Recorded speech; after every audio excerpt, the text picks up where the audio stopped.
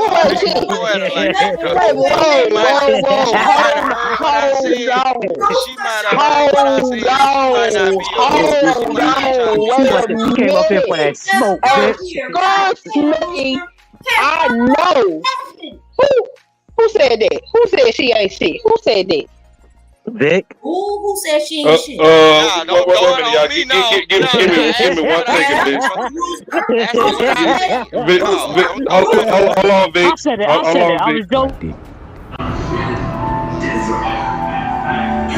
Everybody lay down. Look Kane in here. Fuck you all about. Oh, they got my niggas look Kane in here. Get my kid a little her.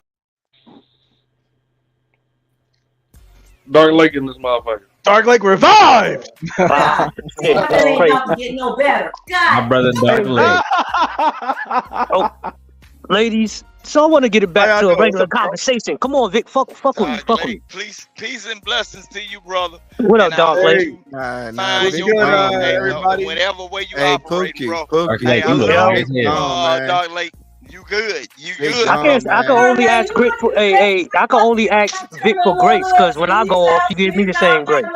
Yeah. I can't hear you, Sophia. Look at her looking sexy in that black shirt, yo. Oh shit, that nigga, hey, you been working out, nigga. You did push. How many push-ups you do before you came on the street? How you doing, man? It's been a long time. Hey, Ashton, thank you for having me at E Black. How you doing, man?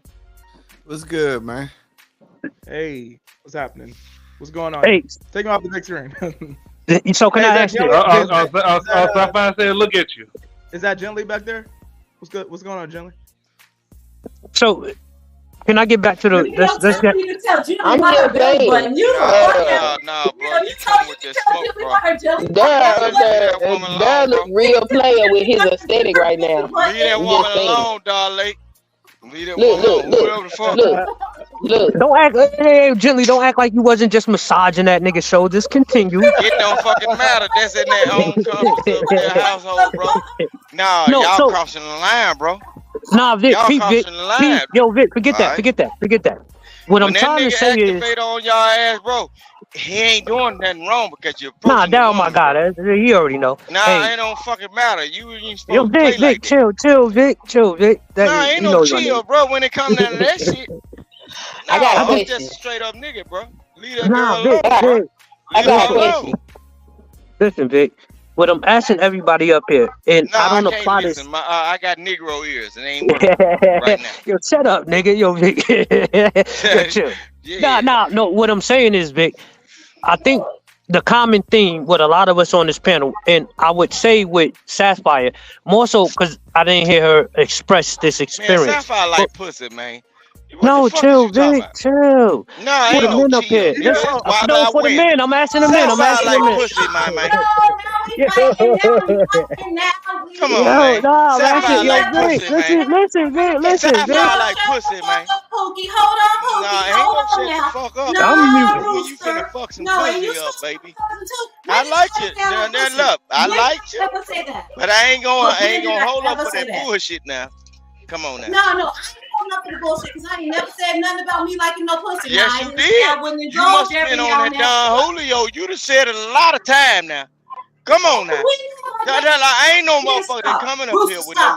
Stop. Y'all all know I have already said how I feel about my ain't no stop. Only time I'm gonna stop doing what I'm doing. Little. No, you wouldn't follow. That's a fallacy, y'all. I am not. That's not a damn fallacy. I'm only time King Rooster is gonna stop. Doing what King Rooster do. I mean, he is up there looking pretty player right now. I'm trying to ask Daryl what he got going on right now. You stunting on the niggas? Is that what you're doing? Because the aesthetic is giving everything that it's supposed to give. I'm just saying. I have no intentions on doing no stunting. I just came to chill with the homies. My ladies here. I'm gonna show you something though. I love all my look. However they say whatever you do, Daryl. I love all my things because I believe in the yin and the yang. It's a balance, man. Shit, I was there before. It's all good, man. Look, don't let these folks fool you now. Hey Vic, Vic, can I ask Sophia a question real quick? Just real quick.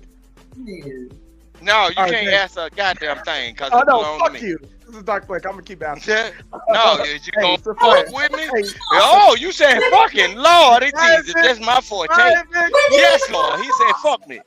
Yeah, goddamn. So Pookie, the rim Pookie. Hold on, rim Pookie. Don't you Yo. know? Real Pokey. Hell no.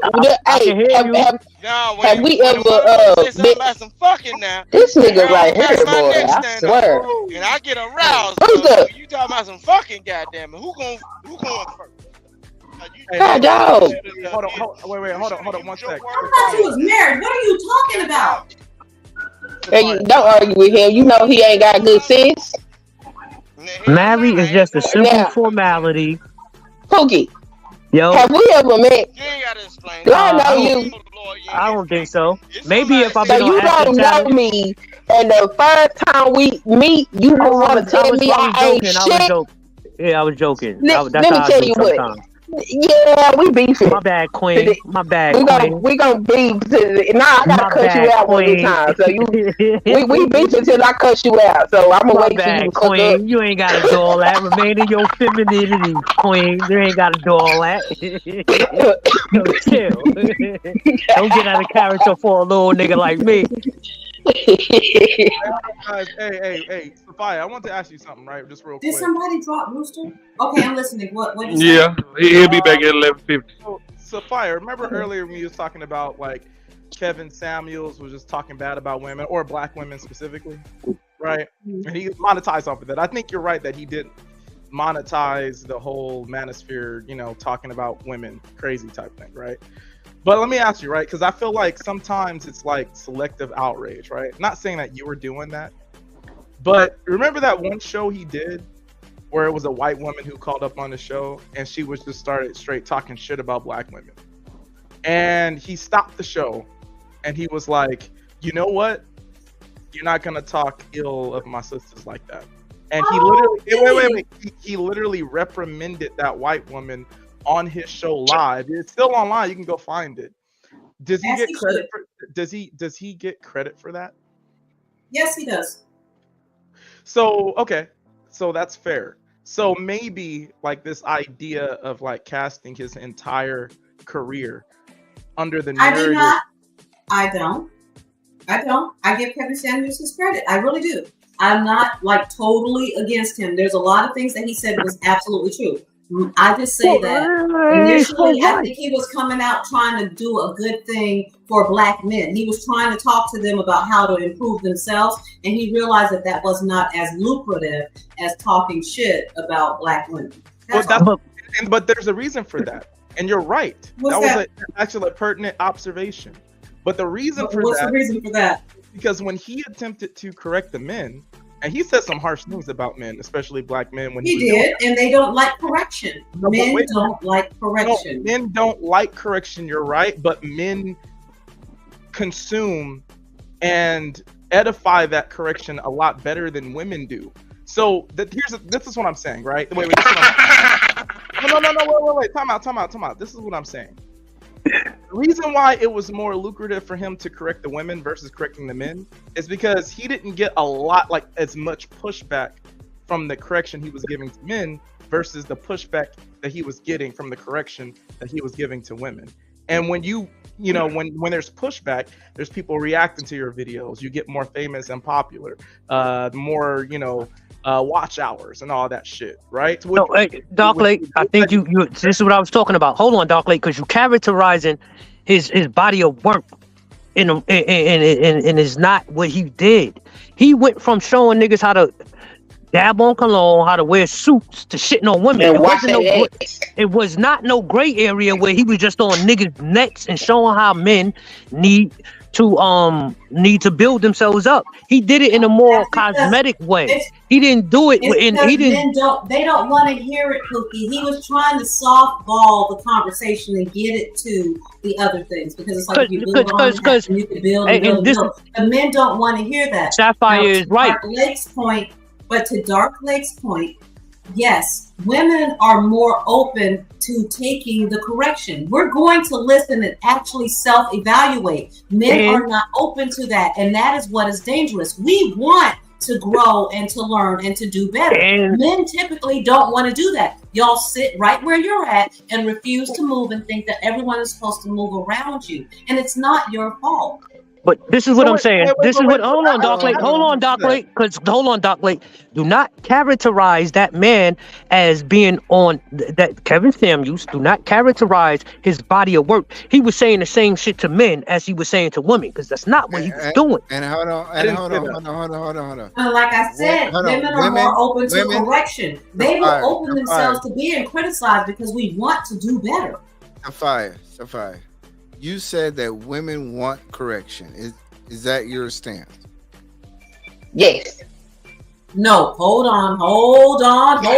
Let me make a fucking disclaimer. Okay. Hold on. I know things are getting wild on this panel. I walked right into that. Let me make myself clear. We are open to growing all the time. We're opening our minds. We will listen to the possibility that we might be fucking wrong, because at the end of the day, we just want to do better. You're not going to do better if you're not open to some type of criticism and correction. That's not to say that you're always right, but you've got to be willing to at least listen to it and to consider that you might not be all the way right. Men are not even open to that, generally speaking. You don't want any kind of correction. And this is why he got to show y'all niggas how to mix cologne. Hold on, y'all. Not mix. So what you're saying is that women are open to correction. What are the circumstances that women are open to correction? E-Black, if we weren't open to correction, then we wouldn't be the ones keeping the churches alive. Honest to God. Now, when you look at it, anybody who can read can recognize that the Bible is a misogynistic book. But women are still willing to try to work that out somehow. It's like, yo, this shit ain't working for us and it don't seem fair. But we're going to take it into consideration, especially if it's for the greater good. That's where we stand at. Whatever's going to be for the greater good. For the most part, I'm not speaking for all of us because there's some real. If women were not open, wait. I'm sorry. Wait, if women weren't open to correction, then Kevin Samuels' career would not have blown up, because those women had to go over there and allow themselves to be humiliated and degraded. They were going there to challenge him. They weren't going there to be. No, everybody knows. It's not even that your ass over there. That man finna talk to you. Queen, y'all give me 1 second. Somebody at the door. Give me 1 second.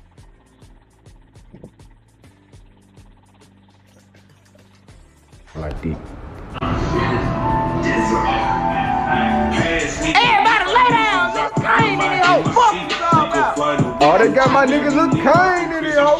He my kid, Lil Harold. Christopher J.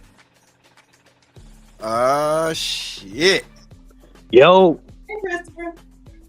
Is it a full moon outside, man? Are you having a good night? How you doing today? Why you look mad?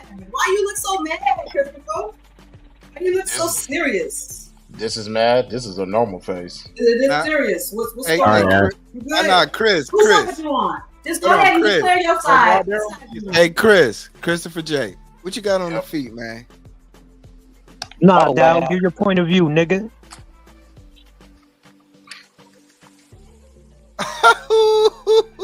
Ones with the wait, y'all, you see, I love my guy Chris, man.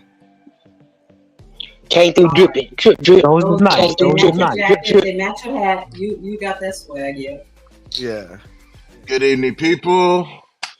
Daryl, Dark Lake, E Black, Pookie, Ashton, what's good, ladies? How y'all doing?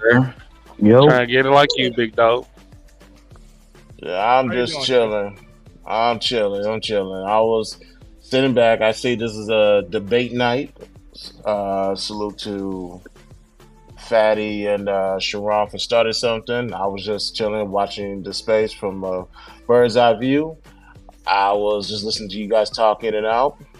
I heard Grace say the Bible was misogynistic, but we're keeping the church open. I'm like, oh, I guess this is where I insert myself, because I like to learn more about that.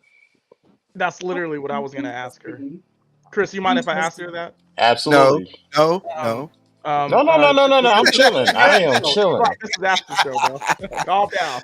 I am chilling. Go ahead. Rock Thank you, Black. Sophia, you said that the Bible is mostly misogynistic, right? No, I didn't say mostly misogynistic. I just said it's misogynistic. Okay, can you? And I'm really not trying to test you like that. I like you, Sophia. I'm not really trying to be. All right, let's just start with Eve and the apple and blaming everything on us because we ate the apple when the instructions were given to you. And I mean, and that started it all. And we've been living with that bullshit from the beginning, from the moment Christianity and the colonizers came in and told us that that's what we need to be believing on, and they killed us to make us believe what they are believing. Then that's when it started right there because he told you. Hold on, sir. He told you not to do a certain thing. And even if she decided to do something different, because you are the leader and he told you not to do that, how you gonna blame her for convincing you to do something he told you? Okay, let's say you're right. Oh, okay, wait. Let me go. I got the BlackBerry. Last Wednesday, we set a date for tonight. It was supposed to be tonight, Wildn-Out-Wednesday on the BlackBerry Crown. Hey, Maya, let's say you're right about that, right? And men shouldn't. I am right about that. I'm going to get my crown. Hold your thought. I'm going to get my crown. Okay, someone else can speak while she's gone. So, I just want to say, I don't think that Adam Eve story is misogynistic. I think the way that it is preached is misogynistic. Because if you read the scripture, it say Adam was with her. So that means Adam disobeyed God and he didn't protect that woman. So it's misogynistic. Hold on, it's misogynistic because it's interpreted as the man coming first and the woman coming from the man. And you have many religions that in throughout world history that don't preach the woman comes from the man. Exactly. Either way, I'm going to go with the most common story. Either way it goes. One is that we all fell from grace because we convinced him to bite the apple. But that's not true. A lot of religions don't preach falling from grace, though. How is it? But if you read the text says that Adam was given dominion over everything in the garden, and he was told not to eat from the tree. A message that he should have conveyed to Eve, and we just assumed that he conveyed it to her because it doesn't say that he actually told her anything. She knew not to eat from the tree. The serpent tempted her, and he was right there with her. He didn't stop the serpent from tempting her. He didn't stop her from eating that apple. So he did not walk in the authority that God gave him. But when it is preached, it's not preached what it said in the text. It's preached that she ate the apple and she somehow deceived Adam. Adam was not deceived. Adam was standing right there when the whole thing went down. He wanted to see what happened. He just didn't want to be the one to do it. So wait, Okay, so then who's the leader? Sunkiss. That means every man you meet, they should have your phone password then. I mean, I ain't got a problem with that. Okay. Okay, I ain't mad about that. You can have it. He lying. Misogyny is the hatred of women. So what I'm telling you guys is, like, for instance, let's just say you're right, Sophia, about everything you just said, right? And men or the Bible has no place to correct women and say, oh, you shouldn't have eaten from that apple, from that fruit. I didn't say that. Let's just say, no, but that's what you're implying, that I'm not saying that. I'm just saying that if Adam was told specifically not to do a thing, and then he was allowed somehow, some kind of way, he was permitted, he decided that he was going to go against what he was specifically told not to do, then that shouldn't be put on us. But throughout history, you're saying that it's makes all it been put misogyny, on right? us. And you're saying that makes it misogyny, right?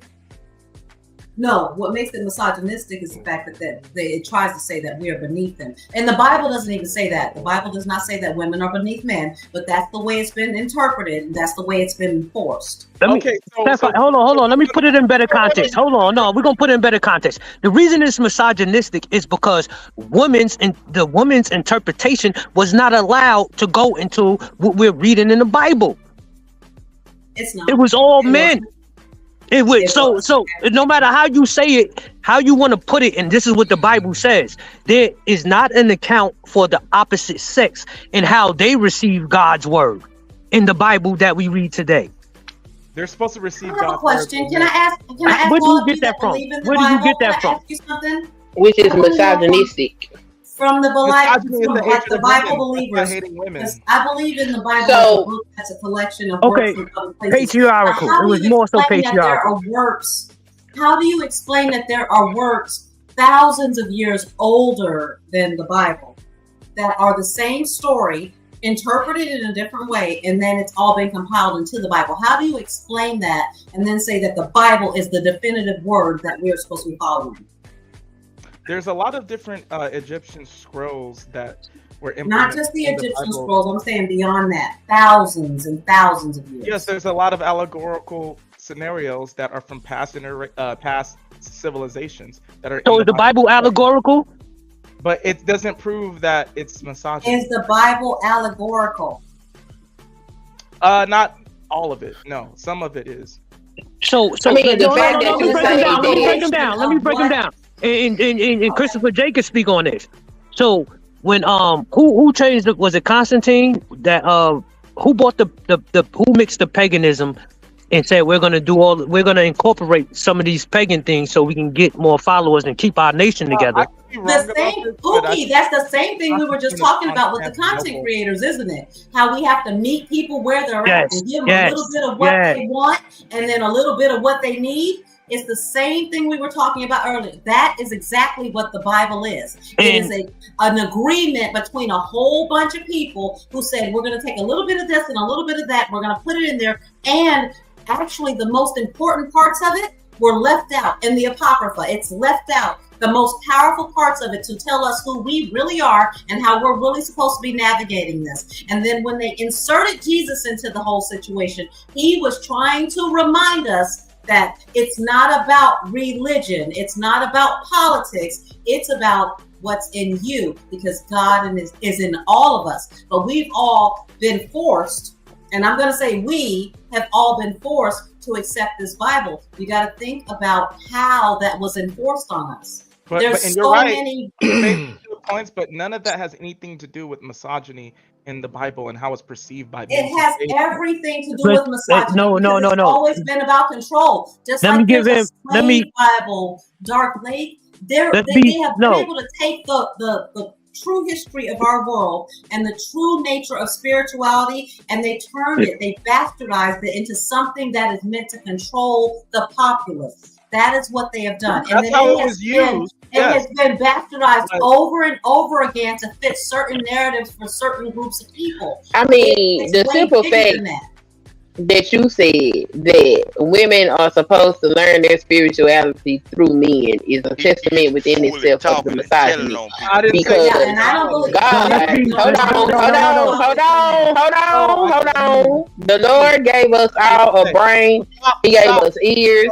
He gave us understanding. He gave us all of that, and that does not take away because we have different genitals. False, because you're saying something that I didn't say. I didn't say that. Women are supposed to learn their spirituality through men. I said the word. The word spirituality, whatever the case may be.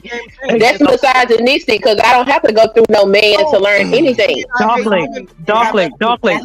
Let's be smart. Hold on, Darklake. Hold on. No, because you want to focus on the word misogyny. Let's take away. Let's take away misogyny because you like to focus on the trigger word. You want to focus on the trigger word. I'll give you another word to replace misogyny. Is the Bible patriarchal? Okay, I will answer the question, right? And I'll be. You said another trigger word. You can't say no, because misogyny it deals with hate. Misogyny deals with dislike. Patriarchal, I don't know. It doesn't deal with that. No, patriarchal is big. It's Ladies big. and gentlemen. But you know what? And I want to say to all of you, I want to say, Dark Lake, hold on, Dark Lake. Let me say this to you, and I'm telling you, I really do. I empathize with what the men have to go through all this. I don't think it's fair for you, and I don't think it's fair for us. It is a very unfair system that was put in place to control all of us. My goal is for all of us to recognize that it is so much bigger than these things that they have told us we have to adhere to. It is about us both of us, man and woman, embracing the opposite sides of who we are, both of them. And in order to become a whole human being, you have to embrace your masculine and your feminine. But what patriarchy did was to say, and I'm actually reading a book on my channel of the People's History of the United States that shows you exactly how and why they did this. to divide us. It is about us. Our spirituality and becoming who you are as a higher being is about embracing your masculine and your feminine. But what patriarchy has done is taught you to despise everything feminine if you are to be considered masculine. And that has denied you the power that is really due to you, because you can't be the whole you without the feminine. And that's why they say you need to be married and you have to have that feminine presence in your life. Okay, here's the problem, and I would just like to say this, Sophia. Some of that you said I agree with, but here's the problem with it. There's still a burden on men's shoulders that are not on women's shoulders in that scenario. And I agree. Wait. I agree with that. Let's say a man understands his masculine traits and his feminine traits, or his masculine energy and his feminine energy, and he understands that, right? A man who does those things and he has both through whatever lessons he's learned. What are those things? Right. Masculine and feminine, like you were talking about.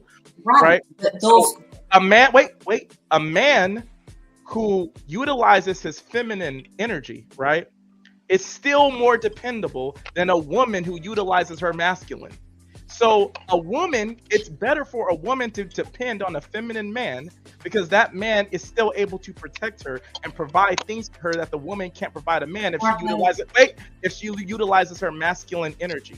So that's what I'm saying, is that what you're saying, it's I know there is some validity to what you're saying, but at the end of the day, the men still have to be the leaders and still have to have a certain level of authority over the woman in order for anything to be done. Because a masculine man, because a masculine woman is just a weak man, but a feminine man is still biologically a man and could do more good to that woman as a feminine man. Tell me why a biological man is any better? Okay, so Darklake, let me just tell you, this is where I come from.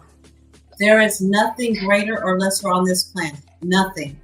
That is another one of those things that was put into the Bible. When they say that Adam was given before Eve was ever taken from his rib, that extra rib that doesn't exist anymore miraculously and all this other stuff, from the extra rib that had no function or anything else, before any of that ever happened, you were given so many other animals to name and to try to become companions with. There were so many others. And at the end of it all, we were the ones who were defined as the ones that were supposed to be your helpmates, right?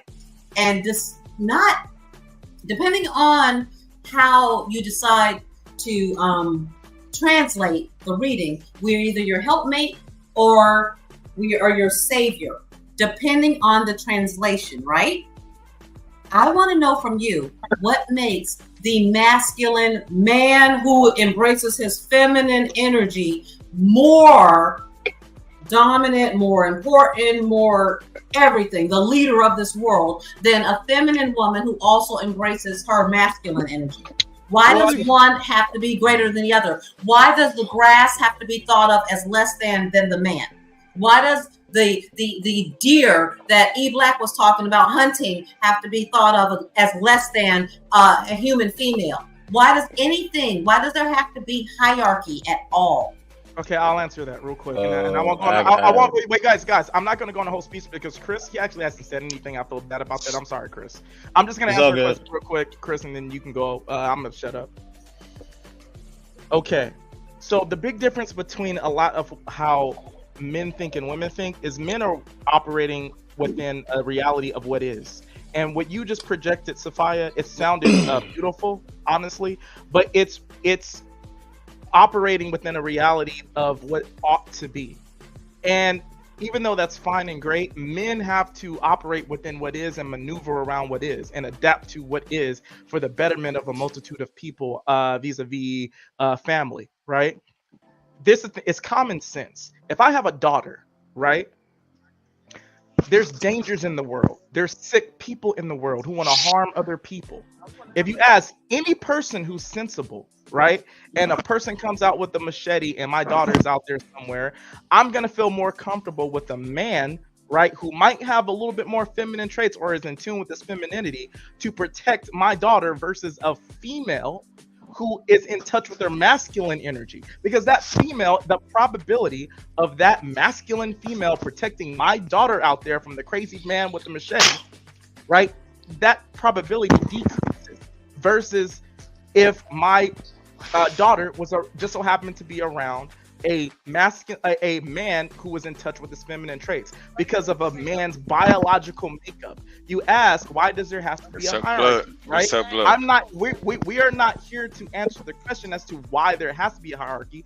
We are here to expose the fact that there is one. And it's important to understand that everybody has biases. You understand the difference. If I have my daughter out with this person, the likelihood of her survival decreases. If she's out with that person, the likelihood of her survival increases because of biological. I wasn't raised with bias, bro. You understand that? That's a lie. I was raised in a different sector of life.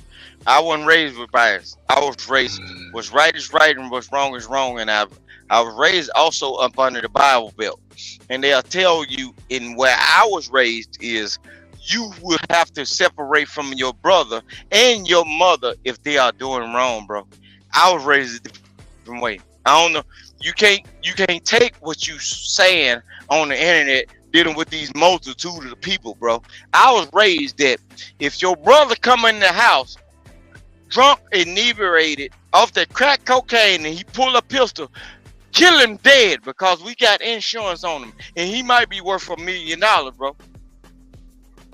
Because he played that move, bro. I wasn't raised like y'all. I'm y'all like not like me. Shit. Fuck wait, that. one Y'all second. not like us. Wait, Rooster. No, bro. I'm not saying that women are less than men. Wait, hold on, Vic. It don't matter. It can be the major or the minor things, bro. When it comes down to certain things or certain mindsets or ideals in life that may have been pushed on another person, you can have a good person and they go out in the world and they do that Jenny shit like on the movie Forrest Gump. Forrest Gump was a pure natured person. He was also a person that didn't have no understanding of certain things, but throughout travels and trials and tribulations in life, Jenny was the motherfucker that had all her wits about herself. Get what she had to fall up under it. The stupid motherfucker and bring back all her shit, bro. She brought back all her baggage to the motherfucker that have no sense about everything. And he did everything correctly because he didn't have no wiggle room, bro. He didn't have no wiggle room. So when all you intellectual motherfuckers or all you smart motherfuckers be talking about this shit, I'll be saying, look, these are the motherfuckers. You know what made Forrest Gump a winner? What made Forrest Gump a winner is that he was just a natural person. He was just about what was right was right and what was wrong was wrong. He didn't look at it from no man or female perspective. He was like what was right was right, what was wrong was wrong. Cream on it. That's Hey, Vic. I just said what I said. Hey, if y'all gonna let Christopher talk, He ain't saying nothing. He came up here to say something. He ain't to say nothing. I wanted to ask Christopher something. I'm about to tell you what you ain't gonna do though. But I'm finna show you something. Little Miss Ratchet. I know your voice. I ain't never looked in your face, but you ain't gonna run me no type of way. Run your kids. I'm finna show you something. Here you go don't play with me. Yeah, play with your Don't play with me, nigga. Play with your bitch ass nigga that's gonna listen to that shit. Because look, I would DDT your ass off that Tempur-Pedic mattress. If you look, no, that's why she run. I ain't even talking about you, Sapphire. I'm talking about this goddamn woman right. I would have DDT'd your ass off that Tempur-Pedic mattress. If you raise your voice or anything, or that pot roast ain't ready, I ain't give a damn about none of that shit. That's why she get up off this motherfucker every time. Listen to this, Vic. Don't call my name like that, Pookie. You can always call my phone. You got my real phone number. I'm talking to you. Shut up, nigga. I'm gonna crush this shit. No, don't save a motherfucking thing. Ain't no saving shit, nigga. I ain't saving. I said I would have asked a question. Nigga, look, the worst thing that could ever happen to me, bro. That motherfucking worst thing that can ever happen to me if I was to become a fucking vegetarian or a vegan, nigga, because I'd be along the lines of a goddamn gorilla, nigga. I'll be along the lines of a gorilla, because my shit's strong, nigga. So, look, all that old shit, Sophia, no, why don't you do it? Dig that person in their pocketbook, pull that 20 out your motherfucking titties, then. Pull that 20 out your Sophia, titties. is She Rising Still your IG? Please let Christopher talk. Look, all these people playing for content, bro. They giving y'all misinformation. Ashton, I promise you. Tomorrow why. morning I will send you $50. That's why, man, Just mute his ass. Okay. Go ahead, Christopher. Oh, and by the way, Sophia, I wasn't trying to say that women are less than men. I was just talking about a metric of utility. That's all. She said $50, Vic. You get booted for an hour. So, I got you. Go ahead, I, Chris. Ashton, I got you. Before we, and this is what I don't like about Bible talk, because when we have 105, Vic. Whoa, whoa! It's Christopher's turn. No, I'm talking very to patient. I'm very no, patient. I'm talking to Christopher, but I'm referring to what Ashton is saying. I mean not Ashton, Dark. I ain't say a bitch anything. No, I corrected myself. What I would say about this, and I would think Christopher would agree with me, because I was raised in the church, and when you really get into Bible study, I don't know if a lot of people have been to Bible study where you're getting things translated in Hebrew, Aramaic, and Greek. But motherfuckers want to tell you what it means in English, and it does not translate to the same things in those languages. So when a lot of Americans or English people speak on the Bible, and you're saying this is what that meant, if you knew the root word of them of what you're trying to transcribe and you're trying to understand, and then you go out and try to push that on people, a lot of those, because you don't it's know not either. It's not. You can't say what it is. No. What I would say is I've had experience in Bible study where it has been where a teacher will say this translation in Aramaic, this is the translation in Hebrew, this is this translation in Greek. And all you need is the concordance if you're gonna do real Bible study. It's gonna give you all the translation. So that's what I'm saying. So when I'm listening to a lot of people in the Bible, I can't say I can personally remember the passages for what they were translated, but I do know is I don't know where you're coming from when you translate and shit to me. And if you can't tell me that you're rooted in the actual Aramaic, Hebrew, or Greek, which the Bible was, those are the first couple of Bibles. And when you can really see it, they don't mean the same thing in how we verbalize it. Shout out to Sapphire for the cash out. Cash out? Vic, yeah, Vic, you going for 105, sir. Damn, that's tough. Now, Christopher J, am I wrong? Tell me I'm lying. No, you're not wrong. I hear you, but don't make me drop my nail money so I can drop your ass too. Now, come on, let Christopher talk, please. So here's the thing, Pookie, you're not wrong with what you're saying. Like, because me and my friend was talking about this maybe last week. When it comes to the Bible, we're getting it in English, but what does it mean in American? What does it mean in Greek? But honestly, yes, salute to those who actually go through the proper channels to actually learn the different languages, learn Greek, American. There's one other language, Hebrew. But here's the thing: in 2024, we all got this in our hands. Yeah. There's really no excuses at this point. But Christopher J, what is the chances of you saying, "Yo, I want to read the Aramaic translation to English translation"? Nobody's doing that shit. But it's on right. there. You know, let me acknowledge that he's absolutely right. A lot of people is not going to do that. Only a handful of people has done that, and they could confirm this is what this word means. What you hear at Genesis 1 is what it is in these different languages. What you hear in Matthew 5:20, it is what it is in these languages. We are relying on other people's integrity for them actually going through the work and doing what they have to do to translate the scripture.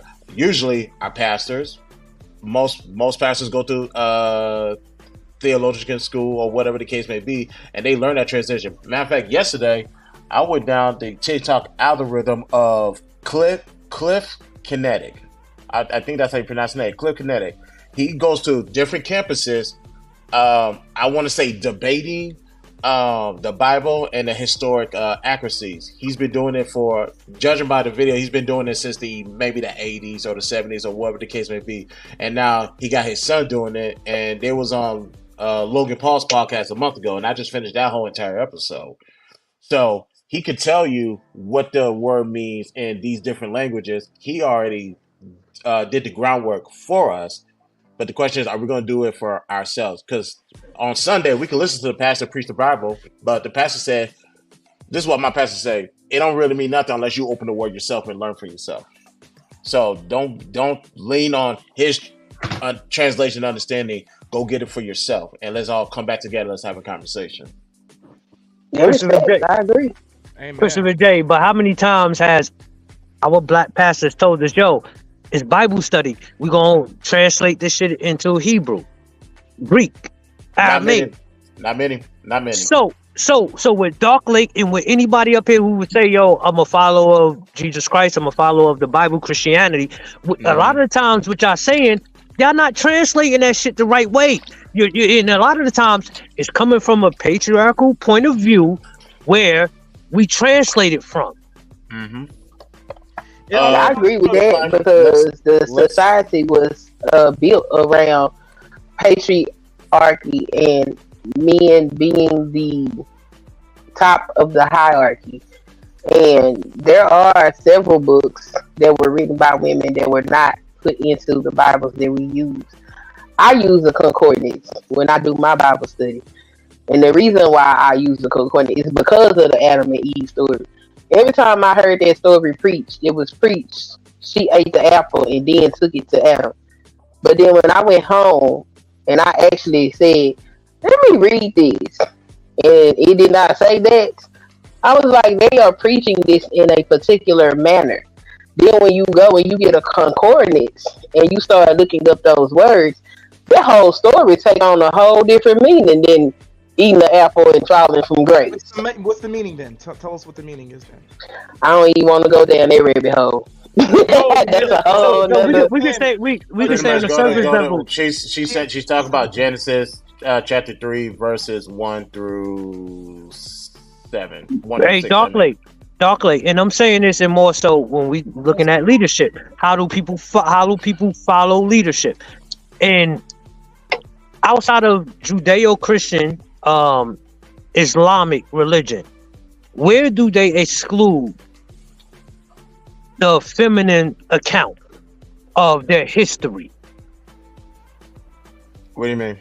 Say that. Can you repeat the question? What I'm saying is, it was a concentrated effort for the Judeo-Christian Islamic, what do they call it? That area, the Middle East area. Okay, we can go with that. That's fine. I understand. The Middle East area, it was a concentrated effort to keep the feminine accounts outside of what we would say is the official accounts of the Bible. Yeah, what's the question? The question is, why are you so susceptible to believing that outside of anything else? Why do we say we're Christians? Why do we say we're followers of Jesus? And this is what we apply. Well, I don't say I'm Christian. But the answer to that is because it works for them. And that's just like every other controlling factor in our society. What works for an individual is what they're going to continue to do.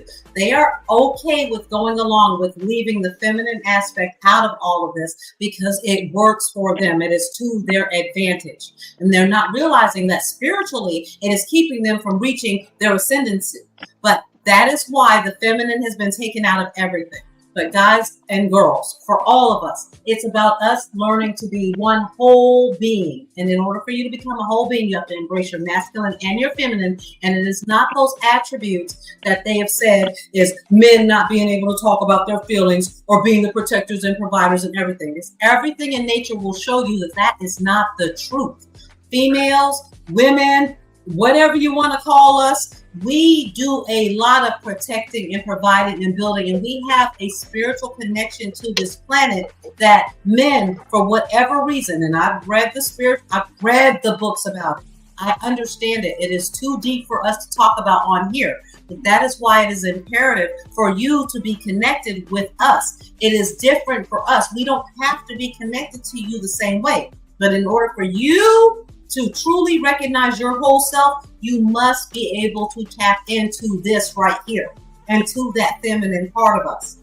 So it's so different where it's two completely different things. And yes, we need you for protection. We don't need you for provision. The only reason we need you for provision in this world right now is because you have taken everything. And that is what has been so detrimental to our entire planet.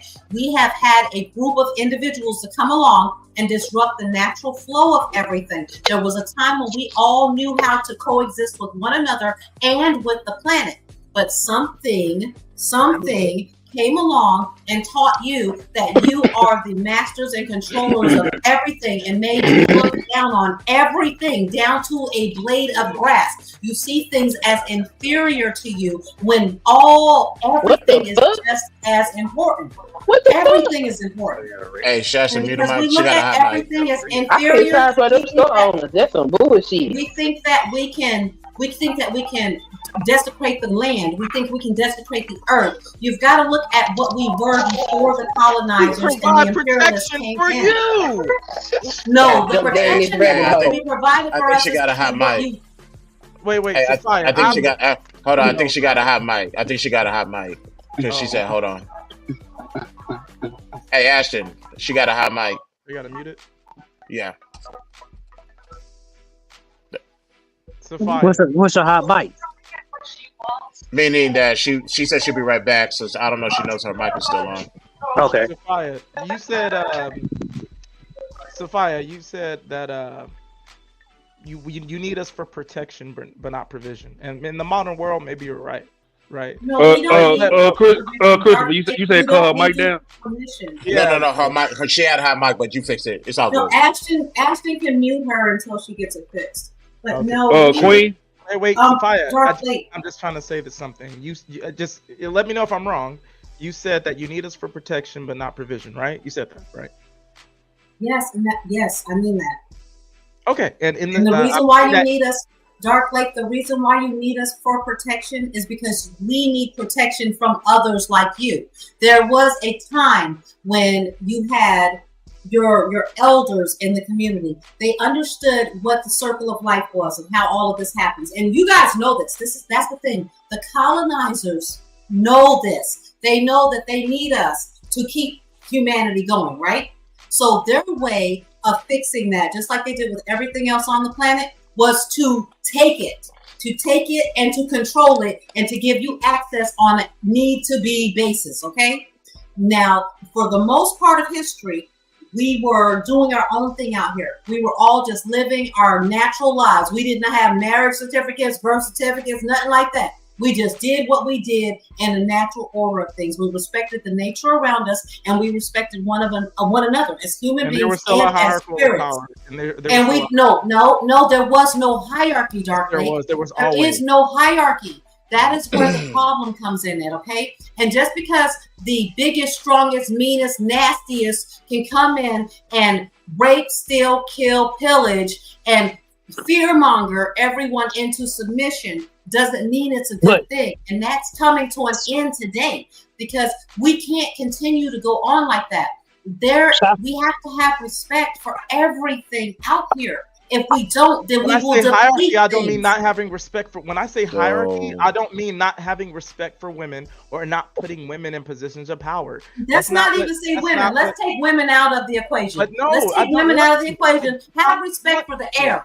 Have respect for the water. Have respect for nature. Have Then respect need for where your less- food comes then from. need less things. Stop being someone who has to Needless? have. No. I said then need less things. Then stop being someone who needs trees cut down because you need shelter and a house to stay in to feel safe. Stop needing but that. Dark Lake, If Dark you don't Lake, want Dark trees Lake, to be cut down, Dark then Lake. stop needing shelter. Then Dark You Lake, understand listen how to it me. works? There was a time when we didn't do that. When the women, for the most part, were building the fortresses, were building the homes, because they've given you that whole fallacy too. It wasn't about cutting down the trees. But even we lived with nature in cohesion. And even now, they are going back to that. If you look at certain places in Africa, they are taking the mud and they are building homes out of them that are earthquake proof, that are flood proof, that are more economical when it comes to keeping you cool or hot.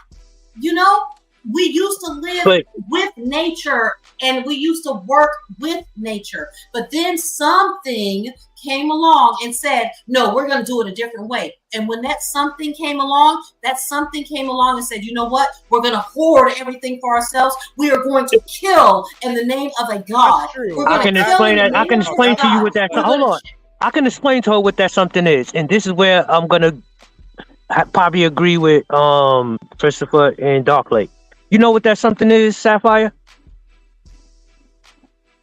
When a woman has a kid that's not yours. And it's been going on since the beginning of time. As men, you want to know what our nature is? Our nature is to see.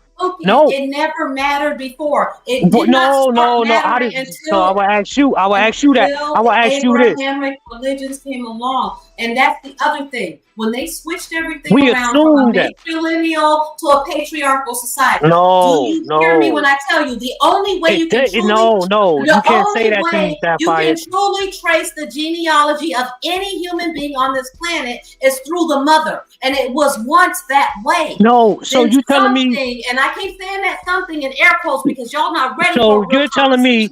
You're telling? Hold on, no, we gonna have a came conversation. along and told y'all a lie, but it was always through lie? the matrilineal line. And you know who used to choose the kings of this planet? Do you know who used to choose them? It was the mothers. But I don't see anything wrong with a man saying, "I want to see my offspring come to fruition." There's nothing wrong with that. But this is where the problem comes in at. The only one who knows that are the mothers, and they have even proven that. That's the problem right there. The mothers know. The mothers will have a kid by one dude and have a committed husband. Okay, so what I'm asking you is, The mother doesn't know, even if the mother says she don't know in her spirit who the father is.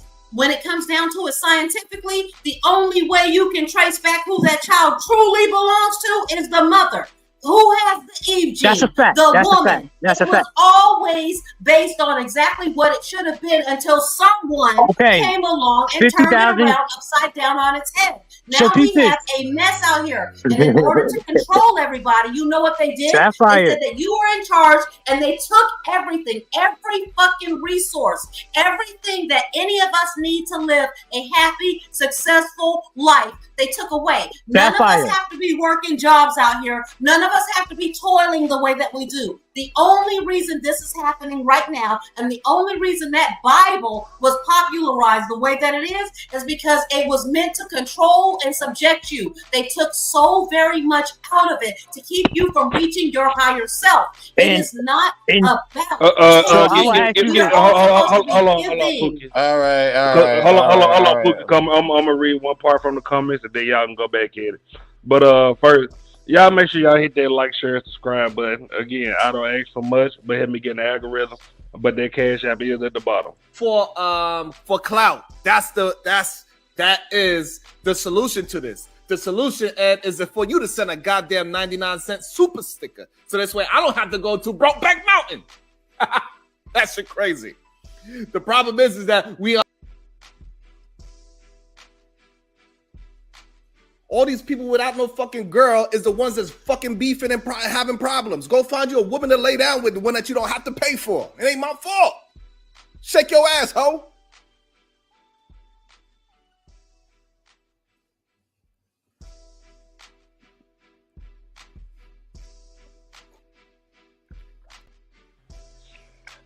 Now from the comments, How do I see horses this comment from 121 AM Seahorse baby. Let me tell you what really happened with this shit right here, okay? Yeah, that's. Let me tell you, the white folks didn't know how to wipe their ass. They didn't know how to clean themselves. They didn't know about health. They didn't know about medicine. They didn't know anything until the Moors came through and taught them. They taught them, and then they sold out. That's what they did.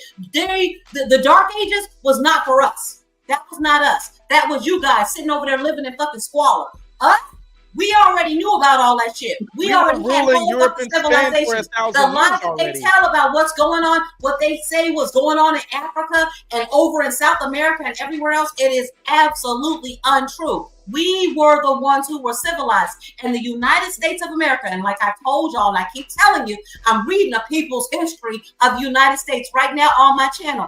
They could not even build the colonies without getting black people to come over here and show them how to make this shit happen. They couldn't grow rice. They couldn't grow corn without the Indians helping them. They couldn't do anything without us. They were over here struggling their asses off because they did not know how to do it.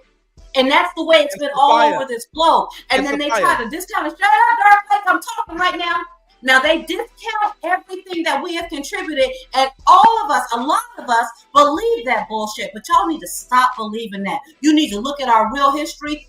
That is not true. The truth is out there now, and you need to learn who you are. You need to remember who you are so that you can activate your DNA and be a better fucking person. But Seahorse, baby, I love you. You are wrong. You're absolutely wrong. White folks were dying in droves without us. And right now, as a matter of fact, white folks are doing every fucking thing they can to make sure they mix with us so that they can survive, because this sun is not meant for you, baby. It's not meant for you. It's killing you. Okay, Sophia, I just want to say this.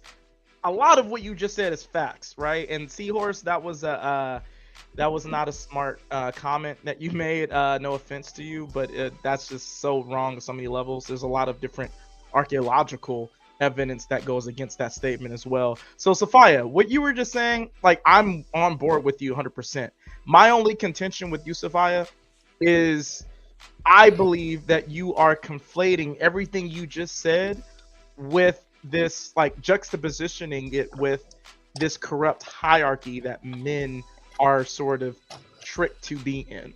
Like, that's where you find, like, pushback from me. Yeah, because all right. Guess what, Dark? You I'll understand let what you I'm have that. But guess what? Yeah. You know what? One night, maybe, if Ashton will allow us to, or I'll just do it on my own channel, we'll talk about where the male species of our planet really stands at, okay? Because for real, there are a lot of deficits. And it's not even a debate. I will be bringing you straight facts, okay?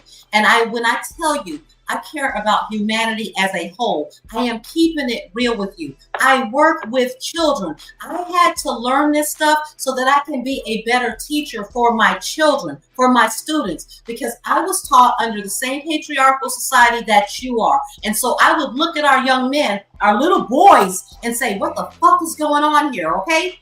There is a deficit there. And the reason there is a deficit there is biological. And now that I understand it, I know how to better help them.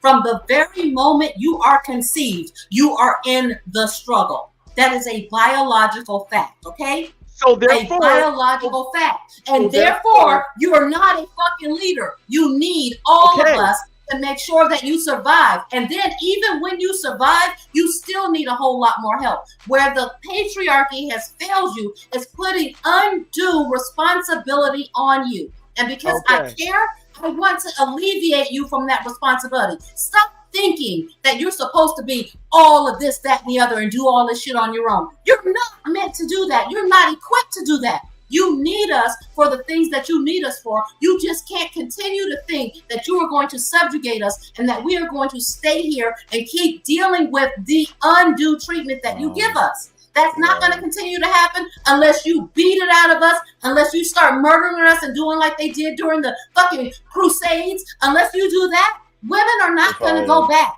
because we know better. Just real quick. Fight back, Dark Lake.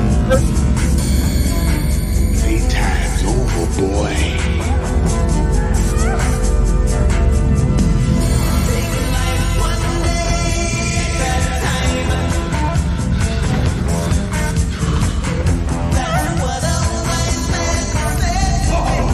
Ain't this beautiful, huh? I love it.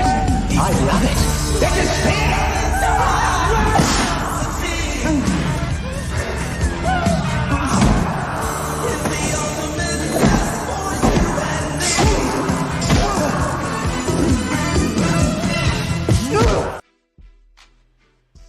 Okay, just real quick, real quick.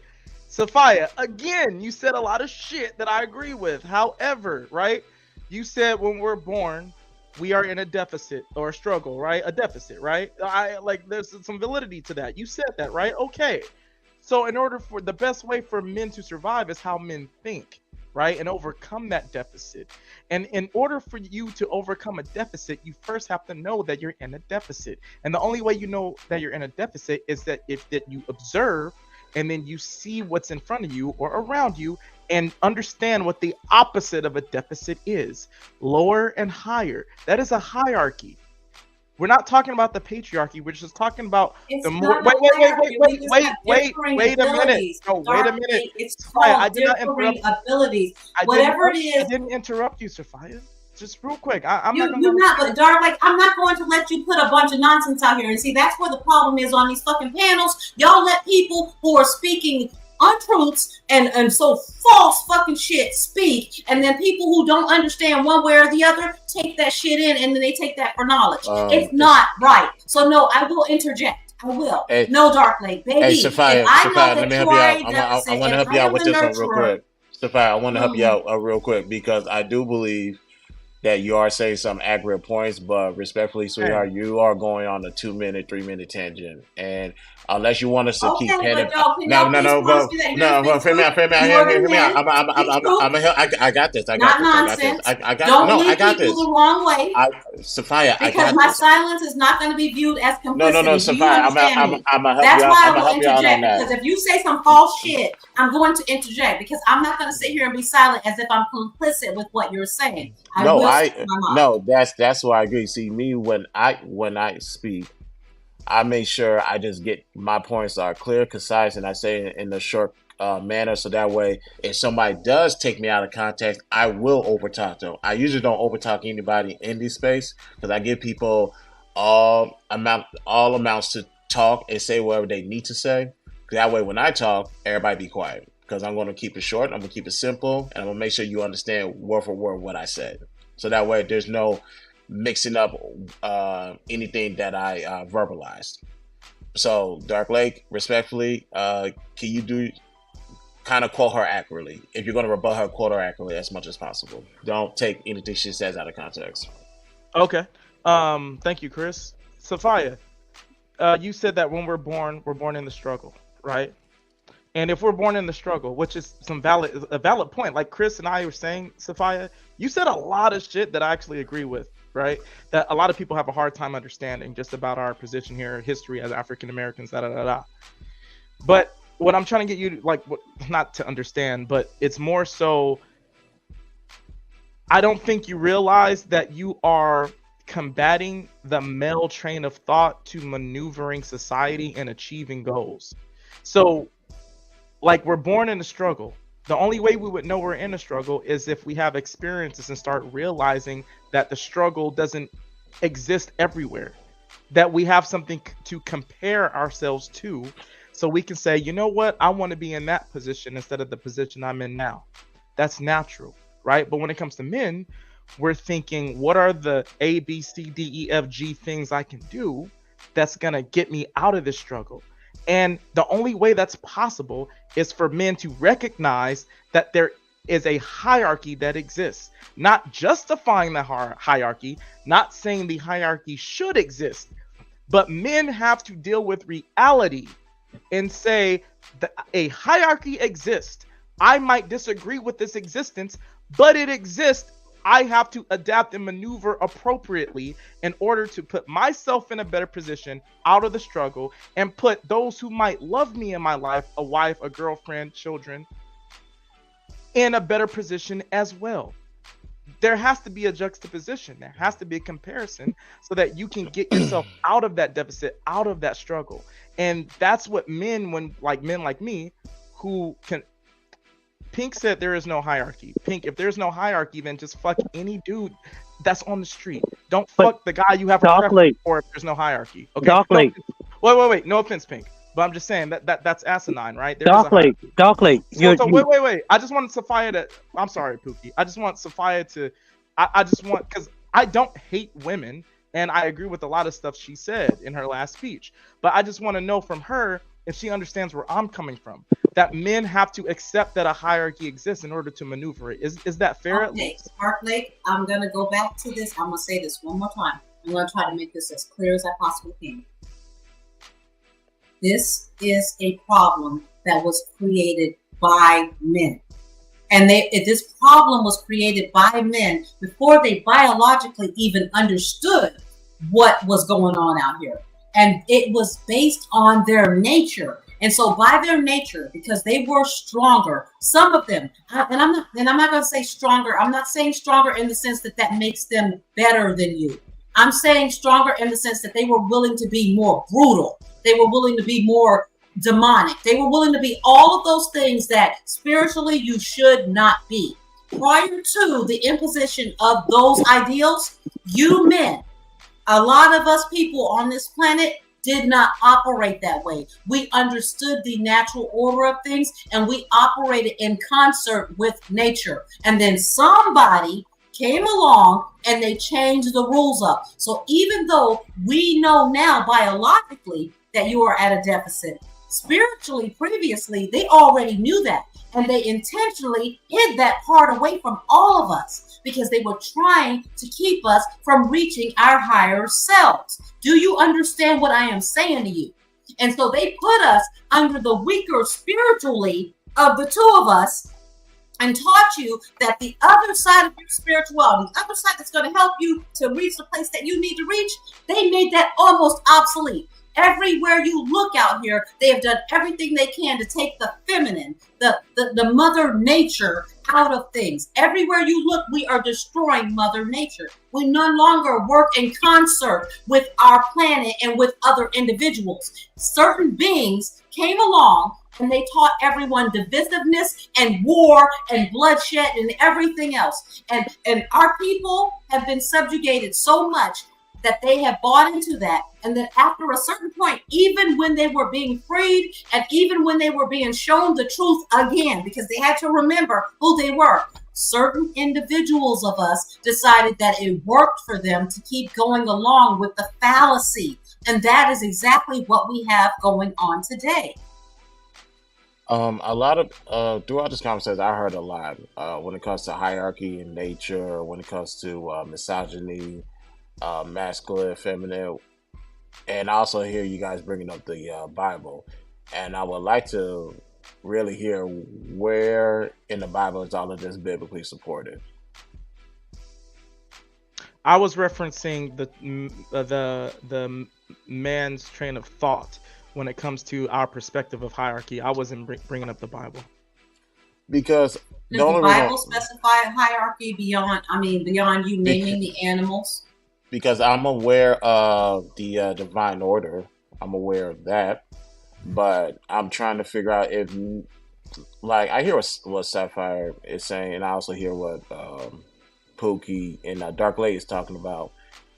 But, and in correlation with the Bible. But once you bring the Bible in, I got to ask y'all questions. Not you guys directly, just speaking in general to anybody who will listen. If you're not a child of God or a believer of God or whatever the case may be, why would y'all care what the Bible says anyway? It doesn't even apply to y'all. Because no. Hold on. And for the record, wait. Don't do that. Let me say this again. I'm not talking to Dark Lake. I'm not talking to Pookie. I'm not talking to Sapphire directly. So I would say this. I would say this to you, Christopher J. A lot of our foundations, and especially for Black people, because throughout history and recent history, Black people have found to be the most religious. We were raised off of that religiosity, however you say that word. We were raised off of that. You know what I'm saying? This is why I know different translations. I was a church baby. I know all that shit. I went Most through of it. us was right. Yeah, that's what I'm But don't saying. you think that black people are heavily religious because prior to colonization, we were very spiritual beings? Because if you got good sense, you can't tell me that the way we live is natural or in tune with nature. This is so out of divine order. But Exactly. There's a difference between religion and spirituality. Religion and politics align with each other. Spirituality is something completely different. And you can believe in God. You can believe in a lot of what's in the Bible and understand that there's a whole lot missing from the Bible, and intentionally so. A lot of it is sitting beneath the Vatican. There's a lot of information that they took away from you so that you can disconnect from your spirituality and connect with religion. And because black people were so connected with spirituality, with source, we are more apt to connect to religion. And you cannot forget that we were subjugated into that. And we were not done. That was not done to us alone. That was done to this entire planet by the imperialists and the colonists. They took the most important parts of our spirituality, the parts, the magical parts of it, the parts that we don't want to connect to anymore because we don't understand, because we seek power over everything else. They took those parts and they hid it away from us, and they use it to their advantage. And they have us going along and fighting about religion. Religion and spirituality are two completely different things. Well, I would say that anybody that was focused in on religion is not in tune with their spirituality, because I grew up in church, and the whole time I was sitting in there reading that Bible, I was like, what they telling me is but a half truth. Something else is going on. And when I got from under, the supervision, because I grew up, you don't question God, and you ask certain questions, they might get the switch after you would, stuff like that. So when I got in my own place and started doing my own thing, I started doing my own research. Because while I was in church, 2 Timothy 2:15 stuck out to me. And it says study. Study is an important word, because you study when you in school. You don't use one book the whole time you in school. So why would I just use one book and say, oh, I'm studying the word of God? Where do you get that from? That's insane.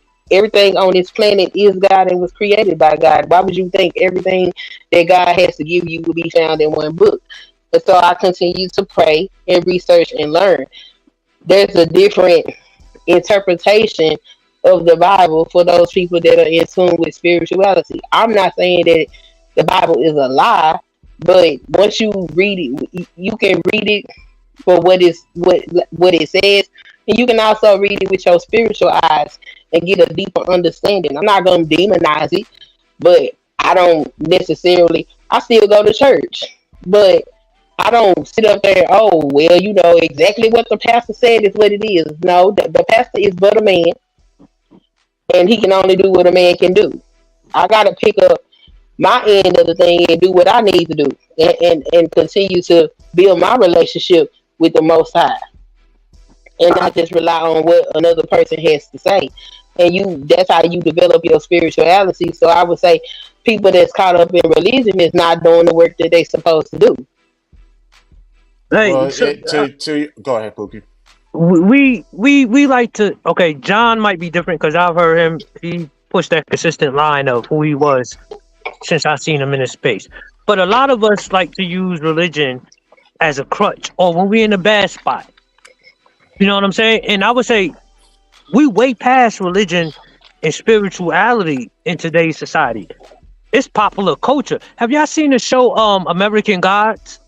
Yeah, I heard about it. Yeah, that's where we at right now.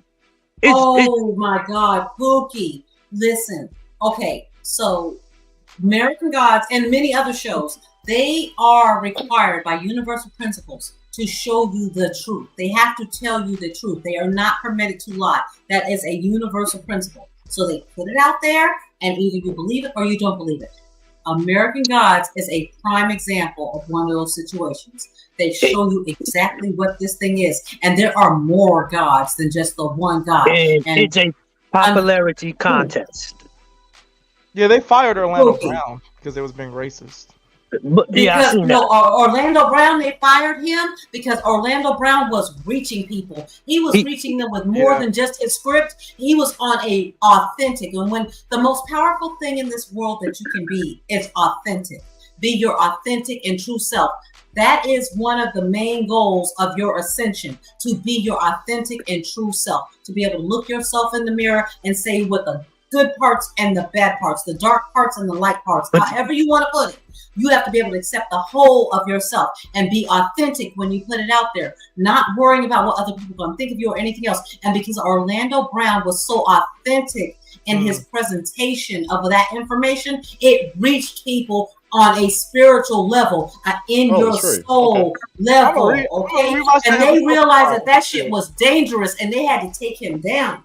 He wanted to portray that character in the right context, and they didn't want to develop that character like he thought they should have. Yeah. So more so what I'm saying is, I guess you could say it's a religious or spirituality fight nowadays, but more so it's a fight against popular culture. So you got men who have been married 20, 30, 15, 10 years, and what they hold their wife up to, that woman who done had motherfucking 2, 3, 4, 5 kids by you. Yeah, she got that grown woman weight on her now, nigga. She ain't going to the gym like you think she would. But you're gonna hold her up to the scantily clad woman that you see on Instagram, and you're gonna say you ain't fit, feminine, and friendly. When tell me where I'm wrong at.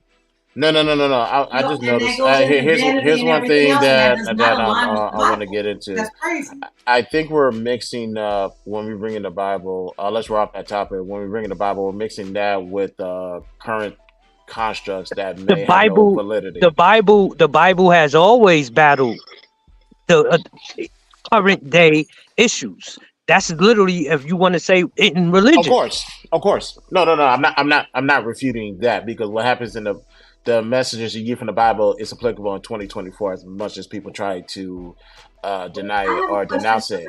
But someone in the chat just I'm sorry. But hold on. But one thing I want to say is, because I'm listening to you guys, albeit I'm hearing certain constructs from Red Pill, certain constructs from Manosphere, and I was like, I would rather it stay separate from the Bible, because when you bring in the Bible, most of that stuff does not apply at all. Okay, I would disagree. So what about a virtuous woman? You know, that's something like I think I was like 10 years old when they really started pushing that one on me. Okay, so when I read that and they started really trying to break that down and teach me that I need to be that type of woman, it was almost an exact mismatch of what the patriarchy said I was supposed to be as a wife and a woman in a household. The virtuous woman, when you read that, does that read as the wife that they say you're supposed to be in your household? Are you supposed to be provisioning for your household? Are you supposed to be bringing money to your household? Are you supposed to be out selling your wares on the street for your household? Is that biblically supported? I'm pretty sure that's a you're that's just biblically supported. He's talking about Proverbs 31, but Proverbs 31, that's when you read that, does that match or does it match? That's not one woman. That's not one woman. No, because she brought up Proverbs chapter 31, verse I believe it's 24 or 25. I can't remember, about the woman who makes garments at home and go to the market and sells them. So trust me, she considers the field and she buys it. Right. So I'm aware of that. Now, here's the thing: does that woman who is a child of God, does that woman mix with certain talking points that is not of somebody who has the same beliefs No, spiritually? Chris, it's just illustrating different archetypes of women. Wait a minute, I was speaking. You missed it. Submit to y'all, and we lesser than, and we the hierarchy. Remember? No, you guys are missing the point. Okay, go ahead. The Bible is just illustrating different archetypes of women, just like it illustrates different archetypes of men. Just like it says, oh, this is the Jezebel spirit in women. This is the thief type. Where is the different archetypes of men in the Bible? Please tell me what are the different archetypes of men, because I haven't seen no different archetypes of men. It's one archetype. No, it's not, because Saul was different than Jesus. but Saul had redemption, right? Come on, tell me what? No, but no. Let's take his whole. Let's take in his the Bible. You have his whole capacity, his whole body of work, his whole body of in work. the Bible, you have the Immaculate Virgin, right? And then you have your virtuous woman, and then you have your shout out to the step daddies. But Nah, what's your different archetypes of men in the Bible? Well, hold on before y'all get to that part, because Sapphire brought up submission. Now, people in this space usually like to go to Ephesians chapter 5 verse 22, but they bypass verse 21. See, if you're going to use the Bible in this space, don't be disingenuous about it and use it in its proper context. So I'm not saying what Sapphire is saying is wrong. I'm just saying those who push that on you forgot one verse, and usually that one verse make a whole lot of difference when it comes to certain conversations in this space. So as an example, me and Sapphire is not going to submit to me if I'm not a child of God. That's the end. So if she's not going to submit to somebody that's equal to her principles, thought process, ideology, and values, then what are we doing here? Why are you submitting to somebody that's not equal to you? Because I think that's human nature. I think that's not human nature. Human nature is for us to push back against that, and that's what usually is the problem. And y'all, if y'all want to get real petty about it, that's why you have cheating in relationships. If you want to keep it honest, okay? Because you marry the woman that is the one who believes in you being the man of God and everything else, right? And she holds true to those virtues and that commitment that she made under wedlock, right? And then she accepts because she's been taught to turn the other cheek and all this other shit, right? And God's going to deal with you in your own time and all this other stuff. Which doesn't mean a thing if he doesn't do it. Which doesn't mean a thing if he doesn't do the same thing as well. So I don't want to throw that out there. But the nature of the leader, and the nature of the leader, right? The nature of the leader.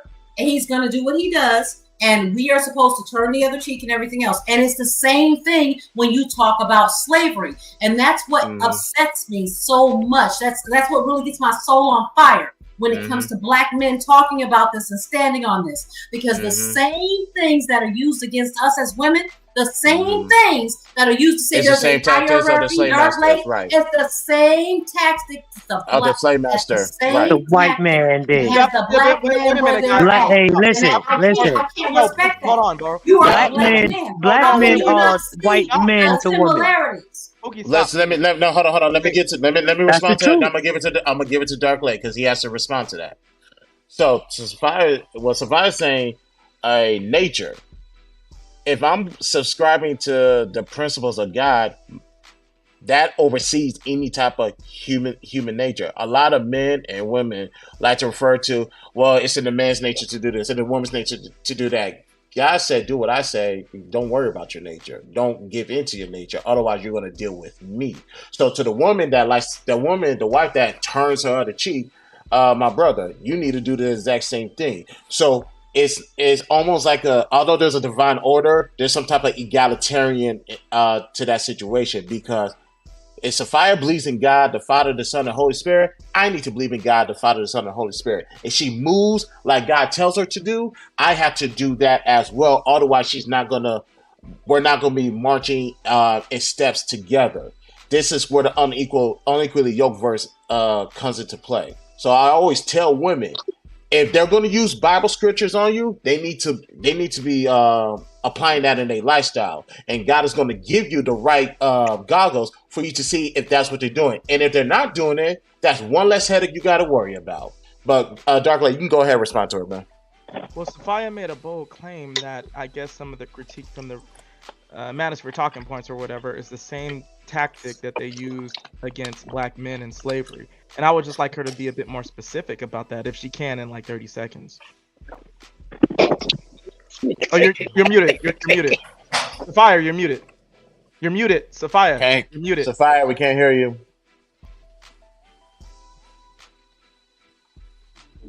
Unmute yourself, The Bible Sapphire. says that you're supposed to submit to your master, and you're supposed to be a good slave. You're supposed to turn the other cheek, just submit and do what you are told. That is what God has put you here to do because of the hierarchy. But there's nothing to say what the hierarchy is or anything else. But as a slave, You are supposed to submit to your master, and then if you're a good Christian, you're supposed to turn the other cheek and just do what the Bible tells you you are supposed to do, right? Can I get in there? Can I get in there? Can I get in there? Let me get in there. I know. I'll let you, ma'am. Let me get in. I'll let you. Just 1 second, please. Please hold your thought. Like, write it down, and I'll get it right back to you, okay? Because I asked Sophia the question. Sophia, that's where it's disingenuous, because men aren't asking for women to be submissive slaves to them. That is extreme, okay? Not even in the red pill manosphere. No one's asking for women to be submissive slaves to them and refer to us as your masters. So that's what I'm saying. Like, to juxtaposition what men are asking for, to juxtaposition so we're that. not supposed to give you our money. Wait a minute. No, Dark Lake, you're wrong. Dark Lake, you're wrong. You're not asking us for any of that? Time out, please. You are being overly dramatic when you're saying that men are requiring the same things of the tactics that were used when they used the Bible against black men and black people during slavery. Someone used a example earlier in the show about 5 minutes ago: fit, feminine, and pretty. Fit, feminine, and pretty, right, does not suggest that you should be my slave and turn the other cheek if I'm a fuck nigga. Like, that's not. That is not. No. But there's a lot of fuck niggas using that and applying that to the Bible too. So a lot of this shit is convoluted, dog. A lot of this shit is very confusing. Hold on,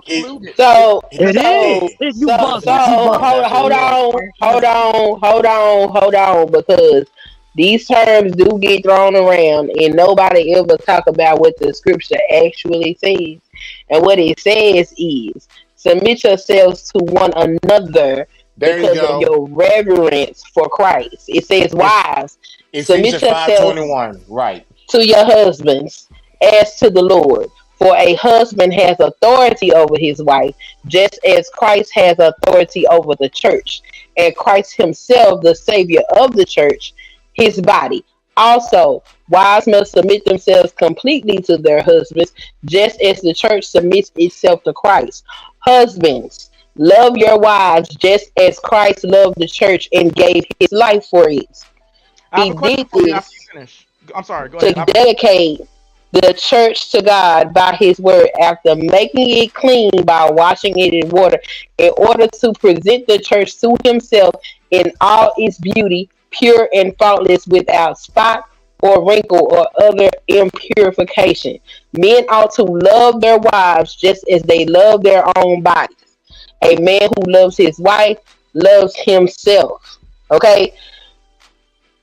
That part is not talked about. All we ever hear is submit to us. No, you're supposed to love your wife just as Christ loved the church. If you want that woman to submit to you, sitting up there screaming them, calling them bitches and hoes, and all this other weird stuff y'all be sitting up there doing, does not speak to love. So why would that woman submit to you? You are showing her that you will not love her the way Christ loved the church. But that part is not discussed. This is what I'm saying. And this you know is, what the booby trap no. We're going to keep it on some adult shit. Is that we're supposed to turn the other cheek. And we're supposed to accept that men will be men, boys will be boys. No, we got to accept that. Turn the other This cheek that keeps no, you in Sapphire. trouble. We have to accept adult shit. Let's talk about adult shit. No, we don't have to. Shit, Pookie, that's what I'm saying. I'll give you adult shit. If they respected that, then they wouldn't have a problem with divorce. But even then, they made we have to have a problem with divorce. You have to have. Because Josh didn't have a problem with paternity. Wait a minute. Hold on. Let me say this. No. Women have a very big problem. Women have a very. No. So this is where we get. Let's get it. Sapphire. Listen. So whenever they want to, they take Listen, Sapphire. of the Bible Listen, and Sapphire. use it to their advantage. Listen, Sapphire. We talk about adult shit. Fuck the dick and pussy conversations. The Bible. And the spiritual shit. Let's talk about results. And this is adult shit. Men cheat. Men have baby outside of relationships. We fuck up a lot. But if you look at paternity tests, and these are the only way you can record paternity tests is if a woman gets tested. Around 33% of paternity tests comes back showing the results. You are not the father, right? The majority of women, the majority of women are not taking paternity tests. So we were to actually make that a law. Do you think that number would go up or down? Listen, I'm all for it, Pookie. No. What I'm saying is, you can say that. You can say that. No. What happens when that paternity rate jumps from 33 to 45 or to 47 to 50? Shit is gonna be real problems out here when men walking around here and half the men saying they taking care of their kids that ain't theirs, and that's a woman problem right there. That's not a man problem. Most men are not. No. These guys that are not taking care of the kids, the ones who are taking care of them, are taking I ain't talking about taking care of kids. This don't have nothing to do about taking care of kids. I'm talking about paternity tests. It is very shocking. No, is it not? No. Let's stick on women. Let's stick on women right now. Let's have an adult conversation. Let's have an adult conversation, Sapphire. Is it not alarming to you that 33% of paternity tests come back showing the false result? I mean, positive results of the man. 33% ain't even 50%. No, that's only for ones who have been tested. Now, we were to test, and we were to make a law right now. No. Everybody accountable. No. If we are holding everybody accountable, I don't give a fuck. Hold everybody accountable. So where do you think? So this is what I'm trying to ask you. This is what I'm trying to ask you. If women were honest and completely honest, that 33% only comes from those tested. Now at birth, if we would have paternity tests at birth, this whole society will crumble. Because I'm gonna assume, I'm gonna make an educated guess. Because guess what? Baby Jesus didn't come from his daddy. No, see, right? But now now you're not having a goodwill conversation at this point. Conversation with you, Pookie. I'm telling you that I'm for a paternity test at birth. I'm not saying if you are for it or not. I'm saying what would the results be? Baby daddy. And listen, I think it should begin from the very beginning. From the very beginning. Just like they don't want us to be able to have abortions, I think from the moment that woman finds out that she is pregnant, then benefits and everything else need to be paid for her. A child support and every fucking thing. As soon as you can find out who that baby daddy is, he needs to be immediately be held responsible for helping take care of that baby. I'm for it. I agree with you. I agree with you on that. But I guarantee you, most women, for a fact, would probably not be. Guess what, Pookie? If they all out here holding around like that, then the problem is solved very easily. Just like before you used to get married, there was a time before you got married, you had to have blood tests and everything else. I don't know why the fuck they did away with that, but the way I feel about it, you need a whole fucking blood test. No, I'm not asking you. No, Sapphire, hold on. You're not answering the question. You're not answering the question I'm asking you. Educated guess. Right now, paternity tests, we know for the people who just get paternity tests, and that's not a huge population. No. Listen to what is the question I'm asking you. Women are lying about who their baby daddy is. 70% of women are. I'm not saying 70. I'm not saying that. I'm not. Baby daddy is. I'm not saying that. That's not what I'm. I'm not saying that. Child is born. Prick they fucking toe. Find out who their baby daddy is, and then. I'm not saying that neither. I'm not saying that neither. I'm saying educated. Forget if you did the test or not. An educated guess will lead you to believe what? That the paternity test for men and those being their actual kids, would that be lower or higher? Most of y'all are fucking and they ain't your kids. Okay. So like I said, the solution to we shouldn't deal with that. If men are coming to you with that concern, should we not deal with that? The way to deal with, guess what? Stop fucking around without condoms. You wouldn't have to worry about it. But you would have to say that to women. You would have to say that to women, though. Stop having sex without being married. How about that? Because it feels so good, you can't expect us to put on a condom, but then you're gonna bitch about it when you get hung up. All I'm saying is, I think that everybody should be held accountable. Y'all, I'm letting the women off. But your example was just you just used was towards men. What about women's responsibility of bringing a kid into a world and telling that man that's his baby? Both of them responsible. And listen, I hold women more accountable than I do men, because at the end of the day, the women are the one who have to go through the most when it comes down to this bullshit. Okay. I hold the women most accountable. If you don't want to possibly end up sitting there taking care of a baby all on your own, keep your fucking legs closed. Niggas, if you don't want no babies, stop fucking. And if you want to fuck and you want to make sure that you're not the baby daddy, then put 2 fucking jimmies on that bitch and do what you do. And if you have a problem with that, No. I'm not saying one is wrong or the other. I'm saying hold everybody accountable. Everybody. I'm trying to let nobody off the hook. The ladies who's hoeing around out here, hold their ass accountable too. Because I don't agree with them saying that somebody else is the baby daddy when they're not. No. Test them at birth. No fucking problem with that. They take enough blood, all of that shit, they get it right from the fucking cord as soon as those babies are born. Go ahead and test them. I got no problem with that. Go ahead and tell us who that baby daddy is. I don't have no fucking problem with that. And then you deal with it from there. Hey, so I would think that if Jesus could come into the world and have a stepfather, I would think paternity has always been, I ain't gonna say an issue. I don't think it was an issue. I just think being unmarried and pregnant was an issue because there was some moral things going on. But hold on, I'm not done.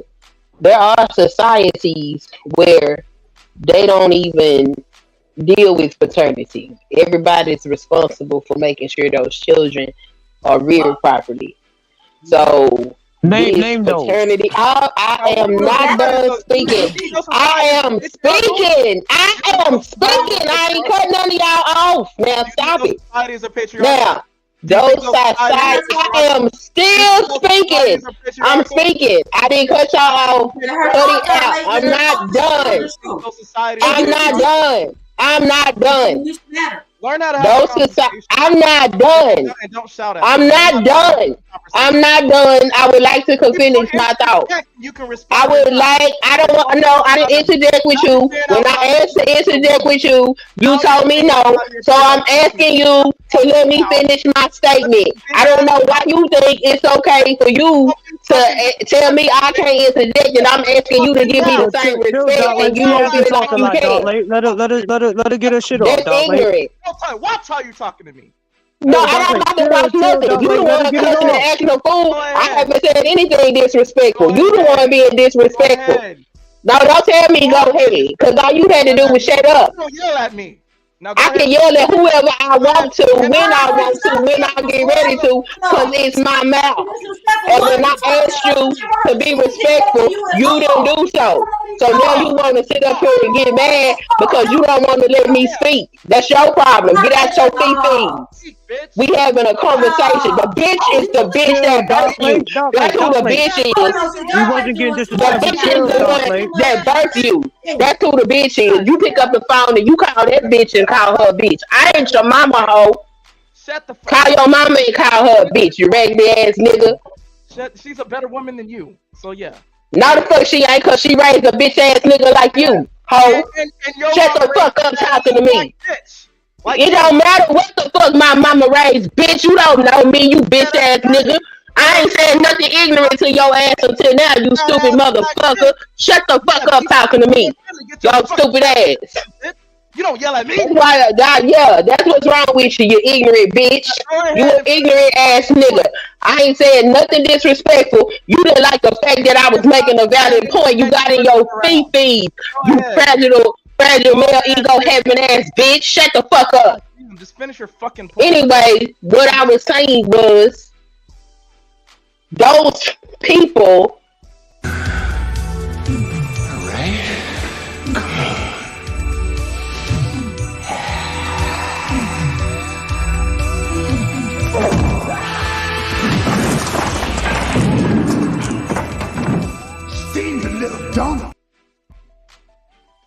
Those people in those societies put the priority on children because children are the future of the society, and none of that mattered. You need healthy, well-adjusted children. So in this society where everything is corrupt, and male domination rules. We put an emphasis on paternity, male paternity, that can't even go back far enough to tell you where your lineage comes from. And you got these men hopped up on something that really at the end of the day don't even really fucking matter. But that's all a part of this patriarchal, men have to be in control nonsense that Sophia has been talking about. So you all hopped up on something, and what does it mean? Because we still got, if it was that important, how do we have such a high illegitimacy rate? How do we have all these out of wedlock births if men are so staunchly concerned about their paternity rates? Because I will ask you this. Are you concerned about your maternity? Are you concerned if me and you were together and I had kids with other women but you?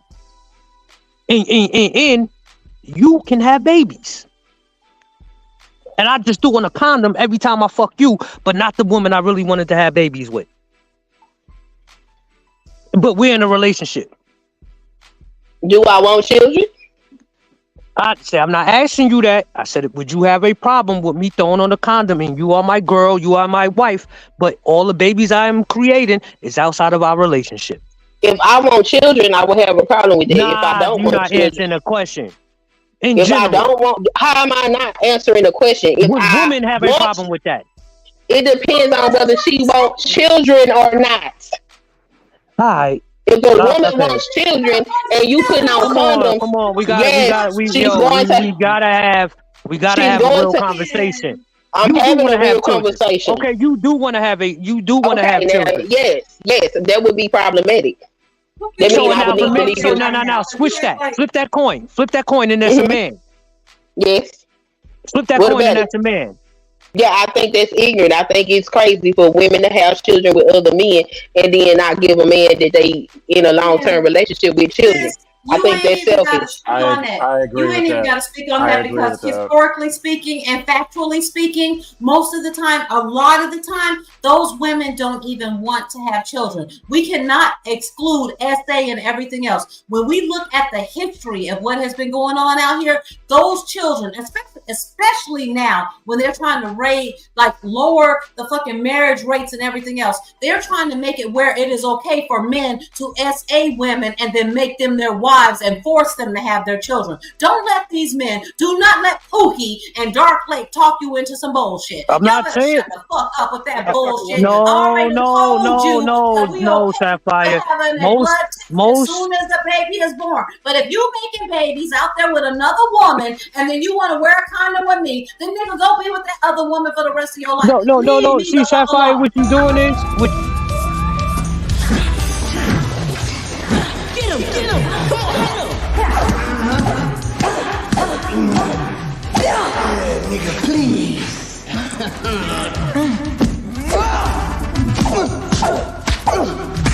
Duck, Leroy, you can't do that to my brother. Get him, Leroy.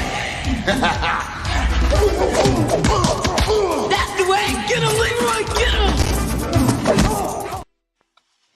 Man, black men Fight back, Pookie. shooting up the fucking club like they ain't no fucking responsibility for it. All of y'all think y'all can go ahead and lay babies up and anybody that you want to and don't have to take responsibility to them. And I'm going to blame that on you being bucks when you were fucking slaves. Y'all just used to just going out there and busting a nut up and every fucking thing and creating children and don't think you have to take accountability from them. And then you want to get mad when somebody try to hold you accountable. I'm not getting mad. I'm just take care of them children. But y'all need to stop on this I'm bullshit. not getting so Sapphire. Sapphire, I'm not getting mad. Instead, we're willing to take a blood test with every one of these fucking pregnancies. The most of these women out here are not the 3 or 4s that y'all are talking about. And most men, no. Getting knocked up by you, yes. And there's a lot of you niggas out here busting nuts up all over in the place when you could just put on a fucking condom. If you don't want to have a baby. No, Sapphire. It is very indicative to say 33% of all women who have got tested are coming out with the father not being that child. But no, that's just 30. Is that not alarming to you? Is that not alarming to you just as a woman? Just as a woman, fuck the men. Fuck the men. Is that not alarming to you as the I woman? would say this. I would say this. 30%. 30%. I'll put it like this. 30% is not the majority, but 30% of anything can be a problem. No. Well, follow me. That's why I never said the majority, because the majority are not being tested, Christopher. No, the reason why I say that because in sales, no, Sophia, 1 second. In sales, you could have 100 contracts. If you was to solidify 30% of that, that's a good day. It's not the majority, but it's no, that's not a good analogy. That's not a good analogy. Oh, it's a great one. It's a great one. No.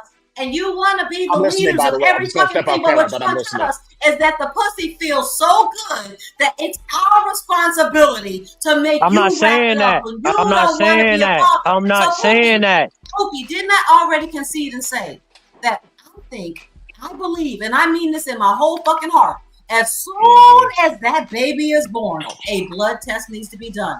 I have She did no say problem that. with She that did say whatsoever. that. Yes, I did say that. But my Yes, I point did. is, where is the accountability for it I not to agree. happen? You did say that. Where is the I agree. You accountability did say for that not to even happen?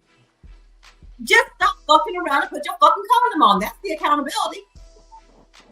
So when Not you good brought, advice, but I feel you though.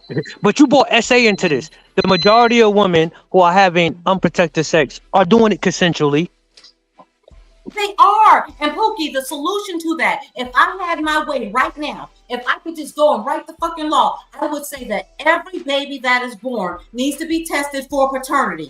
I don't give a fuck. But that is not the law. I'm saying with the actual results. Take an educated guess. Why do you think it's not the law? Why isn't Family it the court. law? The reason why Y'all it's not make the every law. other fucking law in the land. Why haven't they made that the law in the land? The reason why it's not a law because family court is predicated that nobody gets a blood test, and they spend hundreds of millions of dollars in family court every year. That's why it's not going to ever be in law. Okay. And so who makes those laws? The men. I'm saying as a And woman, women. This does not have anything. Listen, this doesn't have anything to do with the law. This has something to do with Women make laws too. No. Just wanna throw that This out there. does not have anything to do with the law. Go ahead, test it. So what law is going to stop? What law is going to stop a man from putting on a condom when a woman doesn't say, "Do you have a condom?" And that's the same thing that applies to the woman. Pookie, if the men write the laws, if the men are the one making these laws, and because they This is not a law. We fucking raw. This don't have shit to do with the law. Yes, they do. Yes, they do. I'm fucking you raw, and that. The reason why the child support system exists is because they're trying to make you responsible for your children. And if you're not going to do that, then they're going to rape you for even more. No, it's on you. the child support in a lot of these states, the child support is if that woman has a baby by you, and it comes from another man, and you're married.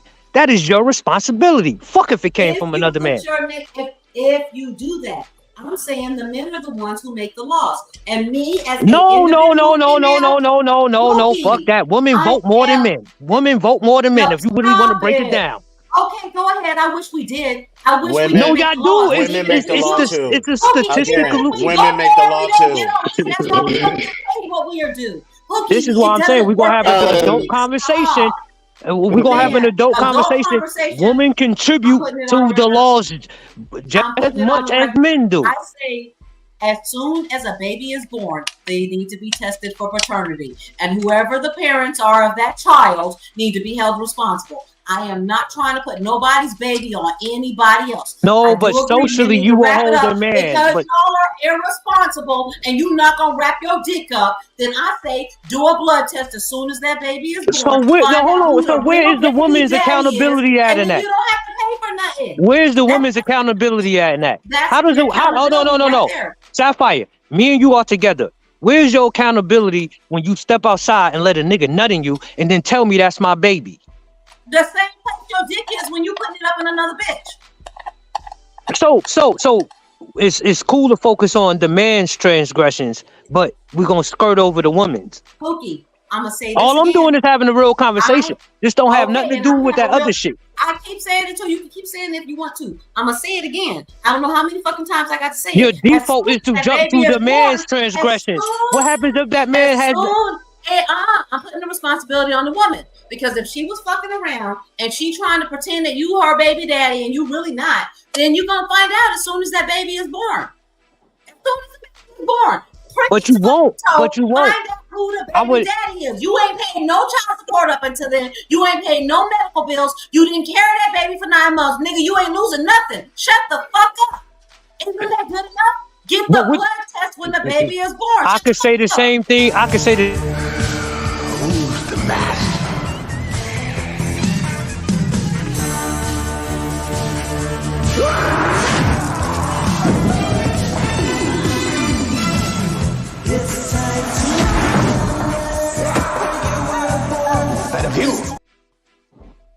I mean, I'm trying to help you out and stop excuses. Fight back, Pookie shit. No, Ashton, if you don't get that fake ass Dragon Ball Z graphics out of here. No, Sapphire. I'm done.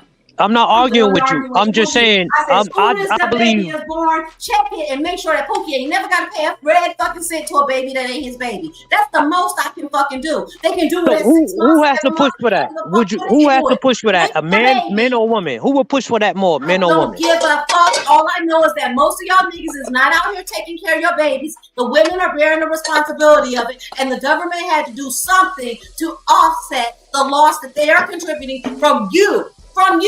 From men out there sticking their dicks out there and not wanting to take care of their children. The best I can do is to say that as soon as that baby is born, find out who that baby daddy is. And if it ain't you, nigga, then you lucky. Shut the fuck up. I agree with you on that. That makes perfect sense. But for a man in a committed relationship, he's probably not going to think you done fucked another nigga raw and you're about to birth the baby. That's not his. I'm saying, even if we've been married for 20 fucking years, I don't care if we got 13 children. As soon as that baby is born, each and every last one of them, I don't care how fucking disrespected the mama feel. I don't care how disrespected the daddy feel. Do a fucking blood test to make sure that baby is your baby, and then you can shut the fuck up. Okay? So let's take no. See, you're talking about a law. Let's take the law out of it. Let's just do social control. Let's just talk about the social ramifications. Let's talk. No.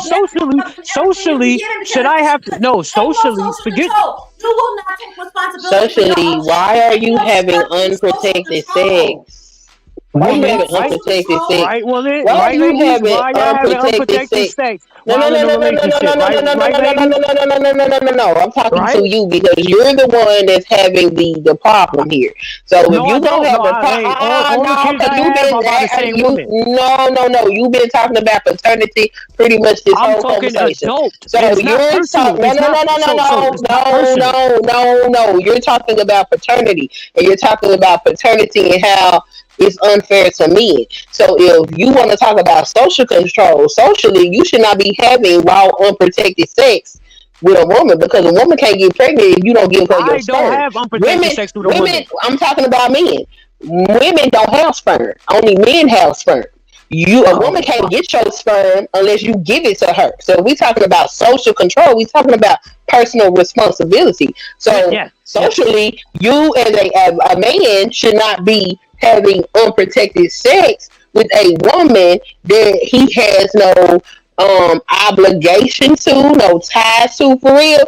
So what are we talking about here? So what happens when we're married and we're in a committed relationship? Should I even be thinking about you letting another nigga stick his dick in you raw? If that's what you feel like you need to be thinking about. Why would I need to think that if you are? I don't know why, but you brought it up. I ain't thinking about that. Then why are we discussing it? Because the reason we have to discuss it is because the women who get tested show 33%. So me taking an educated. So all 33% of these women are married? No, they are not. No, they are not. What are you talking about? What I'm talking about, come on, let's make this leap. The reason they're taking that test is to determine if paternity, right? Why would they be doing that if they wasn't fucking raw and they didn't have to find out, oh, this is your child? Because there's a fucking discrepancy in who the daddy is. Most of the time they taking these tests because they putting somebody on child support and you need to do that to get the child support. Now we break it down. We break it down. I'm dealing with a woman. I could be fucking her raw. Cool. I know what I did with her. But then again, where's my responsibility when you go out and do the same thing with 2 other dudes? I mean, if you worried about that, then your responsibility is to get the baby tested, like Sophia said. No. The responsibility is, you know what's fucked up? I mean, that's crazy. Who sits there and think, oh, she fucking 12 niggas behind me? I don't know. That's crazy. Y'all not, so why y'all acting? Yo, y'all gotta stop acting like this. Y'all gotta stop acting like this. So if it's hold on, if no Sapphire, no Sapphire. If it's a possibility.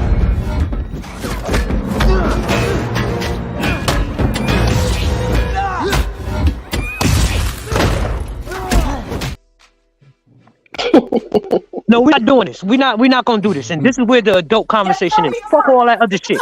You let 3 niggas nut in you raw, but you're not gonna tell 3 niggas you got me pregnant. You're gonna tell one nigga you gonna tell one nigga he got you pregnant. The most valuable nigga that. Who's the one and only master? I am.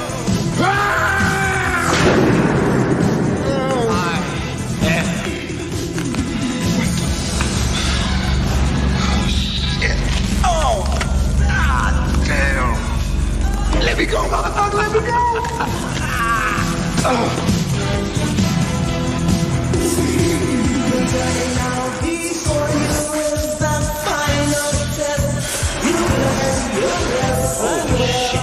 I can't teach you no more. There's a power deep inside you, and in a drink you'll find it in time of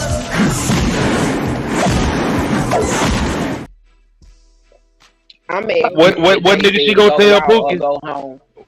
What nigga she gonna tell Pookie? She gonna tell a nigga she think is the most she's gonna tell the nigga who she thinks is the most who has the ability to be the best father. Whoever come up as the daddy, you that baby daddy. No.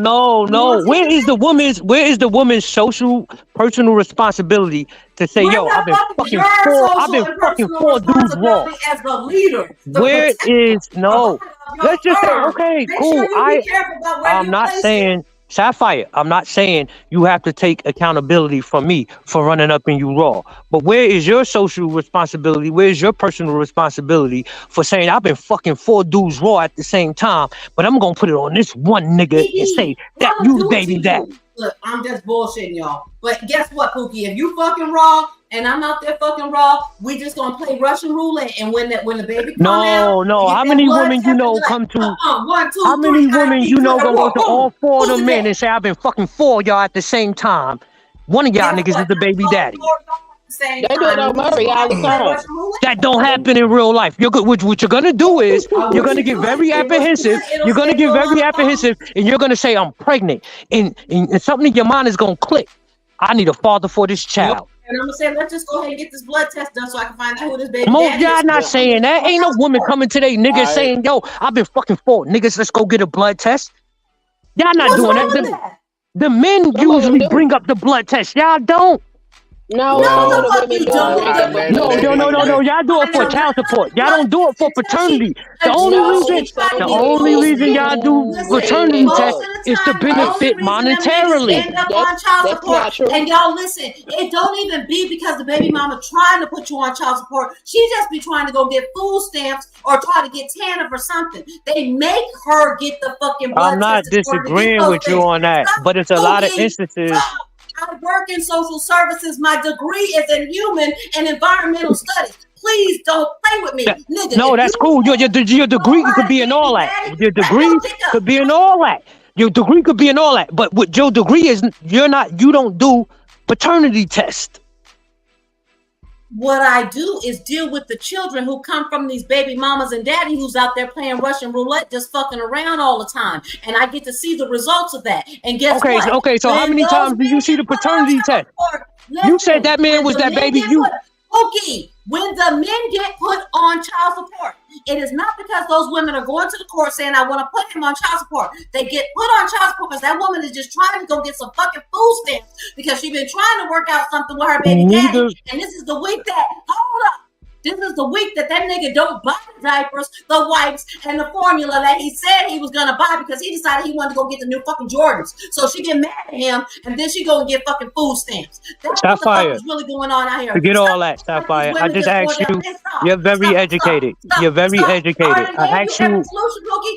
I done gave you every solution. I said, when the baby is born, get a fucking paternity test. Y'all are not responsible for that baby until it is born. And when the baby is born, my suggestion is get a fucking paternity test. I ain't even gonna be mad at you. Get the I'm fucking not saying paternity being test. mad. I'm not saying being mad. What I'm saying is the social responsibility. Should it be get a paternity test so you know I'm not fucking Niggas, somebody? wrap your shit up. Stop fucking everybody. What if I think we're in a committed relationship and I don't believe you're having sex with another man? And if Should I? you don't, then guess what, Pookie? You ain't got nothing to lose because when that paternity test come back, when that baby's born, you know it's yours. You ain't got And how nothing many to lose. women? So let me break this down. How many women would say, "Okay, cool," but versus how many women say, "Nigga, that's your baby, nigga. You Know get a how many? paternity But test, that's my nigga. solution. You get a That's my paternity test. I'm gonna put your That's ass on my child solution. support." Guess what? That's my solution. Well, Damn them that's all. a If there's a bitch out that's there a that's lying a and choice trying to to It's make. baby not baby so. daddy, See. No. I'm for it See, all. you're I'm holding the for men and the truth from women the to different beginning. standards for the same actions. You're holding the Okay, men but and the women to the different woman is standards the for the only same one that's act. gonna carry that baby. So what you It talking doesn't about? matter if you carrying a baby if it ain't mine. Yeah, it do. It do. So If it ain't mine, this is where I interject because I don't. No, Pookie didn't just say he not holding us to the same standards. Pookie, throughout history, you know who they hold accountable for everything? Us women. Y'all want us to I dress know demurely that. and everything else because we will tempt you into having sex with us if we not dressed a certain type of way and everything else. All the fucking responsibility is on us. But somehow you supposed to be the leader, protector, and provider, and you can't even control your own fucking sex drive. My solution I never to said it that. is to I've just never get a said niggas are fucking supposed to be paternity. leaders. But that's I never what's going said on that. out here. Look at those I never Muslim said women. that. Look You all fucking. across I this never globe. said that. It all No. depends on how a woman is No. dressed, how We're she not is gonna do carrying that. herself, whether or not she's going to be We are not molested going to or do not that, by Sapphire. somebody. You will So the fucking nigga. solution, Pookie, Yo. is to just Woman will get a fucking blood nigga. test when No, they Sapphire. born. You woman will fucking Man, nigga don't I'm even done know his arguing with you. last You name messing up and my expect high, him to be a Pookie. leader. You messing up my high because you talking nonsense. No, because I'm Where the talking some fuck is real shit. Rooster? A Pookie, woman. how A Rooster woman, gonna nah, be leading? You yeah. come up Rooster here ain't with gonna the talk to you. bullshit. So Rooster gonna talk to you just like that. So a woman will fucking nigga and don't know his last name, but call him a leader. And you will fuck What's that? Whoa, wait. So wait, stop, everybody, stop. Y'all take a break. Ooh. Ashton, put that last put that quote that I put in the chat. The go raw, don't go raw, which don't one? go at all. Go raw, Okay. don't go at all. What's that link in the back chat? That's a link to a Washington Post. This is why I say go raw, don't go at all, because I like this conversation. This, if anything, it empowers this principle right here. So on the men's side, to that link I put in the chat, and it's also in the chat for the people. That's a Washington Post study. Here's why you should go raw, or don't go at all. Because you go raw and a chick should get pregnant, and that's your baby. Let me round up. $311,000 for 18 years because you went wrong on a chick that you probably didn't, for a baby you probably didn't want to have, with a chick you for damn sure didn't want to be with. That's number one. That's on the men's side. Now on the women's side, look at all of this stuff that you have to go through. You have to get pregnant. You get pregnant. You have to carry the baby for 9 months. You may or may not know who the father is, or you do know the father is. You may not get no child support, or you do get child support. It's not enough to raise that baby, and you gotta go through that for 18 years. The reason why I say that is, combined with the conversation that three of y'all was having, why would you put yourself in a position like this where all of this is going to be sitting right in front of your doorstep and you have no choice but to do with it because you got somebody pregnant and you got pregnant yourself? That's why I say, if you're going to do it, or just don't do it at all. So that way you can avoid what Pookie's talking about. You can avoid what Sapphire's talking about, and you can avoid what Queen brought up. And you can avoid the stats that I put of how much it's going to cost to raise kids. And be advised, this article came out before inflation. So I'm pretty sure it's more.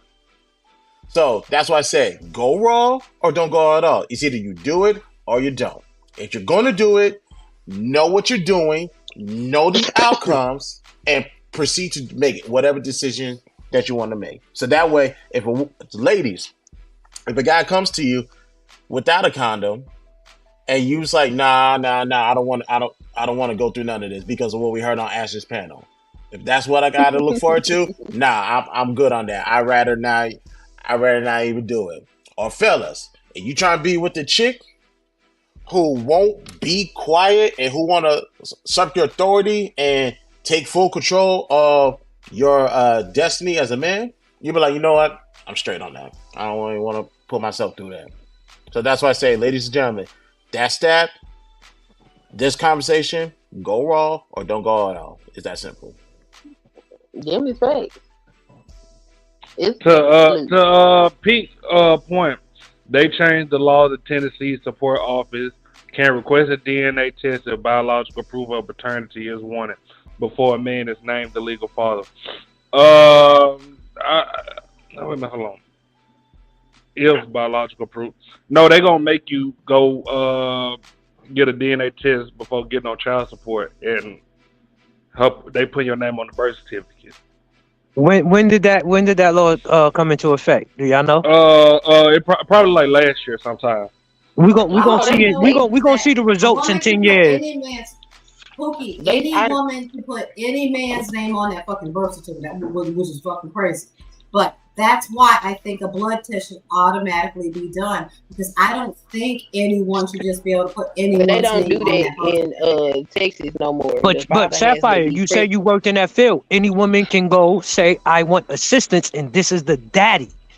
No, and know that nigga ain't the daddy. And know that nigga ain't the daddy. They don't do that. They have to get a blood test when they decide they want. Some states you don't have to do that. Majority of states you probably don't have to do that. You can just say this is his name. DNA test. No, you have to get a DNA since test. When? I could be wrong. Since when? They're gonna introduce. They're gonna They're gonna give him a court. Now, if he don't go take the DNA test, then they can make him a default father. No, I'm not gonna let y'all do this. I'm not gonna let them. No, you do not. That is not uniform across states. That is not uniform across states. No, it is not. What state is putting? I ain't never heard a nigga in Cali say, I was requested by the courts to go take a DNA test because that woman put me. That woman put DNA test. No, they will not. Yes, that woman they is will. No. They're gonna ask you who the daddy is, and they're gonna send that nigga a notification. This woman put you on. I'm gonna go get the government gives that woman benefits. They ask for his social security number. If they don't have that blood test, they're gonna ask for his social security number. If she that's all they need. If that's what they need, that nigga name and so they don't even need his social security. Y'all bugging. No, y'all know that's false. On the fucking state. And if she don't know his fucking last name, like you said, why the fuck would she know his social security number? I guarantee you this. Hold on, Ashton. I guarantee you this. The majority of men on child support probably haven't taken DNA tests. To be fair, Sapphire, but to be fair, Sapphire, it's a lot of women that just steal your birth certificate. When I'm about to walk out the door, a woman. They don't steal the birth certificate. They they memorize your number. I was about to walk out the door. How the fuck you get your social security card to know your number? Stop it! Y'all doing too damn much. No. Sapphire, I'm gonna tell you. Sapphire, I'm gonna tell you.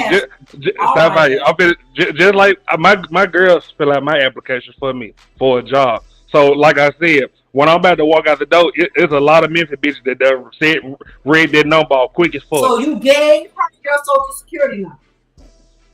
I mean, to put in an application when I'm right beside her. Your dumb ass. More but who's thinking that she gonna steal it when we together and in a relationship and shit going good? It don't matter. You're not thinking like that. You do your own fucking job application, and once you got that bitch, you got that bitch. I remember my baby daddies, and look, I call him my baby daddy, but he's my husband for 16 years. You know what I'm saying? That baby, she call her baby daddy. Oh, look, that's that ghetto love coming out right there. Just want to be ghetto. You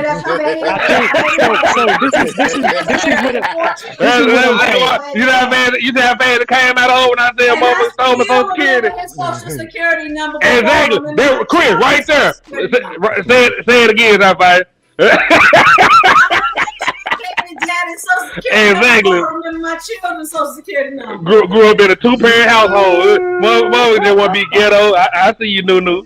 So I just looked up. First of all, they don't be knowing the nigga No, last name. I just looked up the law in California, and to get child support, paternity has to be established, and they will require a DNA test. No, it doesn't. If your name is I'm on the birth looking at certificate, the law. on your, It's not, if your name is on the birth okay, see certificate, now you adding another factor. that's You didn't not say that. adding it. Don't. That's not, if a You nigga think didn't. the child is his, No, if a nigga you think did the not child is say his, that.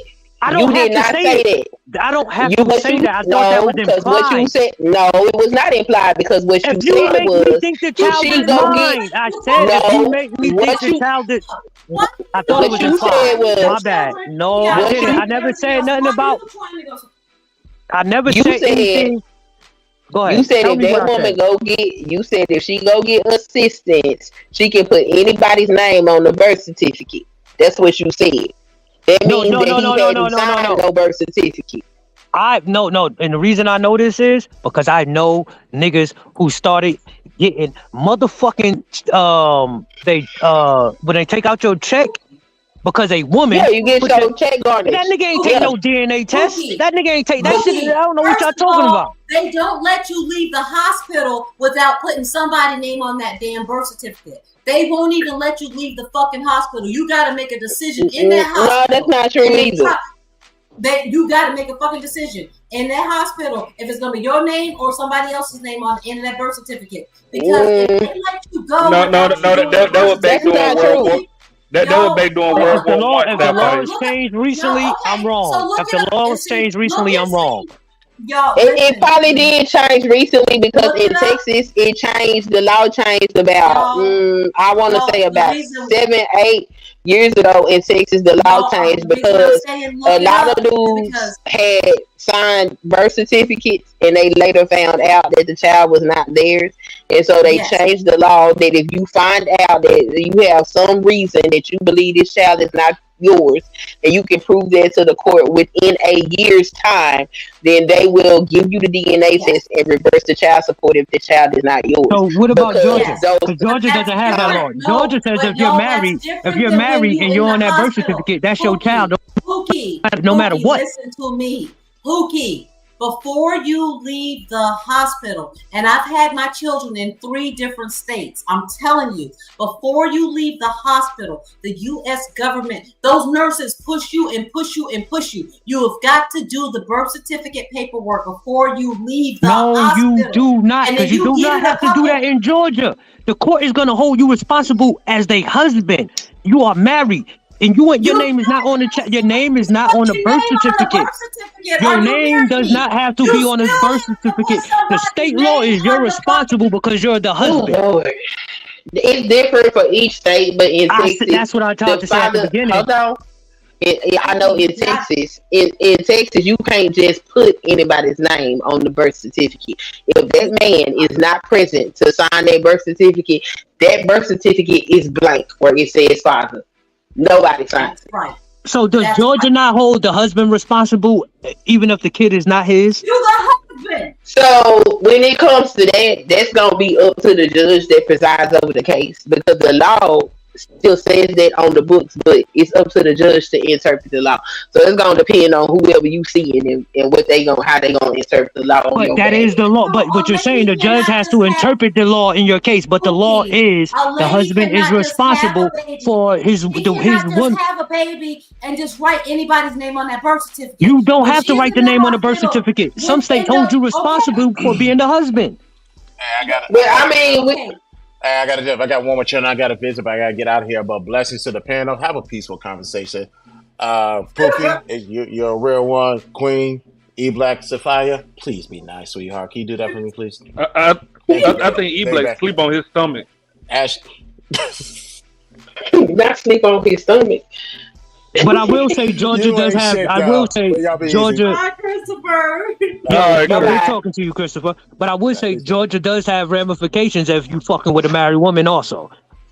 I think North Carolina has the same type of laws, but they will Yeah, hold you can sue they them for will that. hold the husband responsible for the caretaking and financial responsibility of that child. If you're married, I don't know how it is when Yeah, that's true. If you are married, because that's what the laws used to be. Any child conceived within the marriage is the product of the marriage. So, yes, that law is still on the books in some states, but the laws are changing to catch up with what's happening in the society. So, all of these conversations at the end of the day is really boiling down to people need to be responsible for the consequences of their own genitals.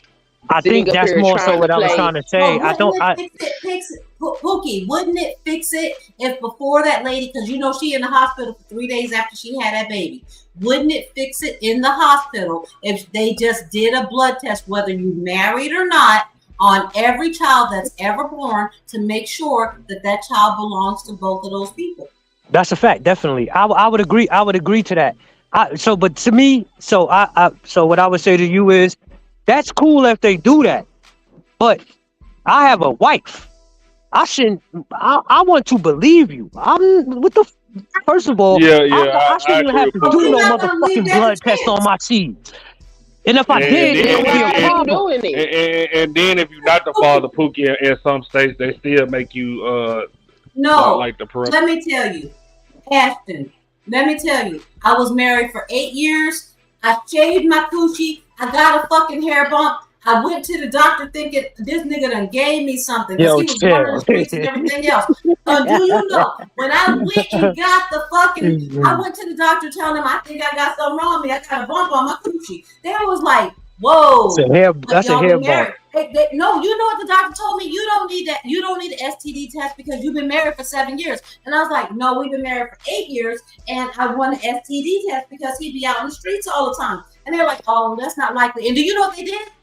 Instead of them just giving me the STD test, they called my husband and asked him what the fuck is going on instead of just giving me the STD test that I want. Oh, wow. No. This is what I'm saying. It's not as easy as y'all saying it is. It's not as easy as y'all saying it is. Wait a minute, hold on, Pookie, because I went to pregnancy. She went to STD. No, what I'm saying is that in some states, even if y'all are still married and the baby is not his, they will hold him responsible as the child is his.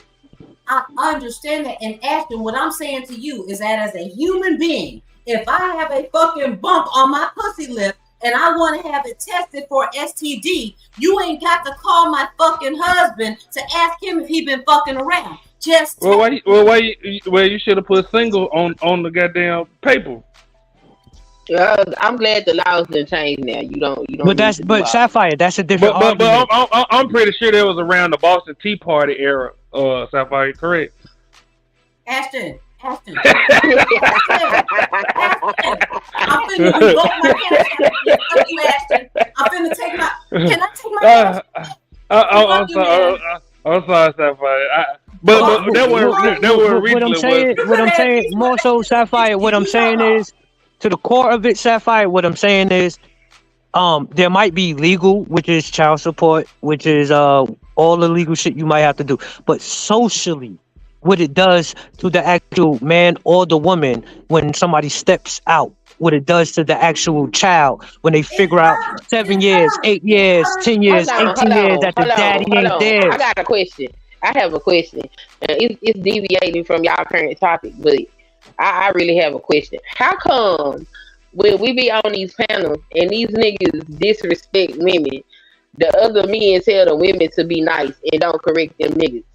Because we women, we. I don't say shit.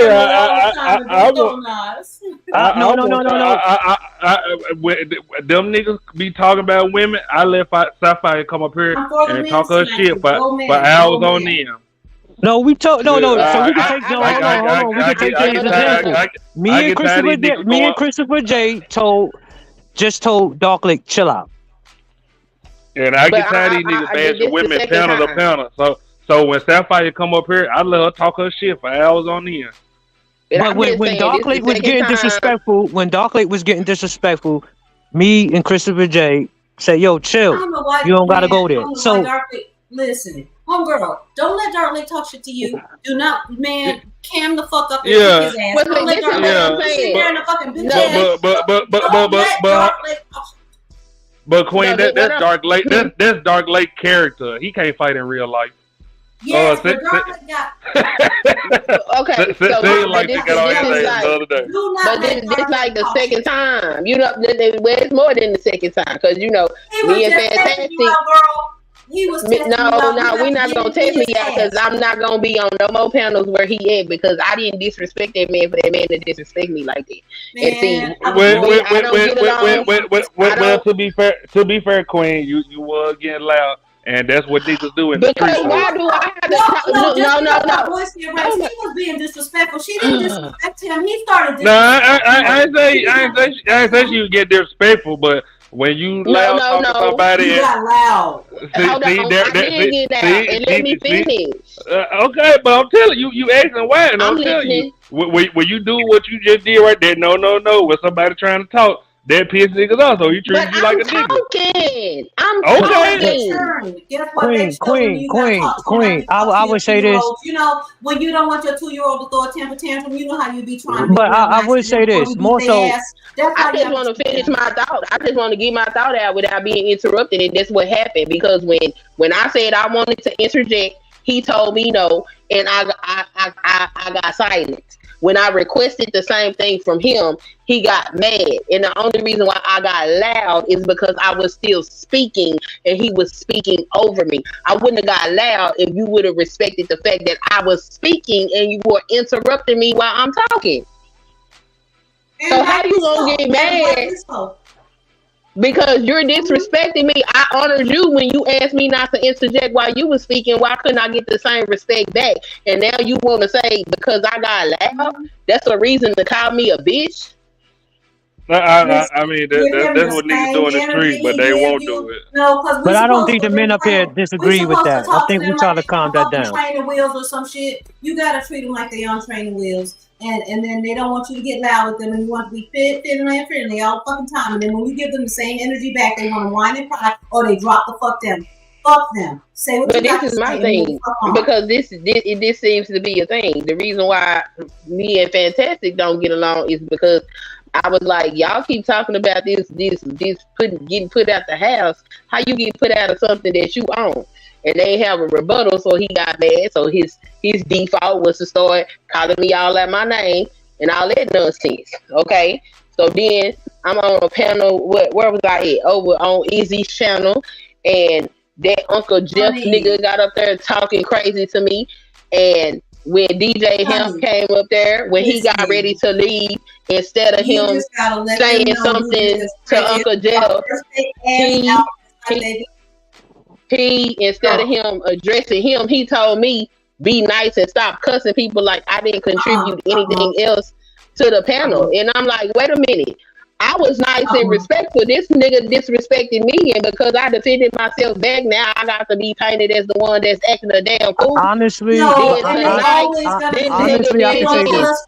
And then, hold on, I'm not done. When Christopher J got ready to get off the panel, he told me to be nice. Hold on. Not why you address the man that sit up there and call me a bitch. Don't be nice, because guess what? You'll sleep better. You will sleep much better knowing you cursed his black ass out. Curse his ass out. Go to sleep with a smile on your face and wake up in the morning like, girl, yes, you did that. Because you're going to feel like shit if you wake up in the morning and be like, I let that nigga talk shit to me. No, tell him what the fuck you got to say and move on, because it ain't going to matter one way or the other. They don't take this shit seriously. Fuck them. I don't give a fuck. Sapphire is right. Y'all know I'm getting tipsy because I done said I don't give a fuck. No, but you're right. It's in a lot of the times I would say this. When women come up here and you're not used to this space, and we don't know if you're used to the space, we don't know your personality. I say as a whole, the men would look at it like, you know this shit ignorant over here. Why would you even come over here if you wasn't really ready to get ignorant? There's a lot of women come in this space with that energy. A lot of women come into the space, not to say you did, but a lot of women will come in this space with that energy on some fuck you nigga type shit. So it just, I don't look at it, and this is why a lot of times I don't look at it as women versus men. It's two adults with opposing opinions It's based off of woman versus men, but you're an adult and shit is stupid over here. So you gotta hold your own. Well, I was told this was a safe space for women. That's why I come over here. Because I don't get on these panels because I don't take kindly to being called no bitch. Because I do my best to be respectful. But if you disrespect me, I can't act the whole motherfucking monkey's ass. And I don't like to do that. I like to have conversations, like, because I'm an adult and I'm grown and I'm intelligent and I like to have conversations. So that's the only reason. Sideways, then, give them the same. Nah, I ain't gonna and niggas be over here doing that type of shit. I just ain't gonna be hitting these panels because I can't do that. That's fuck that. I don't like to sit up here and scream out. That shit got me hot. No, But sometimes okay, you gotta hold on, real quick, Pooh. Everybody lay down. Look Kane in the hole. Fuck you all about. Oh, they got my niggas look Kane in the hole. Get my kid a little hair. Prince Hakeem in this motherfucker. But hold on, give me 1 second, Prince. We at the 6-hour mark. Y'all make sure y'all hit the like, share, and subscribe button. I don't ask for much, but to help me get in the algorithm. But that cash app is at the bottom. For clout. That is the solution to this. The solution, Ed, is for you to send a goddamn 99-cent super sticker. So this way I don't have to go to Brokeback Mountain. That shit crazy. The problem is all these people without no fucking girl is the ones that's fucking beefing and having problems. Go find you a woman to lay down with, the one that you don't have to pay for. It ain't my fault. Shake your ass, ho.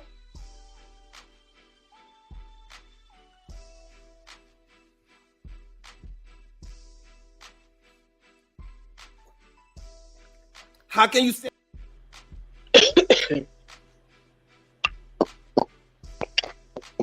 All right, now y'all go ahead. Y'all can go back to y'all fraternity conversation. I just so I would say this to you, Queen. I think once you start to get used to certain personalities in this space, you'll probably figure out like if you're gonna go on a panel or not. Because a lot of us get into it with each other, and you might not even know. I don't know Dark Lake. Suncase, who called you a B? Dark Lake. Nah, don't tell me that. Yes, he did. Yeah, he called me a bitch for no reason. Not what he say, but he called me a bitch because I raised my voice. Is what he said. But I didn't say anything disrespectful. The only thing I did was ask him to respect the fact that I was still speaking and I wanted to get my thought out. That's all I said. Hold on, y'all. Give me 1 second. One more person at the door. I apologize. Okay. Damn, where my buttons at? Ooh, I clean the hell. Hey man, I smell it, can I inhale it? What's up, guy? What I got going on? I'm trying to get like y'all. Hey, this my nigga that be shooting shit I was telling y'all about. This that Motown suit ass nigga.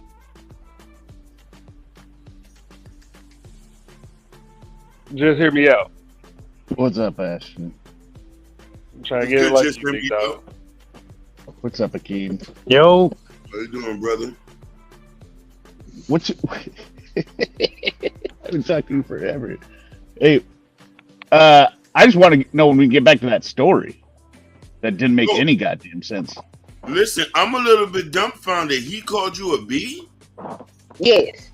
It's Dark Lake. Akeem is Dark Lake. Like, Dark Lake jump out the window all the fucking time. And go ahead. It's not surprising to us. But you see, I've never heard him talk like that before. Hold on, y'all. One more person. Come on, Pookie. Everybody lay down. Look Kane in the hole. Fuck you all about. Oh, they got my niggas look Kane in the hole.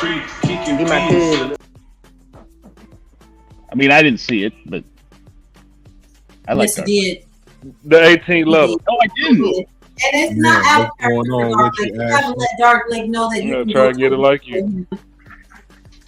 Dark Lake you just gotta put Dark Lake in his place, or he'll shit all over you. No. So here's the thing, though. I'm not saying I don't believe you. I'm just saying that can't be. You know what I mean? Oh, you was in Fort Smith. You was in Fort Smith, Arkansas, Sapphire.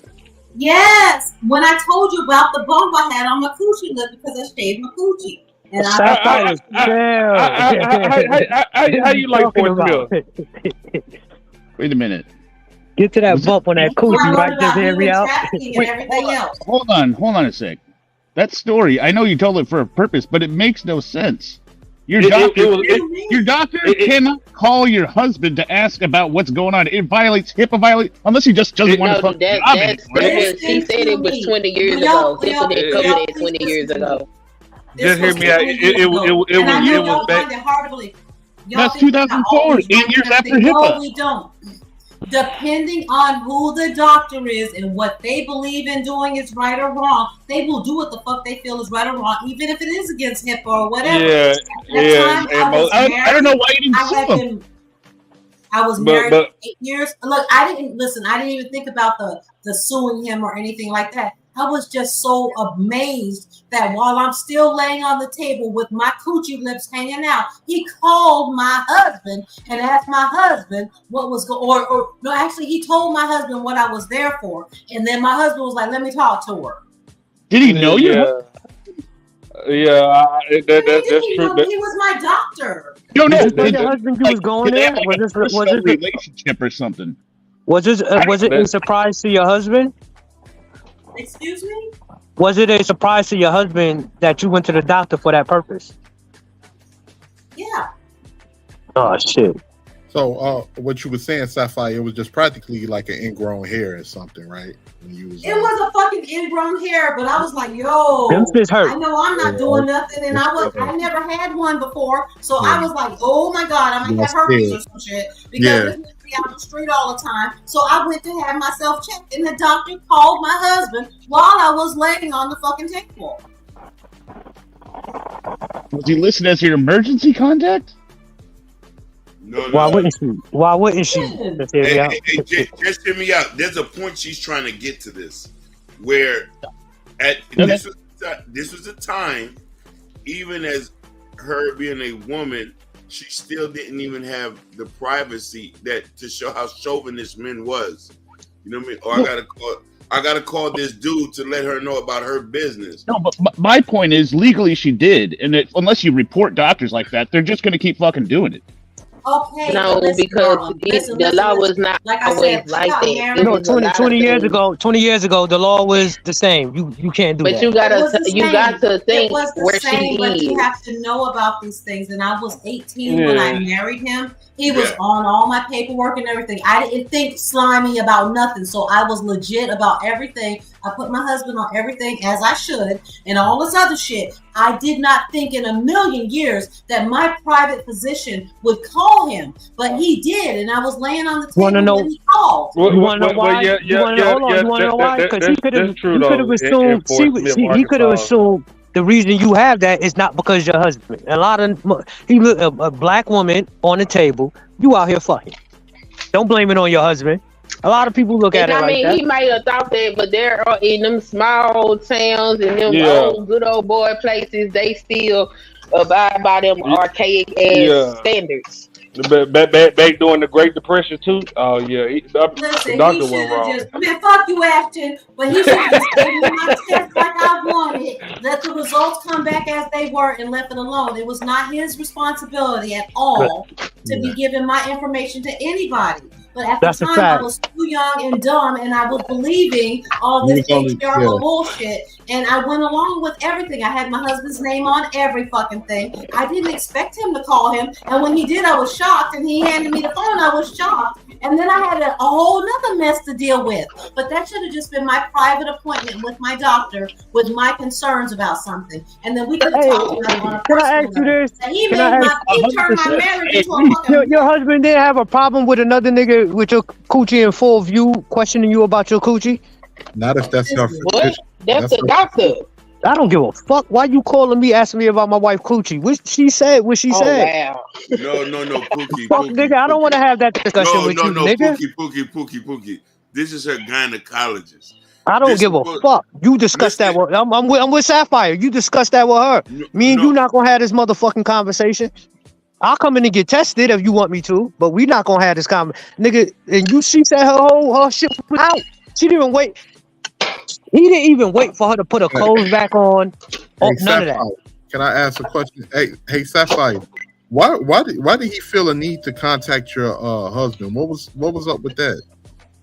I don't know why the fucking doctor contacted him. I just figured that was a man code kind of thing because he should not have done that. But he did. He called my husband to ask him, to let him know, hey, she's here. She feels like she might have an STD or whatever. Talk to her. Imagine the nigga calling you saying, yo, I'm looking at your wife's pussy right now, dog. It's a big ass bump on her shit. What's up with that? Wait. Hold on. Do y'all? We can't have that conversation. Do y'all not know that it was a time when any medical care that a woman get, they had to contact the husband. The woman had to get permission. This was 20 years ago. That's 2024. I mean, that's 2004.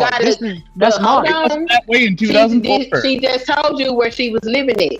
Now you talking about some rural backwoods ass shit. Wait, Sun Kiss. I wasn't around when she said what she was living at. What was you living at? No, and I couldn't even, y'all. As a matter of fact, at the Fort Smith, Arkansas, and at the same time, I found out I was pregnant. That's the other thing. Because I was like, oh, hey, Sapphire. My discharge is a little different. I got a fucking bump. I thought something was wrong, And so he called my husband and told him. And then it came back a couple days later that I was pregnant. And that was that. But that's the way it was back then. And then I told them I wanted my tubes tied after that baby. That was my third baby. I wanted my tubes tied.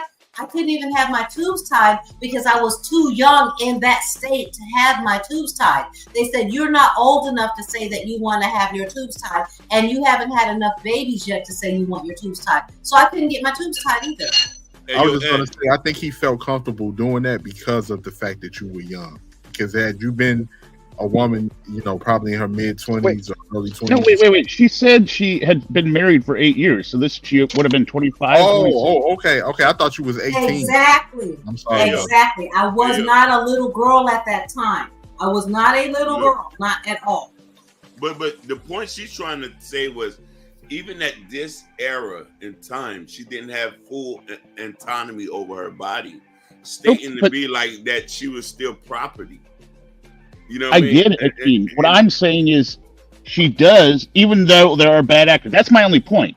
It is legally, you do have it, but some people act bad, and the only way to deal with that is to get rid of the motherfucker. But most people don't think I'm gonna report this when in medical situations. Why not? Everybody not white, and white people don't even do that. Just hear me out. It is what it is. You call the police.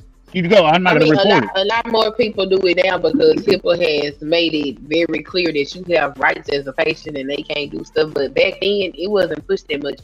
My degree is in healthcare. I've been in healthcare since I was in high school. I went to the high school of health professions. But HIPAA in 2001 was not as hard as HIPAA is today.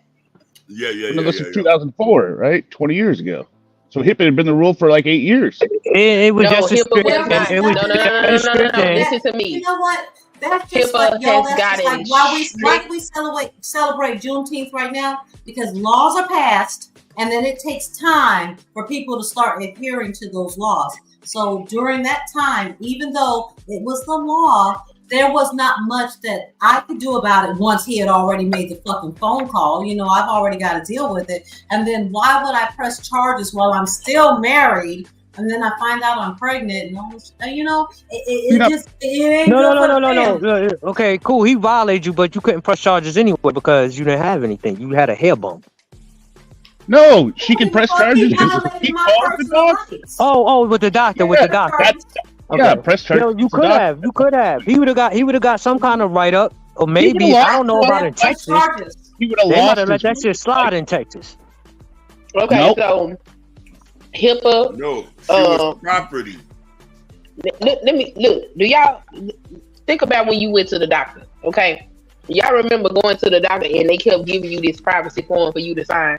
Y'all remember that, and they became more aggressive with it. Like every time you went to see a doctor, you got this form that they made you sign to say that you got it. Right. That's because HIPAA was trying to let people know that doctors cannot violate you like that anymore. A lot of people didn't know that. Even though the laws were there, it was a lot of people that didn't know that their doctors couldn't do certain things. So they started pushing it aggressively. So at the time that she went to the doctor, she probably wasn't aware that he couldn't do that. And he was taking advantage of the fact that she didn't know. My doctor's office, they won't even leave me a voicemail unless they ask me for permission every time. Like, you know what I mean? That's now. I know that's now. I agree. When it comes to being a woman who is married to a man, when new laws have been enacted and everything else, some of them old school doctors, and my doctor was an old man, okay? He was still rocking on what he believed was right. And as far as he was concerned, I was the property of my husband. And so he wanted to make sure that my husband knew that I was there saying that I thought I had a fucking STD. And just hear me out is wrong. Because I'm about to tell you. If your doctors found out you had HIV and you said the only woman I've been having sex with is my wife, it's a duty for them to report that. Without your consent. Without your consent. Pookie, that is a totally different scenario because he could have been whatever. The doctor even no, it is not. So what the fuck are you talking about? How was it? That hair could have been a sign that I had fucking HIV. He didn't know one way or the other. He didn't even give me the fucking test. Yes, exactly. He told my husband. Okay, so wait. Doing a test. Hold on. Nah, he just know your T cells is low. No. When it comes to HIV, they do have to report, but they don't report names to the CDC. Now they can report you to the health department, so the health department can notify the person that you slept with or the people you may have infected, but they won't tell you why. They'll just call them and say, hey, we need you to come in because your name came up in this investigation and we need to test you for whatever they need to test you for. You know what it is if a doctor telling you come in. If a doctor, nobody get a random call like come in and check your dick. No, they don't just call you for HIV. They will call you for chlamydia, trichomoniasis, gonorrhea. That's what I'm saying. Test though, don't they? They test for it first before calling everyone. She was in Texas, dog. Yeah, they operate. Imagine they operate differently. Just hear me out. They don't give a fuck. No. They call everybody that you say that you had sexual contact with without doing a test. Now, they have to. The health department calls them to come in so they can be tested. So let's say without testing the person they're talking about. No, this is what I'm telling you. The person come in and they test positive. So they tell the person you have tested positive. Wait, hold on, Queen. Just hear me out. Somebody dropped you 15 minutes. You'll be back at 15, 20, at 2:25. Y'all go ahead. So look, y'all, and I just learned that even if you have like syphilis or chlamydia or anything like that, they don't even have to like you don't have to tell them the exact person that you have been with. You can just like give them a roundabout and they will give you the fucking test to take the and shit. Nowadays they try to keep everybody's information so very, very fucking private. Like before you used to have to give them a list of names. Like, cause I told you I was in the military, right? I was in the Navy and I spent a year in the STD clinic. And during the time that I was in there, you had to tell us everybody that you had been involved with during the time that you might have had that STD. And then we had to contact all those people and everybody had to come to the clinic. But nowadays, you don't have to give them the actual names and phone numbers or anything so that the doctors can contact them and let them know. You can just... But you didn't have to do that back then. You could have just said it was a one-night stand and lie your ass off. No, well, you could have, and it was kind of on the good old boy, buddy boy system. But if I went to the clinic and I found out that I had fucking chlamydia, they would ask me, like, before you even get the test, they ask you how many sexual partners you had and everything else. Then the test comes back and they find out that you have chlamydia. Then they'll say, so you told me you've had 20 sex partners within this amount of time. Can you please give me the names and numbers of these people? Because we need to let them know that they need to come and be tested too. It's a little bit different today. They try not. But what I'm saying is, even back then, people weren't given the names of their sex partners. they were trying not to, but the questions are asked in such a way to where it would be difficult for you to get out of it. So if you said, How? like when I you first, fucked a bitch like last when night you and I first don't know go her in there. name. It's easy. No, Because when you listen, first go in, they do that. Boogie, listen. When you first go in, they ask you questions. If you're going in there for an STD panel or whatever, then they ask you about how many partners you think you have had. You give them a guesstimate or whatever on that paper. Then your test comes back. After your test comes back, they pin you down on the shit. So you said previously that you had maybe 20 sex partners in this amount of time. We need those people's names and numbers. You can lie and say, I don't know who those people are, which is horrible. Or you can just go ahead and say, okay, this is who these people are, and they'll contact them. Nowadays, there are certain tests that they can give you, and you can just help your friends out without having them go in there and be embarrassed and all that. What I'm saying is, I don't think in any instances at any point in history, motherfuckers was being that honest. Maybe they weren't, but some people, when they ask you that question, when you're filling out your paperwork to even go to the doctor, and they say about how many partners do you think you've had, a lot of people are pretty honest about it. Yeah. Some people over exaggerate, especially if you're a hypersexual person. Some people over exaggerate about that shit and not know what the consequences are. They're like, yeah, I fucked 20 people in the last 2 weeks. Just bragging about the shit. And then the test come back positive, and it's like, okay, so you said you fucked 20 people in the last 2 weeks. Give us their names. Mm-hmm. Any contact information you may have, they're not gonna tell them that it was you. They're just gonna contact them and say, look, you may have been exposed to something, and we need you to come in and get tested. But if that person is smart, they're gonna be able to put two and two together and say, "Oh, you know what? It might." Because hopefully they ain't been fucking so many people that they can't narrow it down. Yeah, only if they know that that's the only person they've been sleeping with, and most people have multiple sex partners. Exactly.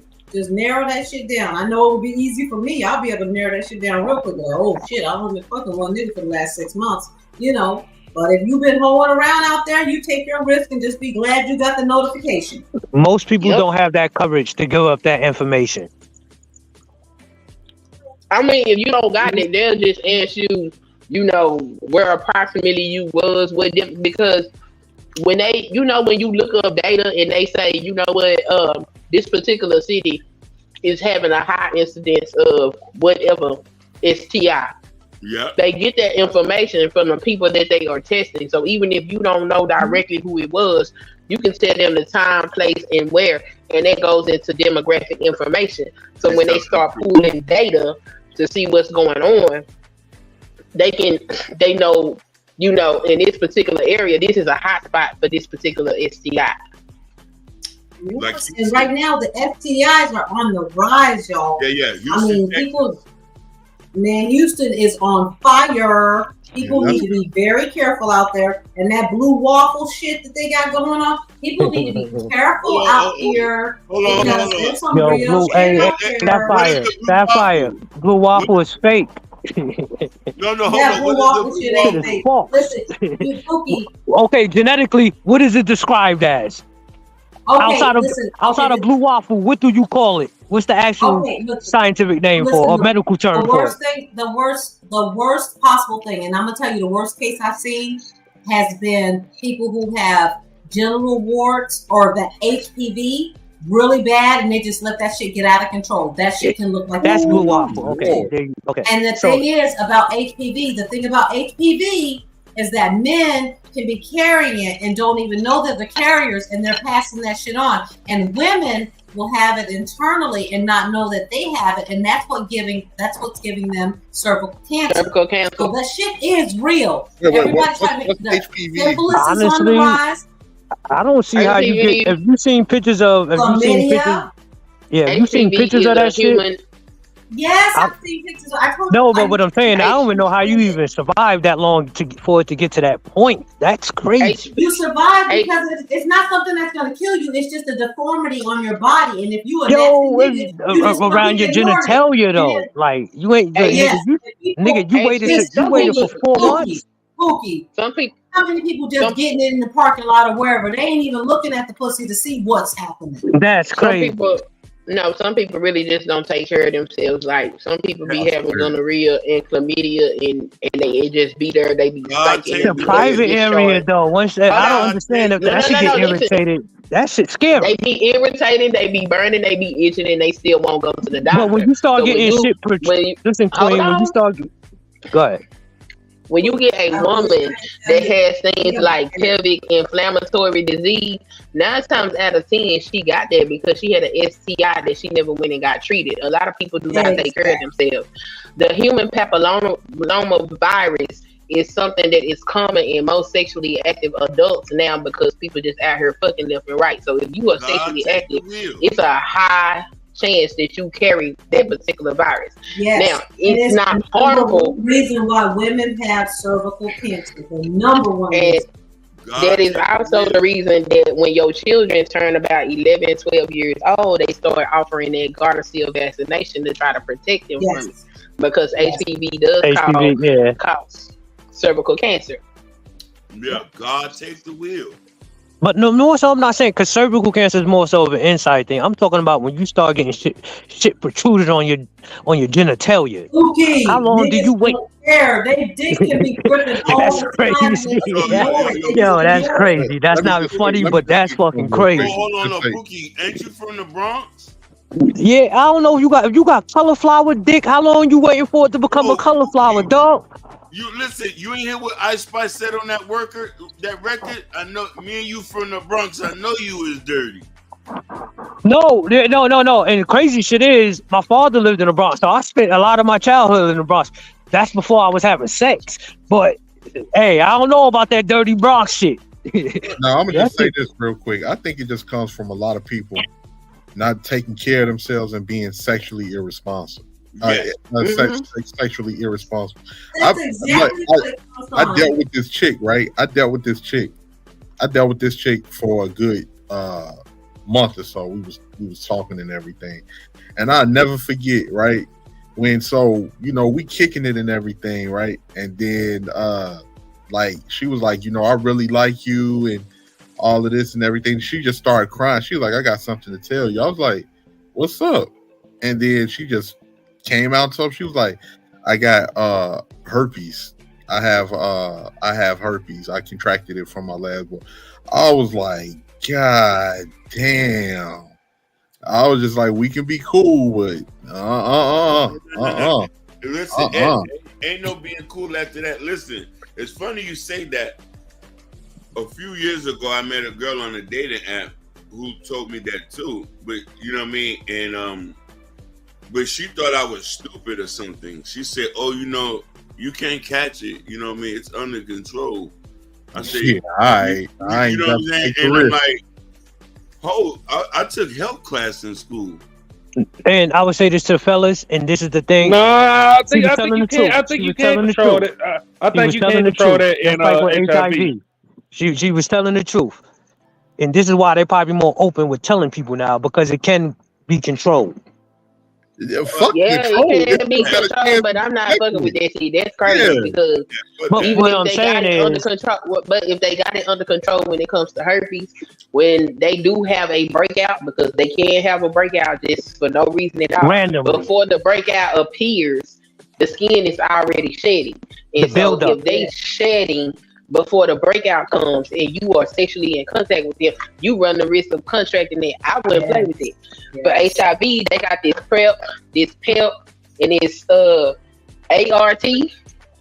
I mean, some people do it and they fine with it. Me, I wouldn't even play with myself like that. No, not me. Ain't nobody that desperate for no coochie. You shouldn't be that desperate for some dick. That's crazy. Trust people's test results unless you go to the clinic with them and see the doctor present the results to you both at the same time. You can't even trust that because people will modify them bitches in a second. They'll get that shit on Adobe Acrobat and change the results in a second. Listen, fucking is dangerous, y'all. Fucking is dangerous. I was a Googling motherfucker that night, boy. I was Googling up some shit. I'm like, oh. Let me tell y'all something. When I was in college, and I ain't know nothing about the coochie. I've heard of yeast infections. In college? No, I did not. A girl told me she had a yeasty, dog. I said, nigga, no. And she was telling me the truth. She was like, "No, it happens. It's normal. You know, you get it from just I'm the same irritation." way. Hey, I thought you had AIDS, bitch. Nah. Look, my What? sister kept telling me that she was having yeast infections when we were younger. When we first, she was young. We had both just been fresh married, but she was telling me all the time that she was having a yeast infection. I was like, "You telling me this too often, And she told me, she kept telling me that shit. She checked it.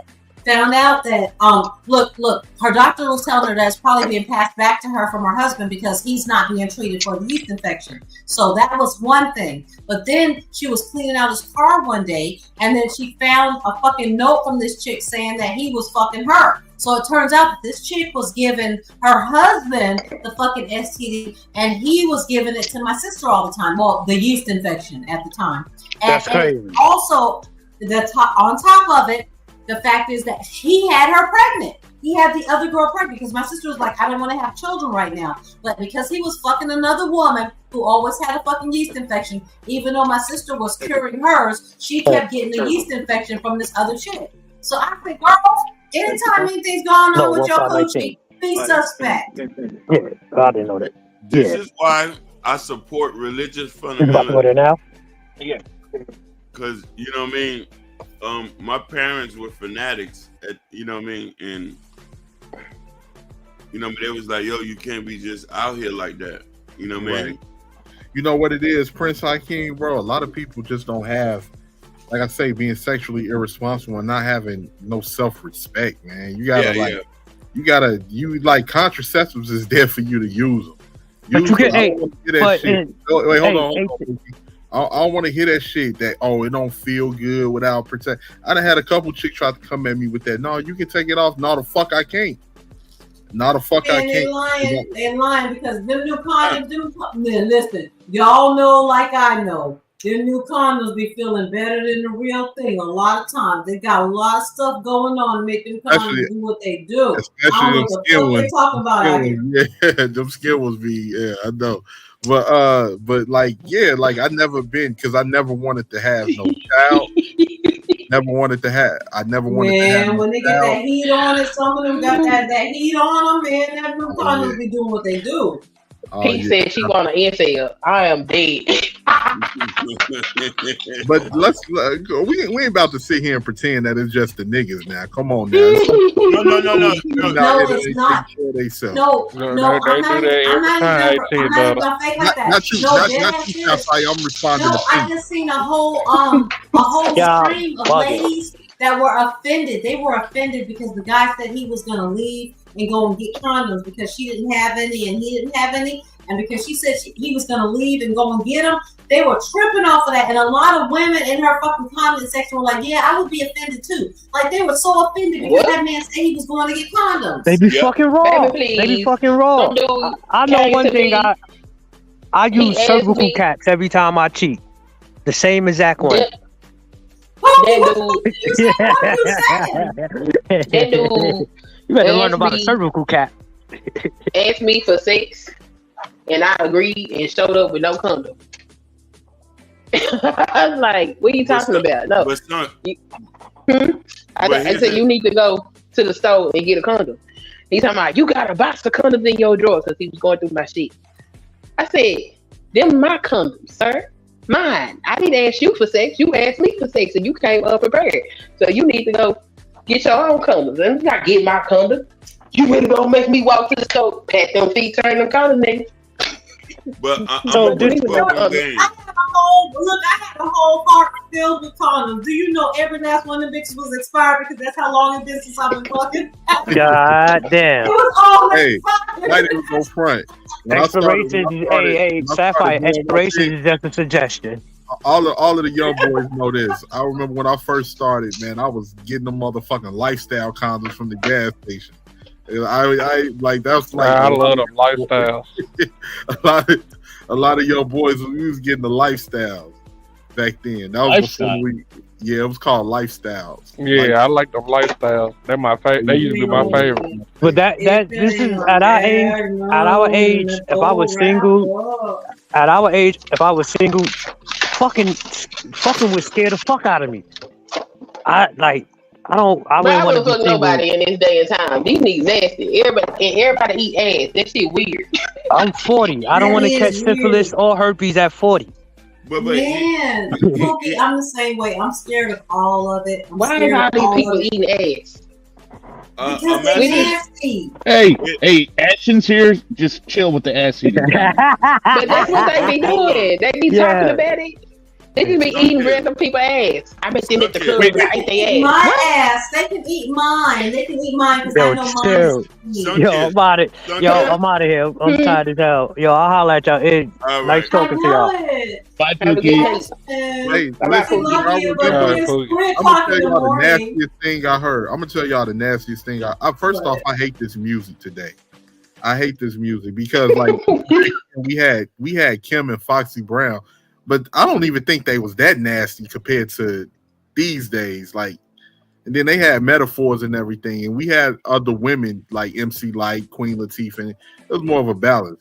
But when I heard this nasty ass broad, I seen it on YouTube. The song "Sexy Red" did with Sukihana, and when this nasty ass broad said, "My cum white, your cum green," I'm throwing it back. I'm making a scene. I was like, "You are disgusting ass.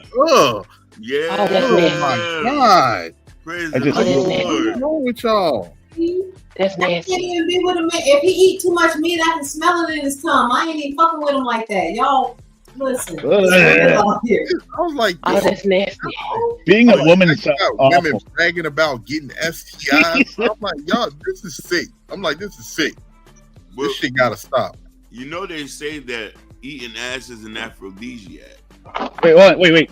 Can I get 10 seconds here? I just want to Hold say. on, I was gonna go. How can you tell me more? No, I was going to address you, Sophia, or Sapphire. Sorry. No, I was going to say I appreciate you. Like when I had questions about your story, just providing the additional details. And Oh yeah, rather baby. than, I'm always gonna be authentic. I don't mind.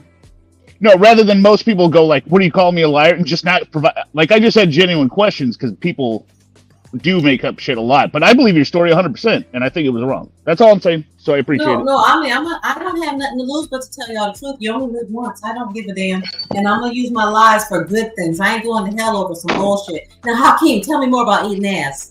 No. Listen. That was somebody that told me that they was like, "Yo, just try it. It's an aphrodisiac." Like, you know what I'm saying? And I was like, I'm scared.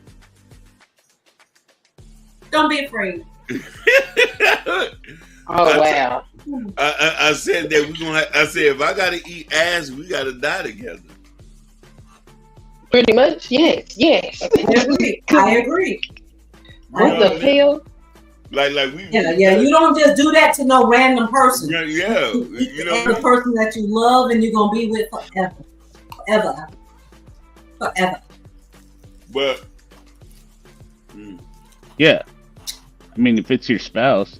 Yeah, you know what I mean? But Forever. Whoever you're gonna be with forever. That ain't something you just do on the random like it's an appetizer or some shit. Yeah. Forever. Whoever your forever love is. No, you're right, but ain't no rules.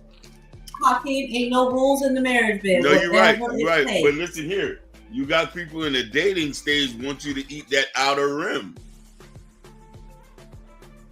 Yeah, that's because the way shit has been promoted now. You know what I mean? Everybody is on autopilot. A lot of people don't have a mind of their own. So whatever that's influencing them, like now, it is no rules, it's no morality, it's none of what it used to be. Because how people view things is, if I see people on TV rapping about it, if I see people in society accepting it, then that must mean it's okay.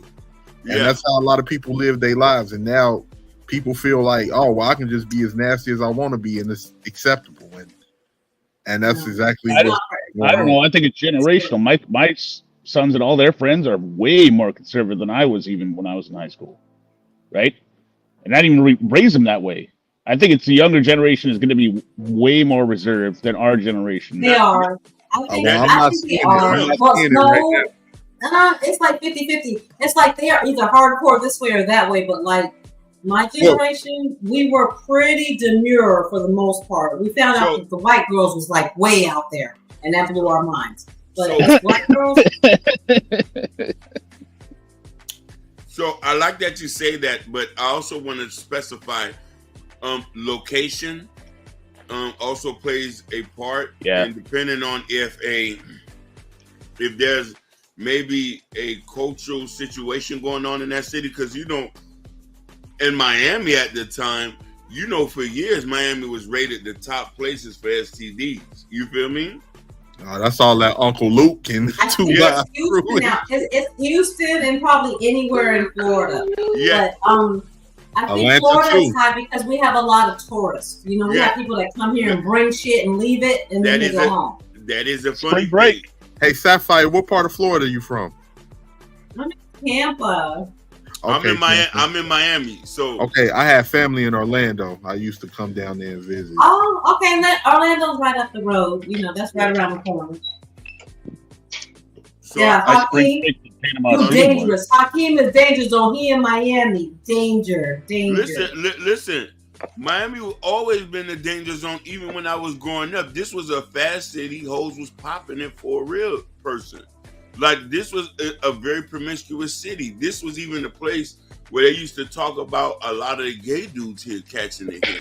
So, you know what I mean? This was stuff I was hearing my whole life. Like, oh, you know what I mean? But then, I've seen instances growing up where, like, people were just very easy about it. Sex was very relaxed. Like, Houston just getting now on to this. We have been seeing this. You know what I'm saying? No, Hakeem. But what do you think about Atlanta? Like, Atlanta for years now has been the place where it's like you never know what the fuck you're gonna get. There's a lot of down low brothers in Atlanta, and Atlanta is the black capital. I want to know why so many brothers down low. What the fuck's going on with that? Wait, I'm gonna respond to that. I don't think that's true, Sapphire. I don't think it's a lot of down low brothers at all. I think a lot of people that are, if they swing that way, they swing that way, and a lot of people ain't hiding that. It ain't a lot of down low brothers at all. And truth be told, I'm gonna keep it a G because I've spoken to women. It's some women out there that have these gay friends and all of that. And in some cases, some of those women even sleep with their gay friends. That is a fact. That's a fact. And they never Here's the thing.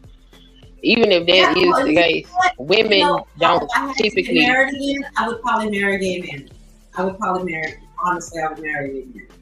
You want a gay man? You want to marry a gay man? I would probably, for marriage purposes. Yes, I would probably marry. Why would you do that? Don't say that, because I'm listening here. Anyway, but yeah, I would probably marry a gay man. Why would you do that? Lord Jesus, Mary, and Joseph. Because we would have more in common than I would with a straight guy. Like, because marriage is a contractual thing. So on a contractual purposes, we would get along better. But that doesn't mean that we have to be having sex with each other or anything. But for contractual marriage purposes, I would marry a gay guy. No. I'm not hearing this right now. Yeah. It ain't got nothing to do with the dick. It's got everything to do with the contract of marriage. Yeah, that be happening. It be some women out here that be doing a little bit of everything. They be having them convenience marriage, but women don't typically spread. It's like Disney, they do. No, they don't. Women don't what? Biologically, women don't typically spread STIs to This is the problem I have with you. Oh, you said to each other, you mean? Yes, I'm talking about. My background, my education, all of that is in healthcare. Okay, I do this. I do this. So at a point, it sounded like there was some misandry coming out. Go ahead, though. No, this ain't a male versus female nothing.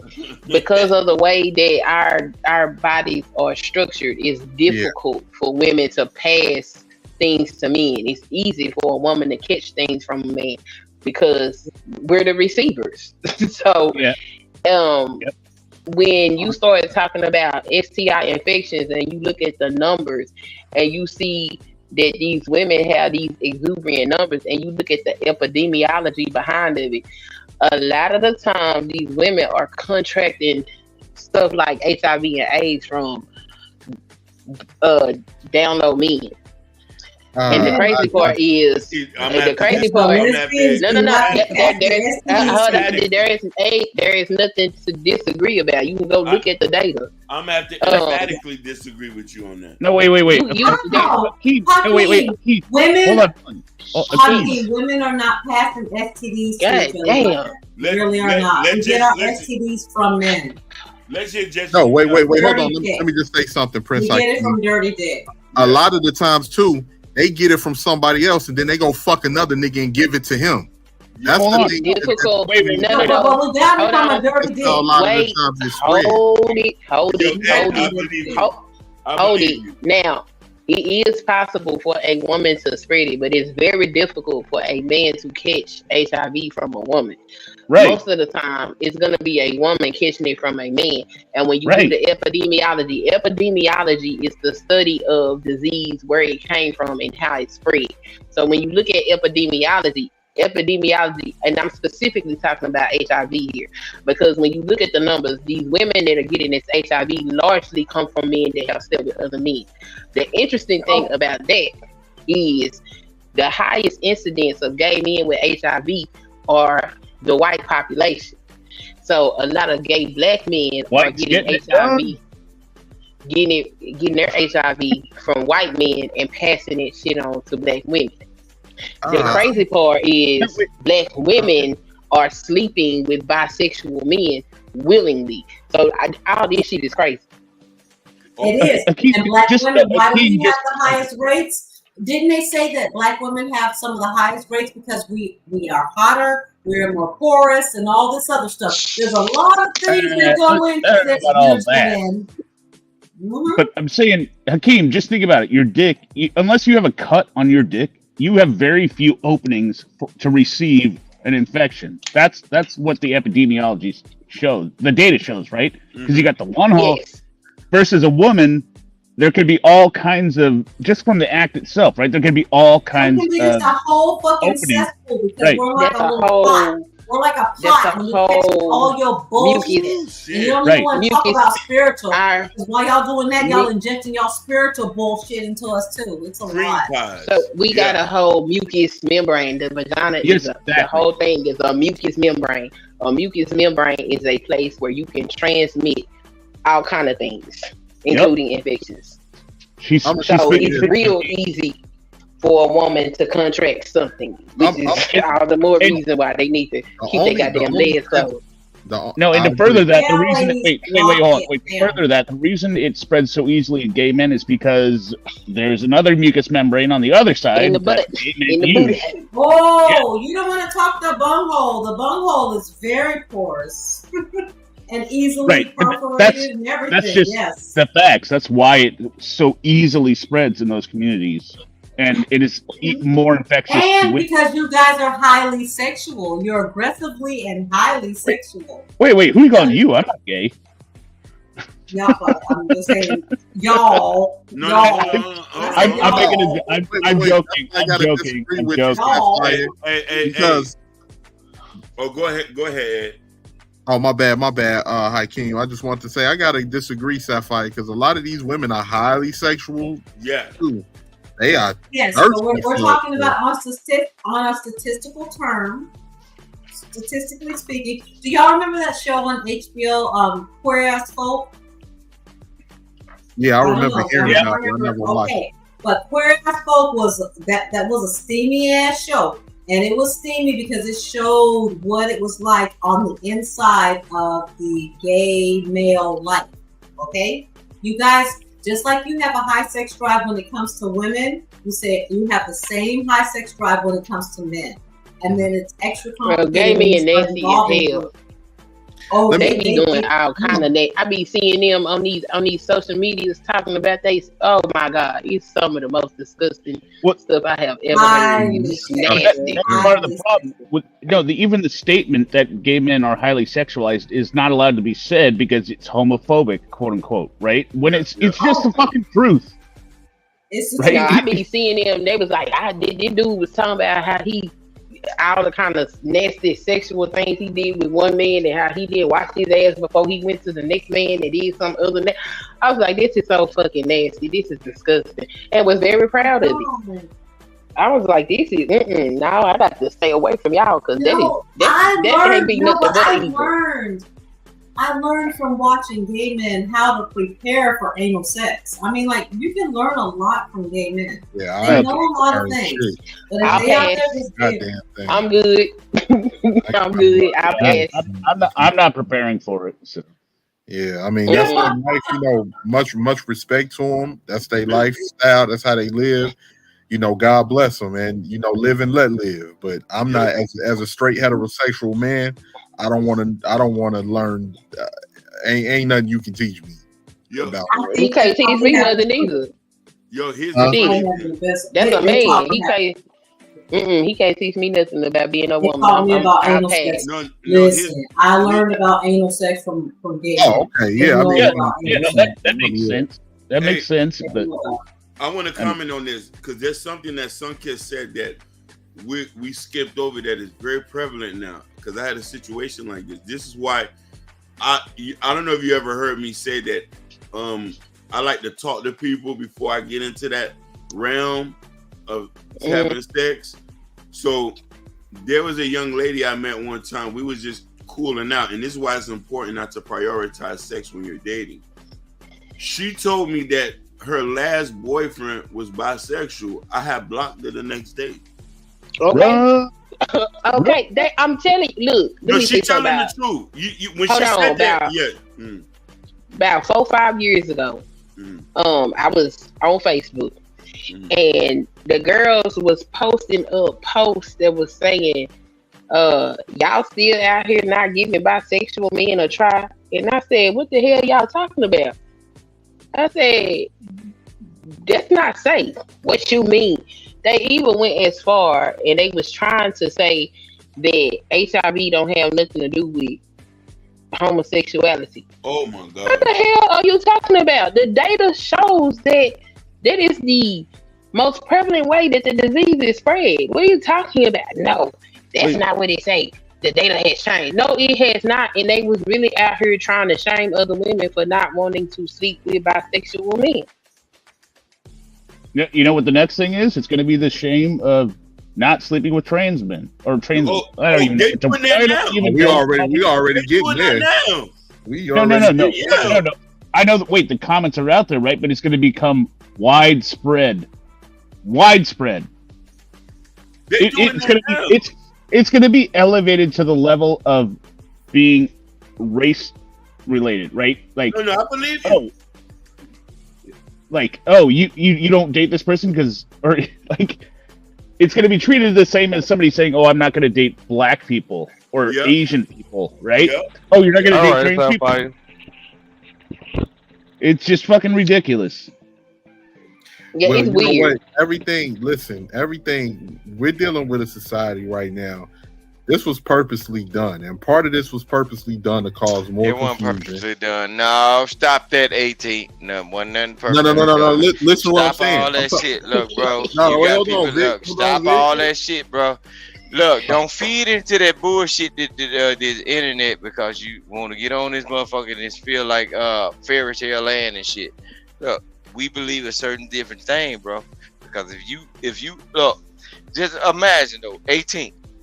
Can you show your family members the videos or how you've been acting on the internet or saying certain things about people that you come from? They'll look at your ass like a motherfucking fool, bro. Don't do that, bro. No, this is what I'm saying. The shit we be talking about and dealing with these goof ass motherfuckers on the internet, bro. 18, bro. I know some of your folks in real life, bro.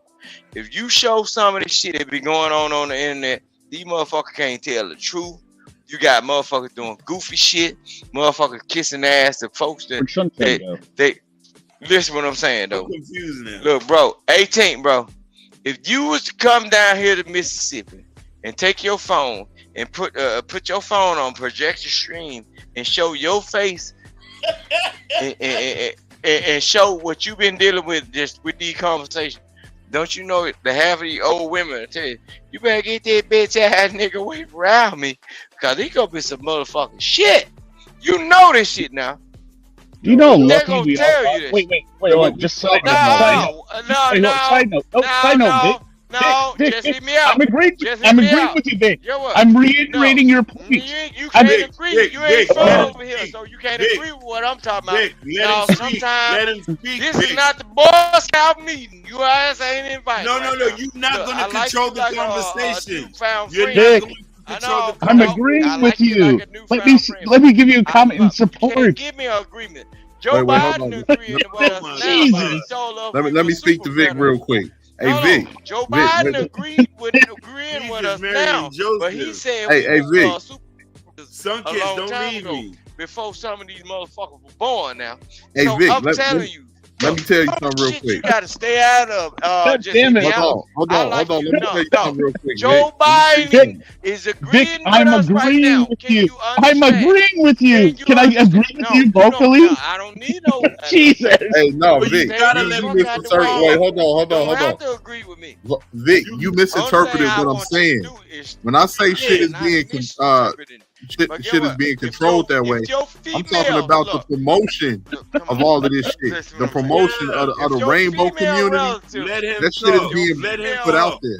If your female relatives was to see what we are operating and what we are doing and what we are as men and the lineage that we come from and we dealing with, cause Papa used to tell a bitch shut the fuck up with this nonsense. And then look, bro, come on, man.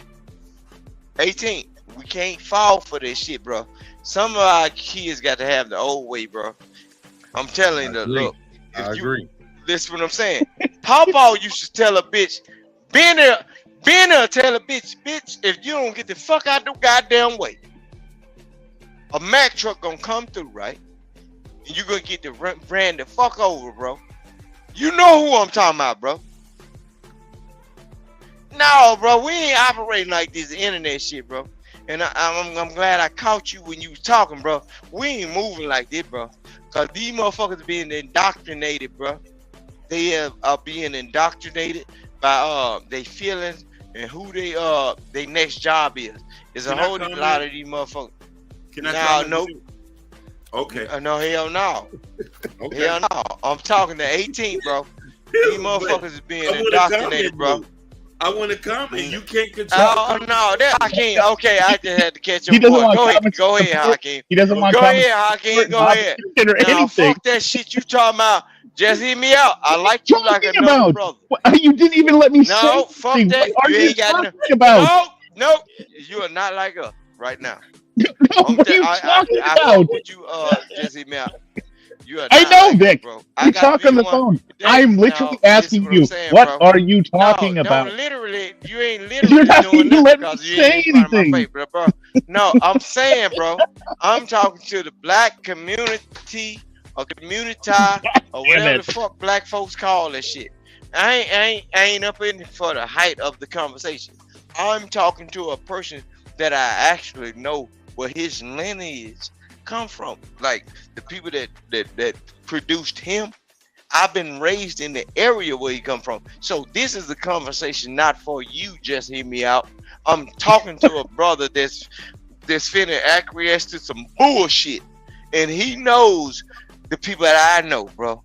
Fuck this internet shit, bro. No, it don't matter. No, stop trying to be an FBI agent. It don't fucking matter. I told you I'm not talking to you. I told you who I'm not talking to you. Worry about the not. Who are you talking to? Is the who. I told you who I'm not talking to. Hey, Don't chill worry out, about. Vic. Chill out, Vic. It's all good, man. It's all good. No, wait. So you Don't get it twisted. Vic and I are good. I love Vic. Vic and I talk. You all right. It's not a problem. I don't know what you're talking about, Vic. Vic, I'm just asking, what are you talking about? Fella, he don't know when the heat is on and shit. The heat is on. He'll know that What song. heat are you talking about? No, listen what I'm saying. No, but you see, I'm talking to Jesus. 18, right? I'm talking to 18 about some shit we know. But I was telling you, just slow down and pump your brakes. I went on another panel, bro, and you got all these content creators that y'all look up to, bro, and these motherfuckers sucking dick, bro. They sucking dick like a motherfucker, bro.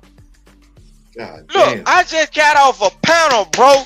That's what I'm telling you, 18. I just got off a panel, and I'm glad y'all are still running this panel, and I'm glad. Man, these motherfuckers sucking dick like a motherfucker. Ain't no nigga that's a grown ass black man unless they come from the real South, nigga. They got a fucking real vertebrae in the backbone in their body. Y'all, but look, them motherfuckers, they moving down south. Them niggas up there was up north with them extra eyes in the middle of their forehead. They was supposed to be standing on the beers and all square, no square. Get what it? They moving back down Hey south. Vic, let me They just can't say handle that this shit, real bro. quick because we was No, talking about bro. Atlanta. It's We some was talking bitch about ass Atlanta shit, bro. earlier. Hey Prince Akeem, remember we was talking about Atlanta earlier, right? Yes, we were. No, Atlanta, you can't talk about Atlanta. Fuck Atlanta, bro. Atlanta been tainted, bro. No, let's talk about where all these strong men supposed to be coming from, bro. Listen, that's All what I'm these saying. niggas that be calling themselves Old strong, bro. Atlanta- Atlanta the old is Atlanta is gone. feminized, It ain't bro. the old Atlanta Atlanta now. been There's a lot in of people that have moved Man, come on, man. from up north down there, and that's why it's a lot of shit. No, most of them niggas that move from up north, they move to Alabama and North Carolina or the Carolinas, nigga. They don't want to be in there because they studied the physical thing that's really going on with people that's in a highly populated, over sexually activated people, bro. They are dying from sickness and diseases. Ain't I right? Just hear me out. Back me up on this point, right? Now you want my? Okay, yeah, yes. yeah. Yes. Yeah, Okay, there you they go. are That's dying. it. I said When yes. you are There we in go. a highly populated place of people that don't have nothing to do. The devil, look. See, that's what I told you. I'm just a little rooster that lives in Mississippi. I'm just a barnyard pimp and don't know a goddamn thing. Waiting to get fried fricassees up and whatever the fuck.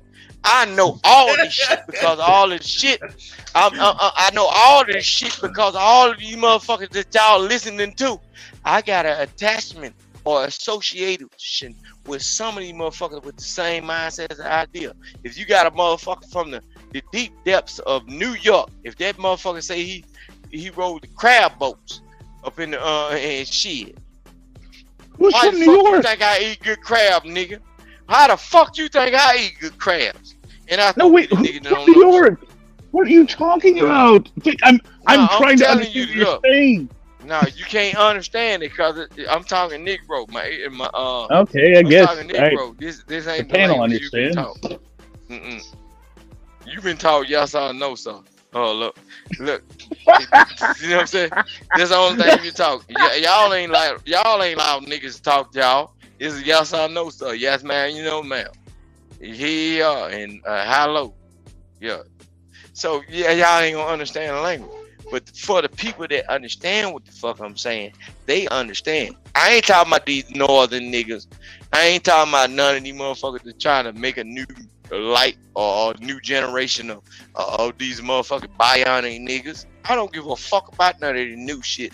I'm talking about the shit that my grandmama taught me, bro. Y'all better stop paying attention to these motherfuckers that's on the internet leading you in the wrong way. Get what?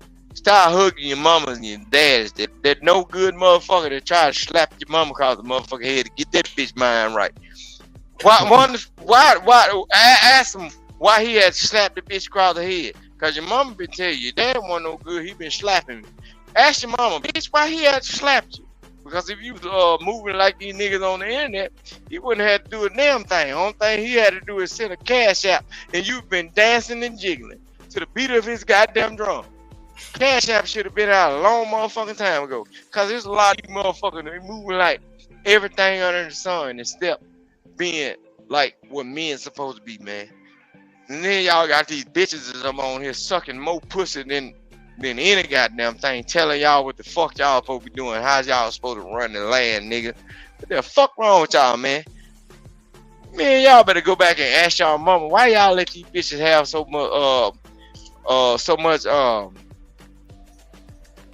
much of the realm up on my mindset. Yeah, cause y'all been brainwashed, man. Shit. When them bitches used to come up on the basketball courts or on the dirt fields and shit, them bitches used to get dust in their hair. You know what? They mammies used to know. Don't send them out there with them boys, cause they get what they ain't listening to none of this shit we talking about. Y'all better stop playing, bro. When these females come up in y'all around and trying to change our ways of thought and everything, y'all supposed to give them what they supposed to give, because know what y'all doing? Y'all are not being wrong to them.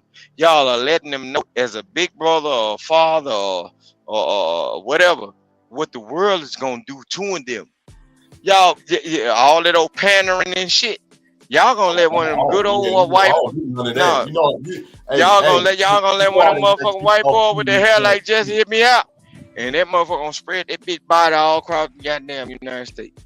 So y'all better stop playing. Nah, I'm just saying, I'm just using you because your image just hit me out. It's gonna be the equivalent to what they say terror is.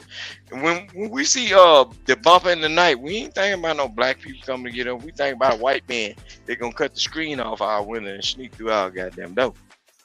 You know what I'm saying? What are you talking about, man? No. See, Hakeem saying, "Nah, we don't need to let this nigga talk because he." No, just like we get. I'm Look, confused. That's what I'm saying. I'm so confused. At what oh, point we talking about that covert off. No, we're not talking about that. We talking about that. He's talking about Transformers. You didn't let Ed finish his point. You talking about Transformers, like the little the plastic Transformers or the human Transformers? I'm not talking. No. See what I'm saying? That's what I'm talking about. Indoctrination. See, I'm a black person. You didn't see my face, Hakeem, Prince Hakeem, Prince of Zamunda, right? And you have been seeing me over a period of years, my brother. But you are not willing to explain what we are talking about, my brother, because of the white man's ideas. See, when it comes down to the white, Hakeem ain't African. I'm not African. Like, I'm actually from the Western Hemisphere. No, this is what I'm saying, my brother. See, based on white man's ideas, and we are trying to hide ourselves from the white man. Hello, the white man. But we are trying to, me and you, as true brothers from another mother, we cannot speak as we are supposed to speak, my brother. Because he don't make no difference whether it's an hour or 200 hours or a sleepover hour. I can actually take a boat from where my country is to Miami. Well, okay. Don't you say nothing, not a blood clot thing about a banana boat. Yeah. Oh, man. But I'm just saying. No, I'm just playing the role, bro. I'm playing the game. No, I'm playing the game, bro. But all the same time. But he was supposed to be able to say whatever he felt within his heart about how he was treated. With me having a conversation with him, without excluding, saying, "Excuse the white man, I don't want to say this in front of him." Because I'm going to show y'all something. Whenever they have a problem, they will say that shit right in front of your goddamn face, and it'll make the hair stand up on the back of your goddamn neck. Yeah, not saying that. We was not saying nothing wrong with it. Just hit me out though. You know what I'm saying? Hold on, Vic. Let me say something real quick. We was talking about what's being promoted right now. We was talking about, like, as far as that whole alphabet thing and the rainbow stuff being promoted. What's being promoted, bro, is the Fifth Amendment. You don't even know the Fifth Amendment is being no, look, at the 18th, right? The Fifth Amendment is being promoted without you invoking it. See, when you run across the police that's trying to violate your rights, and they say, "You have to tell me this. You have to invoke your right on the." No, I'm finna run this shit, and if you just let me tell you what's going on. You have to invoke your right to the Fifth Amendment. But see, on these panels and all these back discussions, when it's a white person pop up, you invoke your Fifth Amendment right by not even speaking your own mindset. No, you gonna be confused because you ain't trying to catch on to what I'm saying. You all look, a lot of black people are invoking their Fifth Amendment right upon speaking to anybody in the United States or telling anybody how they think because they feel like just because a person got something a little bit more than them or this and that, you think you obligated to talk to that motherfucker. No, you're not. Just hear me out. Tell me if I'm right or if I'm wrong. You can be a normal citizen, right? I ain't got to talk to you about nothing. I ain't got to tell you about how my household is or whatever the fuck. But it's you train Negroes based upon the 13 colonies ways and then Caribbean colonies, the Caribbean ways He's and so the off. Louisiana You're so person off right now. No. Because That's get not what? All the Ed was talking Django, about. all the Django's are dead, right? All the Django's are dead. And all the damn people that the uprisers are dead, right? Y'all, only thing is left is the motherfuckers that gonna acquiesce. That's what y'all using. See, what they were saying, they weren't saying acquiesce a long time ago, Hakeem. They weren't using that word. Know what they were saying? They were called the ones that were gonna submit and conform. And then that was the white folks' word. The black folks just they used the simple term as give up. The ones that was gonna give up is gonna fall for anything that everybody say just to get that little old ham bone. So that's why I don't play with these I'm still niggas, kind of bro. confused. How is that white No, folks don't be word? confused. How is that white folks work if we all speak the English language? I'm just confused. No, about that. all them folk back in the days that taught y'all how to be submissive, they weren't speaking all English. That's why they proud of them. They weren't speaking all English. Spanish. Yeah.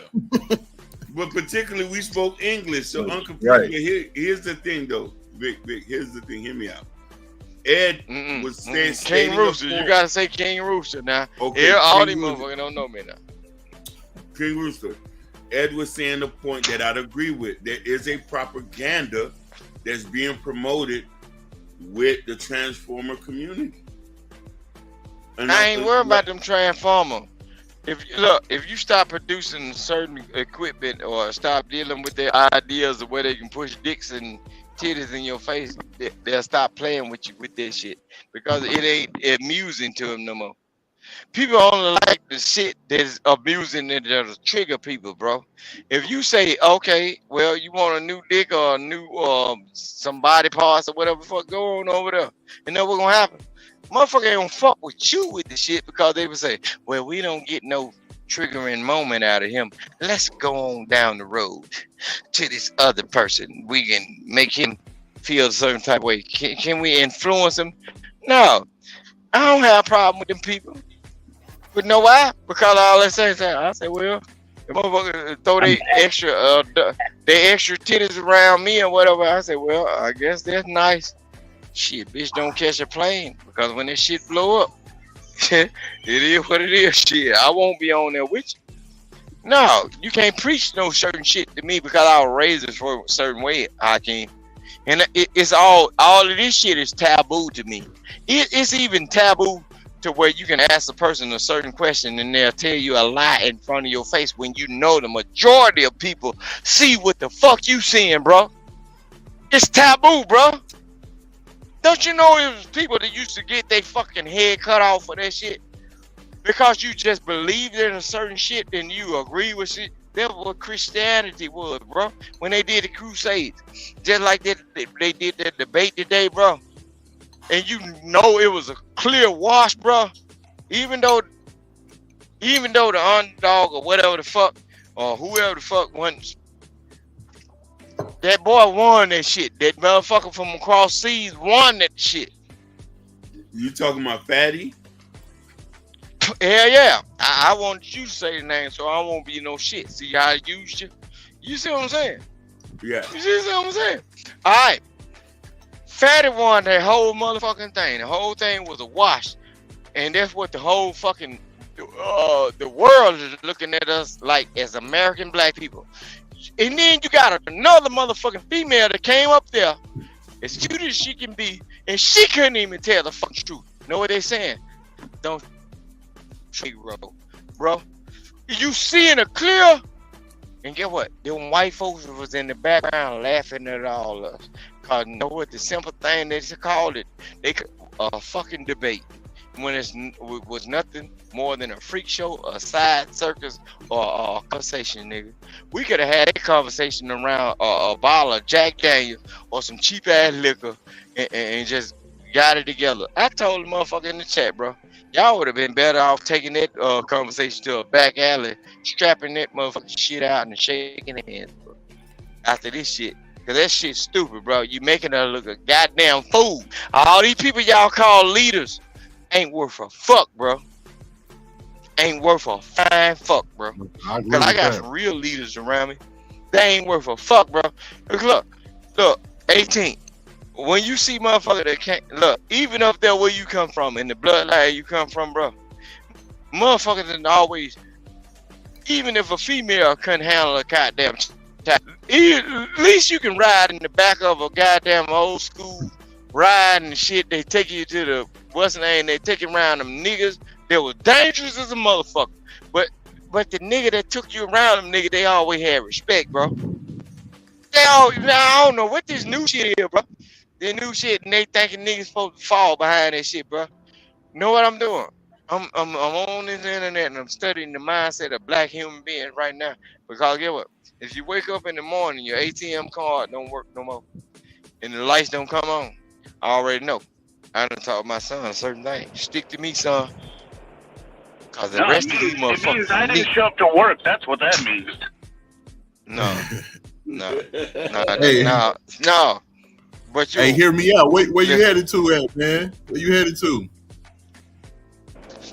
Just down the road. I'm gonna fill my wife's car up with gas. She doesn't have to this morning. Nah, just hit me out. You know I love you like look, a brother from another mother. Ain't no smoke. I just don't know what you're talking about. No, but you understand what I'm saying though, right? No, I don't. That's what I'm saying. I have no idea what you're saying. Nah, he don't want to recognize this shit. I want to. That's the problem. I don't know what you're talking about. Nah, hell no. That sound like you. That sound like you operating in the FBI operative moments and shit. Yeah, I know you work with I gotta turn my understanding report tomorrow, and but I mean, it's a. I see what I'm saying. See, why would the fuck I give you the code? They're giving me a little leeway with my reports. I don't have to report to the director till like noon. Listen what I'm saying. Hold on. If you think for any time, just hit me out, that you can say that, okay, Vic is an informant or whatever, fuck, by information, because I know you work in information. That shit don't matter to me because these people really know me in real life. They got ties. I don't work in information. I'm probably the poster child of not working in information because I'm regularly giving out my own doxing information all the fucking time, which is really that stupid. Don't mean shit. They ain't worried about you in these spaces. They are worried about what can kill close to them. What are you talking about? I'm being accused of being an agent all the fucking time on these chats. But listen what I'm saying. No sense. Why but would the they whole send thing me is, in you ain't for the FBI to these hold on. We went through the white person struggle. See, you ain't understand that. We went through the white folks fucking us over. Understand. We worry about what the niggas that's fucking us over now. So whatever you said, it has just been. We just hold on. Let's pick this guy. I drew the short straw. So that it ain't about you. And you gotta go on cam. What are you talking about? You notice something though. I'm finna show you something. How niggas think, bro. You notice. When we first came across each other, just hit me out. And motherfuckers told me I was Cowtown for you, right? No. You remember when we first came across? Okay. Hello. You saying hold on? Hello. You remember when we first came across each other? It was like 3 or 4 years ago.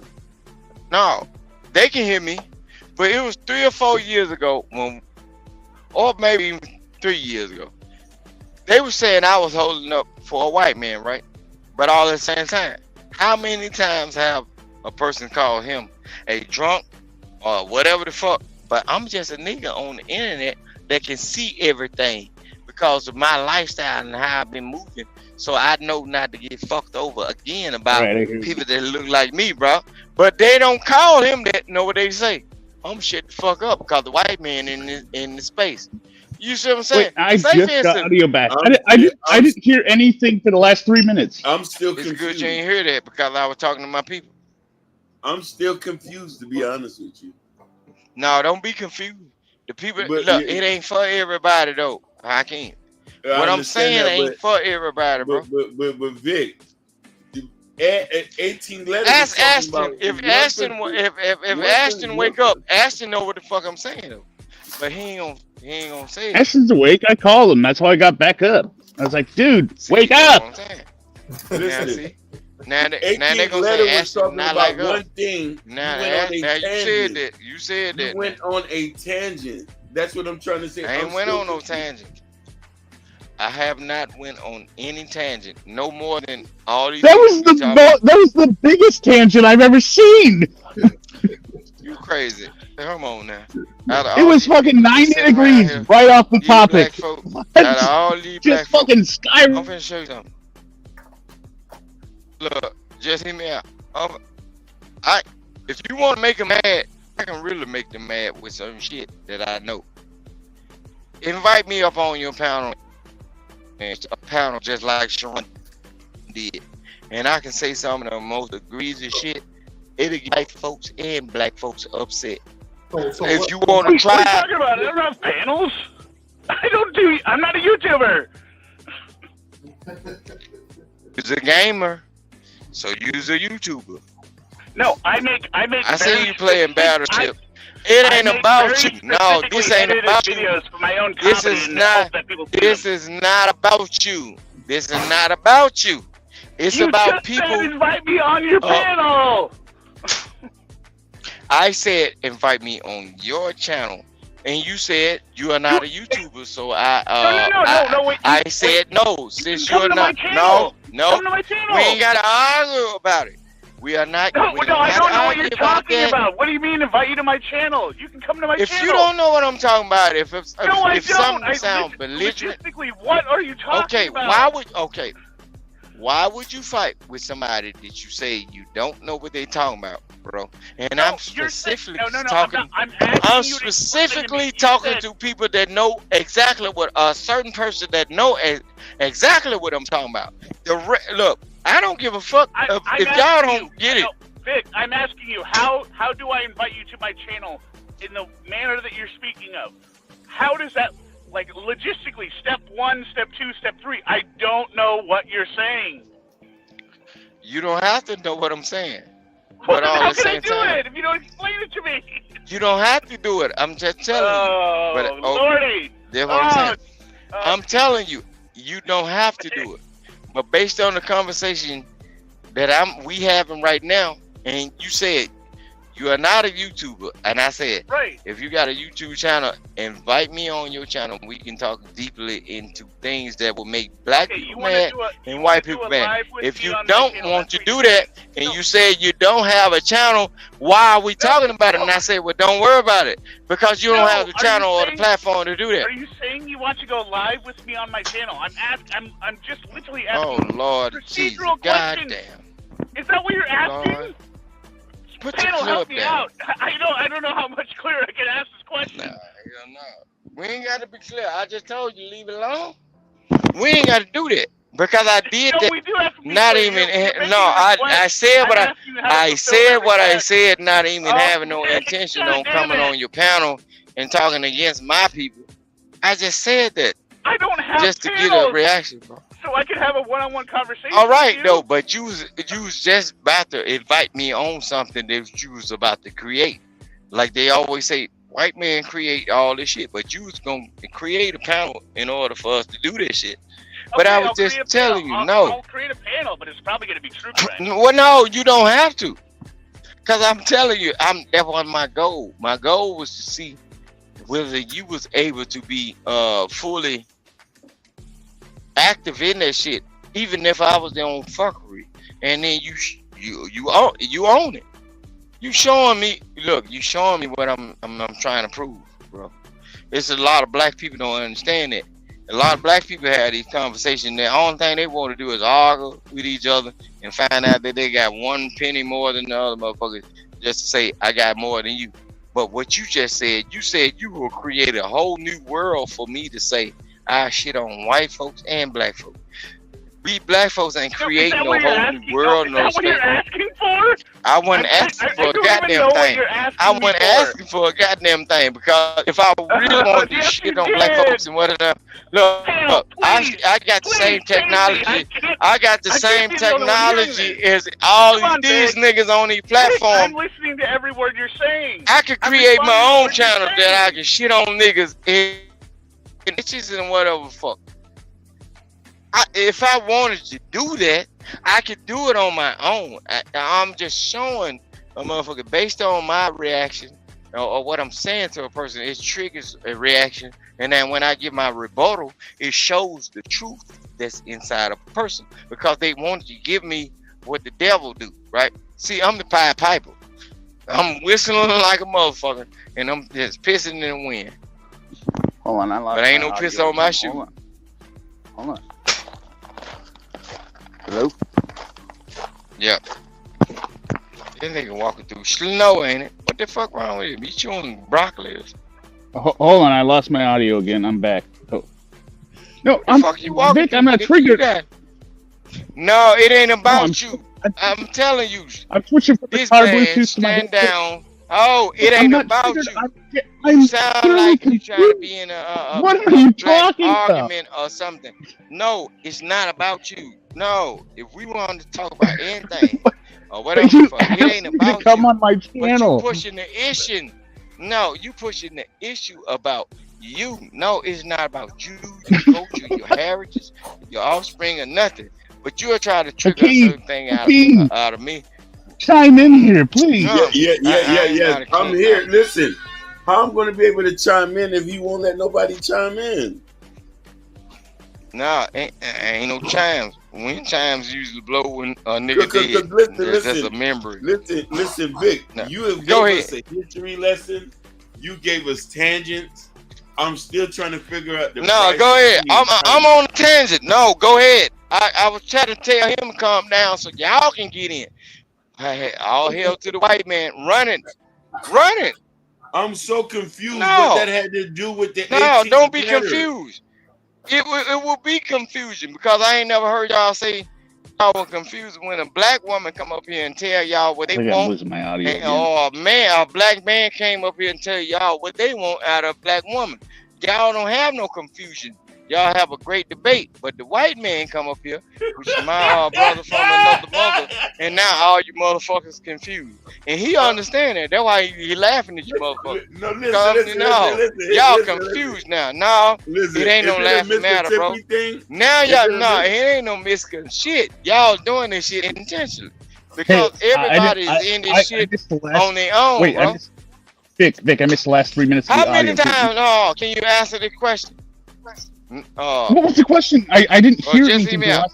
I'm gonna ask you this question: how many times did these Negroes, nigga bitches, or niggas, or whatever they fucking call it, how many times have they ever said they were confused about what another black person said when a white person went on the panel?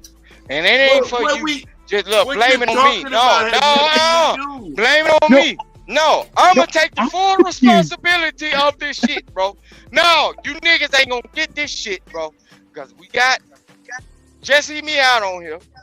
How many times have you ever heard a nigga say they was confused about a goddamn thing? Because when these black motherfucking bitches come up on here, they ain't confused about it, a motherfucking thing. They tell them exactly what the fuck they want, bro. They need females, these black bitches come up on here and tell these niggas exactly what they fucking want. But when a white man comes in the vicinity of the decision and he ain't say nothing, he ain't got to talk about his lifestyle or whatever the fuck. Get what these niggas be talking about. I think if I understand what you're saying, Vic, Really Vic, they be talking about what another nigga really don't want. When I'm instead of telling these niggas, tell me what the fuck they want, bro. Yes. If I understand what you're saying, you're saying that everyone is pretending to be confused. You're saying everyone is pretending to be confused because I'm here, right? That's what you're saying. I thought I thought that was pretty clear what you just said. The more you talk, shit. hold on. The more you talk, I thought I had it. What's gonna happen is black people that's gonna clip this shit and they're gonna make you be be out like you a racist person, bro. You in the area where motherfuckers, the mongrels. Can I ask you a question, and Vic? all them folks out there. Please, can I ask Don't do you a that. question? Now, Please. don't do that 18 because they'll try to play you a Please, certain way. oh Lord No, Jesus. no, don't ask for the Lord. God No, sent me here to people get your paint ass me all kinds of together. ways. People paint me all kinds of ways. It's fine. It's what they It do. don't fucking matter how they No, paint but you, nigga. I ain't just hear said me that. out. Look, Just hear Mr. me White out. Man, I ain't painting What you that now had to type of do way. with the I'm trying to give you conversation, the basis of the I'm conversation? trying to give It you the went goat. left. I don't know, Akeem. That's what I'm confused about. We wasn't even talking about what you're talking about, Vic. The 18th letter was talking about something else. Nah, you ain't know Is what he this was the talking about. Mississippi thing? You know, wait, as another point of fact, I wasn't even on the panel for like 20 minutes while Ashton was asleep, so I don't understand how I was the source of confusion. No, you said is it the Mississippi thing? No, yeah, y'all be looking for them shots though. Are you from Biloxi? Now 18. Is you Are still you there? from Biloxi? Are you from Biloxi? You got me fucked up. That's why they mix with the white folks at, man. Yeah, I'm a I'm real still motherfucking nigga. Nigga ain't no fucking. We don't really mix with white folk where I'm from. Majority, if you look at the map of where I'm from, guess what? That's where all the millionaires and billionaires will come from. They sent their children up there to go to Harvard, Yale, and everything. These the motherfucking same white folks call you nigga in New York and don't give a fuck about your black ass. Is that Cause they Jackson? children. So you must be. So Vic, you from No. Jackson, Mississippi? Nah, don't try to find out where I'm from. No, you better learn where you at, because you older than me. Because you see, I've been knowing where I'm from. Don't nobody need to try to find out where I'm from, because I've been knowing where I'm at all the time. Y'all are the displaced. All I need is your first and last name, and I can tell you where you're from. I don't give a damn where you can tell where I'm from, but guess what? Ain't nobody fucking with me from around this motherfucker. Because they know I stay out of the way. I do family shit, and get what? One of these motherfuckers gonna get fucked up, really. Any kind of goddamn way.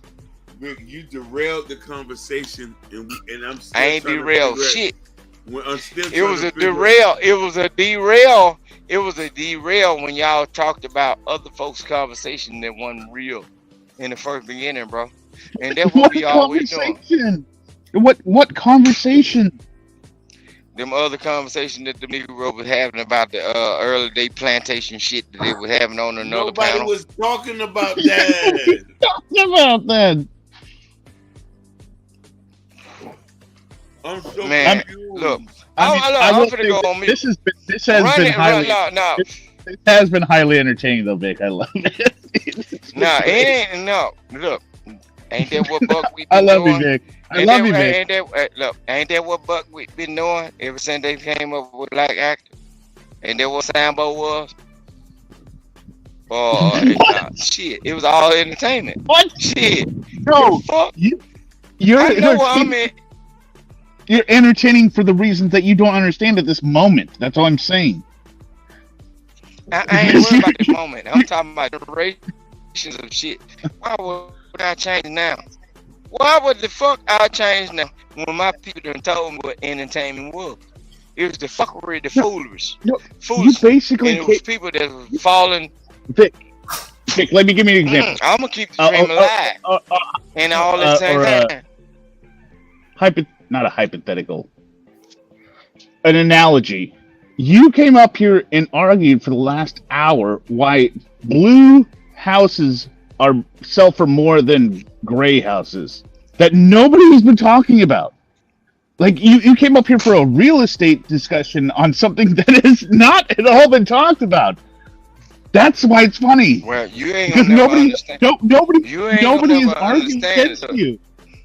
Nobody's arguing Look, we against can't do that. We can't do that because only thing you see, you thought I was a nigga, ain't gonna tell. Look, this is what I'm saying. Just hear me out. You live a nice life, man. You got extravagant things in your life. Why would you come down to the peasants and be tarnished by our dirty hands, bro? Come on, man. You sent me pictures of this shit, bro. Why would you come down here and play unless you have an ulterior motive, bro? You sent me pictures. Come on, man, bro. Come on, man. Wait, hold on. I I'm don't not know saying you a pictures. bad I'll person. look at Who Instagram. have No, I'll look at. no, but I'm not the person I that's gonna don't have know their what mouth. I don't know what pictures you're No, talking about, I'm but I'll not look going. now. I'm not gonna be. Hold up. I'm not the person that gonna have their mouth yoked and neck chained and bound, bro. My mouth is free. My neck is It's free. unyoked, bro. It's free. So I And will tell you, look, no, it ain't about free. We still ain't free, bro. So that's what I was saying. I was having a conversation, and I was fucking with their mindset. I don't need master to come in and tell me how to do my job when I was already built to be come straw on. boss, bro. No, bro. You're not I was telling me already master. built to do this shit. No, I was already built. That's why niggas don't like the way I talk, because I have a triggering mindset. Because look, even though I like white people, but some of them I fuck with them, right? But I admire their tactics. So when I'm using using their tactics, and black people don't understand why I talk and what I've been raised around, let me do what I'm doing. You understand it. I sent you the picture. See, you from the West, though. It's a different thing. I sent you a copy of That my man video said- of me and my wife's wedding video. No, I know, but so that's the most shit. Talking about In the black community, they'll say you shitting on us and stunting. No, I'm trying to find the place where I like said 3 years ago on how y'all was riding, you and your big homeboys, all y'all healthy, fat fed and cornbread ready, and y'all was riding on big boats with big speakers. And y'all I do. Don't you know if folks was to see that though, if black folks was to see that, if black folks was to see the visuals that you sent me, bro, like that's what I'm saying. Ain't no smoke. Hakeem saw the same thing. Hakeem saw the same thing. I sent it to Hakeem. It's my favorite of the year. Me and my son. Okay, favorite. A lot of these folks ain't got no trip of the year. The trip of the year is going just to the next state over, bro. It's not even but you trying to tell these motherfucking misinformed motherfuckers that eat noodles every fucking day, and they'll tell me I'm from Mississippi, we from the poor state, but I've been eating crab legs and everything. Any motherfucking bitch you gonna tell me you don't? on my IG. You don't have a bass boat? Everybody that get on my IG, get what? They can see you don't have a bass boat? Vic, I have a bass boat. That's the funny thing about it.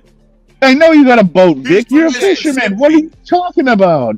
No, I don't got no bass boat. No, I don't. I know you fish. I got access to a bass boat. You got okay. You got access to a bass boat. I got access to it.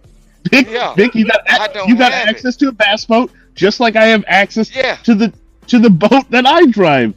Yeah, right. What are you talking about? I ain't driving it. No, I ain't driving it. I'm on that motherfucker. It's got autopilot. It's got autopilot. Now I'm on that motherfucker riding illegal. Got a shotgun on that motherfucker. Ain't got no fishing license and drinking beer. That's how I ride. Not legal at all. I know it's not legal at all. Jesus. That's what I'm saying. That's what I be trying to tell you. I move a different way. So when it come down to that, look, now, bro. That's why I say, if I was there to be a content creator, you're killing me. If I was killing me. Look, this is what I'm saying. I did I'm gonna show you how I move, bro. I did a Taz. You know Taz, right? I just walked across the street from my house, right? And I went in the woods, and folks all that, what's name? They was like, damn, this nigga by a river. Yeah, that's how I live. But you know what I'm saying? I got access to a river. A river. I walked across my street and went down a levee, and I went in the woods by a river. You can ask Taz, and if y'all can see that, what's name? I have a video of myself in the woods. You're by a river. What are you saying? No, but I'm saying the average people that you talking to, just hear me out. They don't get a chance to like have like real true clarity of what life is and all that shit. When y'all be talking about all this old city shit and all that, they be thinking there's one group of people and all this. We don't need master to tell us. Let them motherfuckers fall. Let them bump their motherfucking head, and when they scar their knees up, pick them up then, daddy.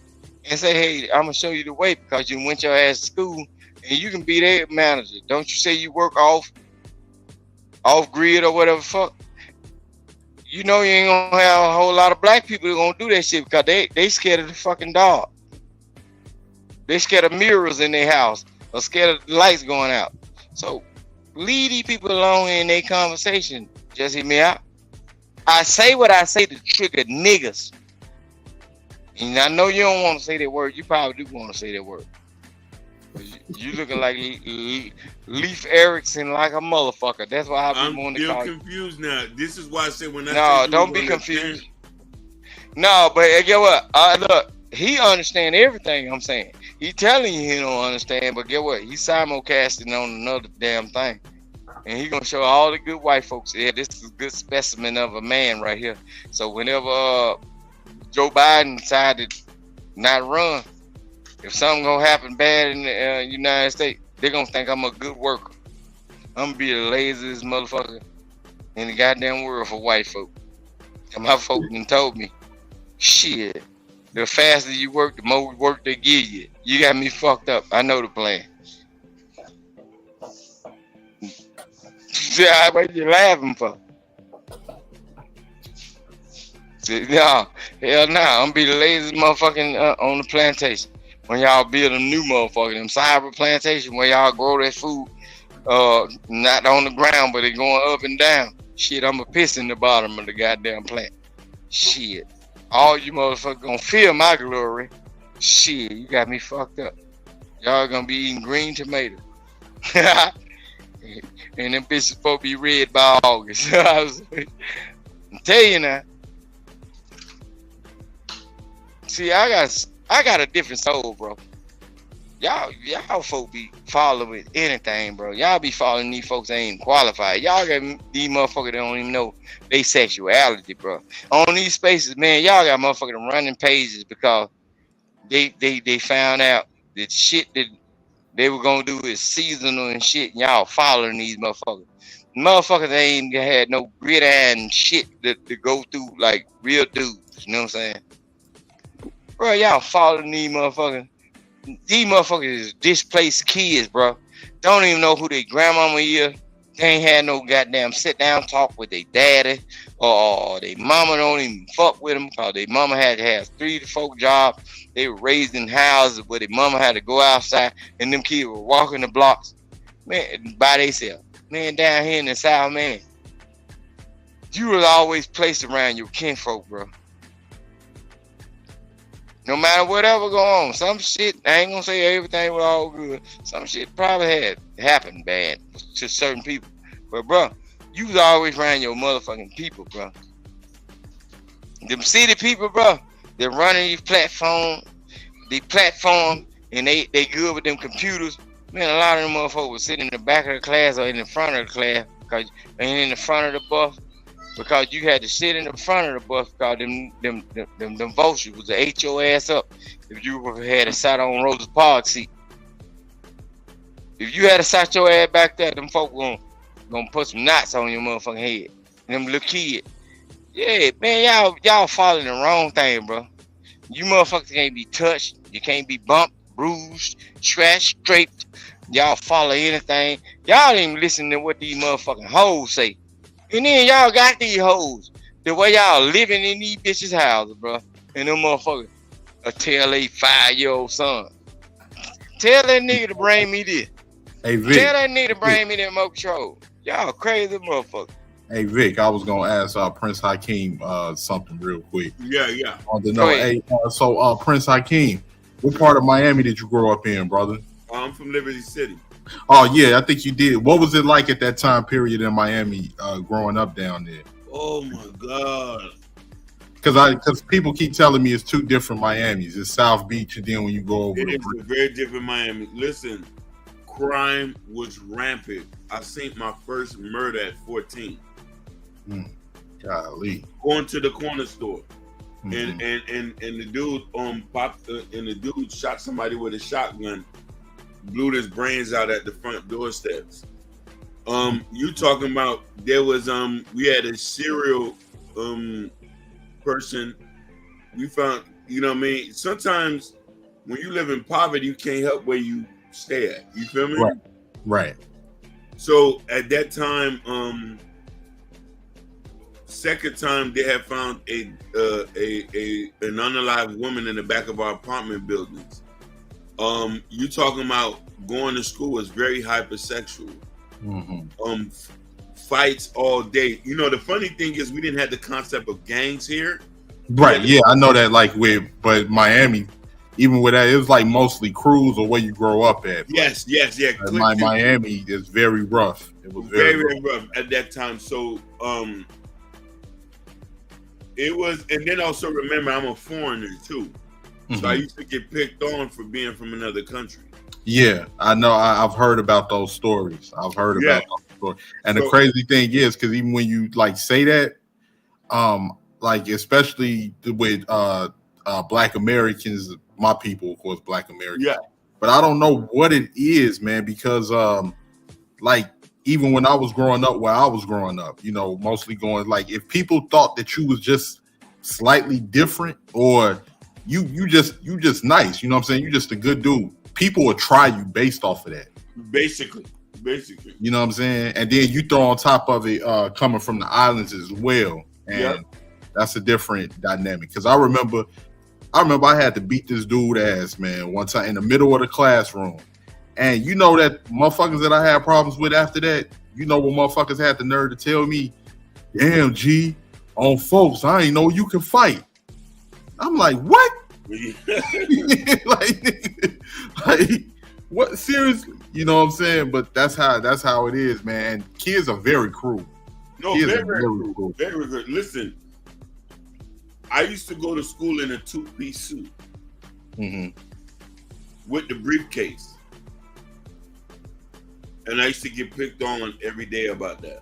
But, you know, my father's from the islands, you know, there in his country, kids didn't wear shorts and stuff like that. Right. Everything was tailor-made. I was wearing tailor-made suits since I was a young. So in Miami was a little bit different now, and then a lot of people used to be who were Black. When I got into high school, they used to be scared to say that they was from the Caribbean. I've heard those stories. Yeah, I've heard those stories. I didn't have a choice to because my brother went to the same high school. And from there is girls wouldn't even talk to you if you wasn't Black American. That's another thing people don't talk about.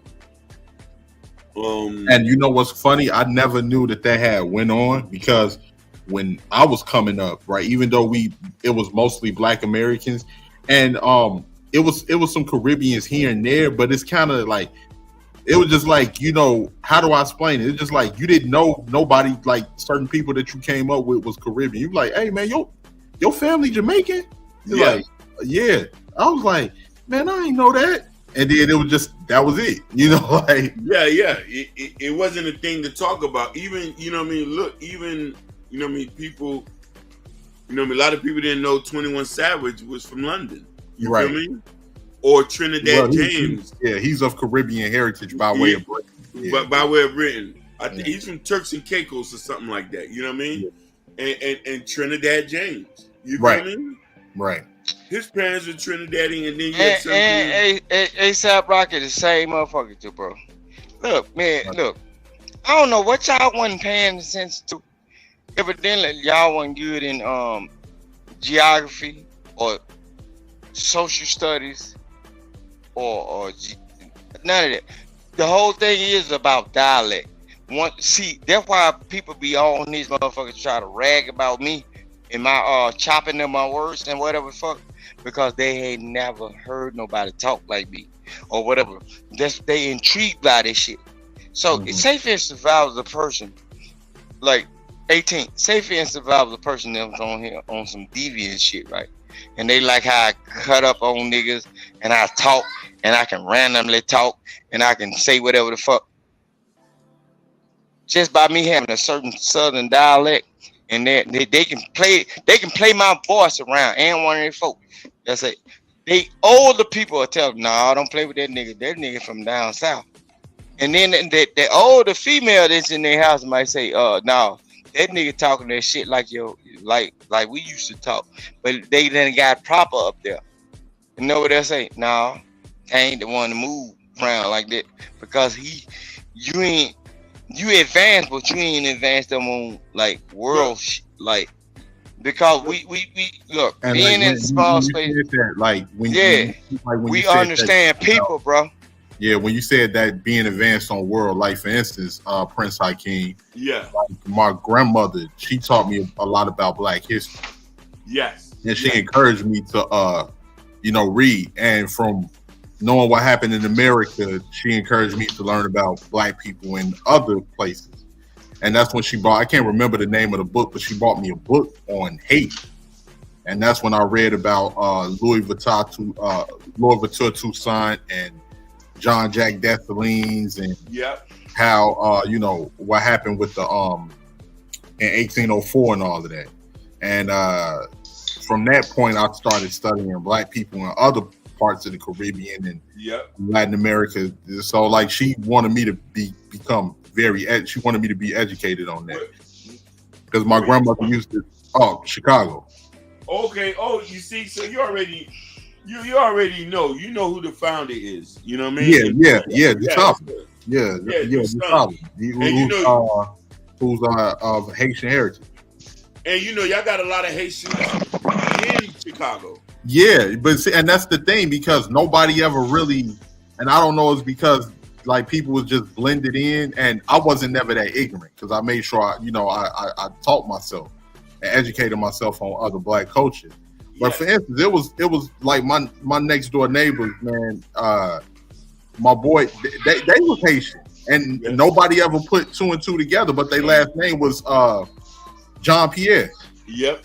And then everybody, and so that's just like, oh man. And then some people, and he would tell us, as I got along, we became older, he'd tell us about, the different the island and everything, based off what his parents would tell him because he was born here. But yeah, we were just like, dang man, we ain't I ain't had no idea you was Haitian. Then the people that didn't know, it wasn't like a negative thing. You just like that. Well, what is Haiti like? Other kids be like, is Haiti similar to Jamaica? You like, nah, it's a completely different island and stuff. And you'll be, telling it. But we all grew up. We was all Black. Everybody. Yeah, Haitians share an island with Cubans, right? And No, Yo, stop right there. I have to stop man. I have to stop you, Vic, because they sharing like a motherfucker. No, listen. If not them Cuban, but them Dominican people. No, yes. Matter of fact, to be politically correct, the whole island is called Hispaniola. Yeah, it was divided hundreds of years ago. But you can't tell a Cuban from a goddamn Dominican. No. You could tell a Cuban from Dominican. That's another thing. Yeah, if you a foreign motherfucker, but the average African American person can't tell it.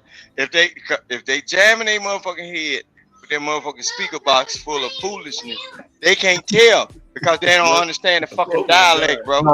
They don't understand the dialect. No, you know what it is, Vic? Most people here, we ignorant. We don't know about a lot of so. The only thing a lot of people but no, you can't give them that 18. No, don't give them that 18. No, look, that's what we got to stop doing as Black people. Even though we got to stop calling each other ignorant because that was the word. But damn near the symbolism of that's damn near close to calling a motherfucker a nigga.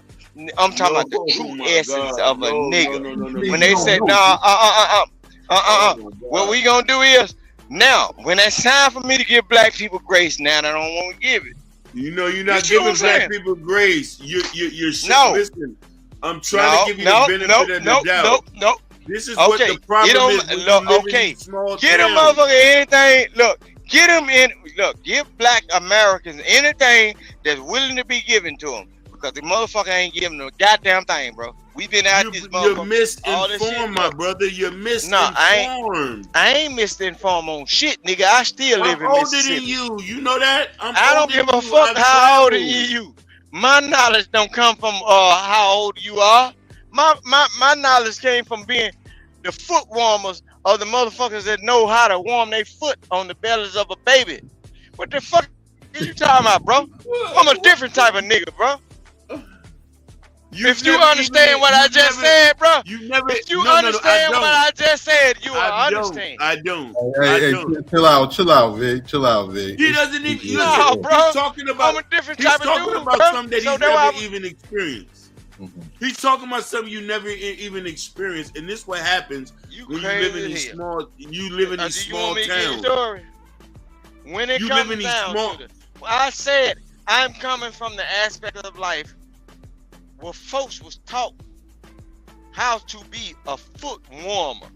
When the white folks in the back in the days had slaves, when they got up in the coffee table and then they had their coffee or drunk their tea or whatever, it was a baby that was laying under the floor to cool their motherfucking feet down or warm their feet because they put their foot on the stomach of the baby, and it was like a massage to the baby. That's why you'll see them giggling and laughing, but the baby didn't understand that it was a person trying to warm their feet.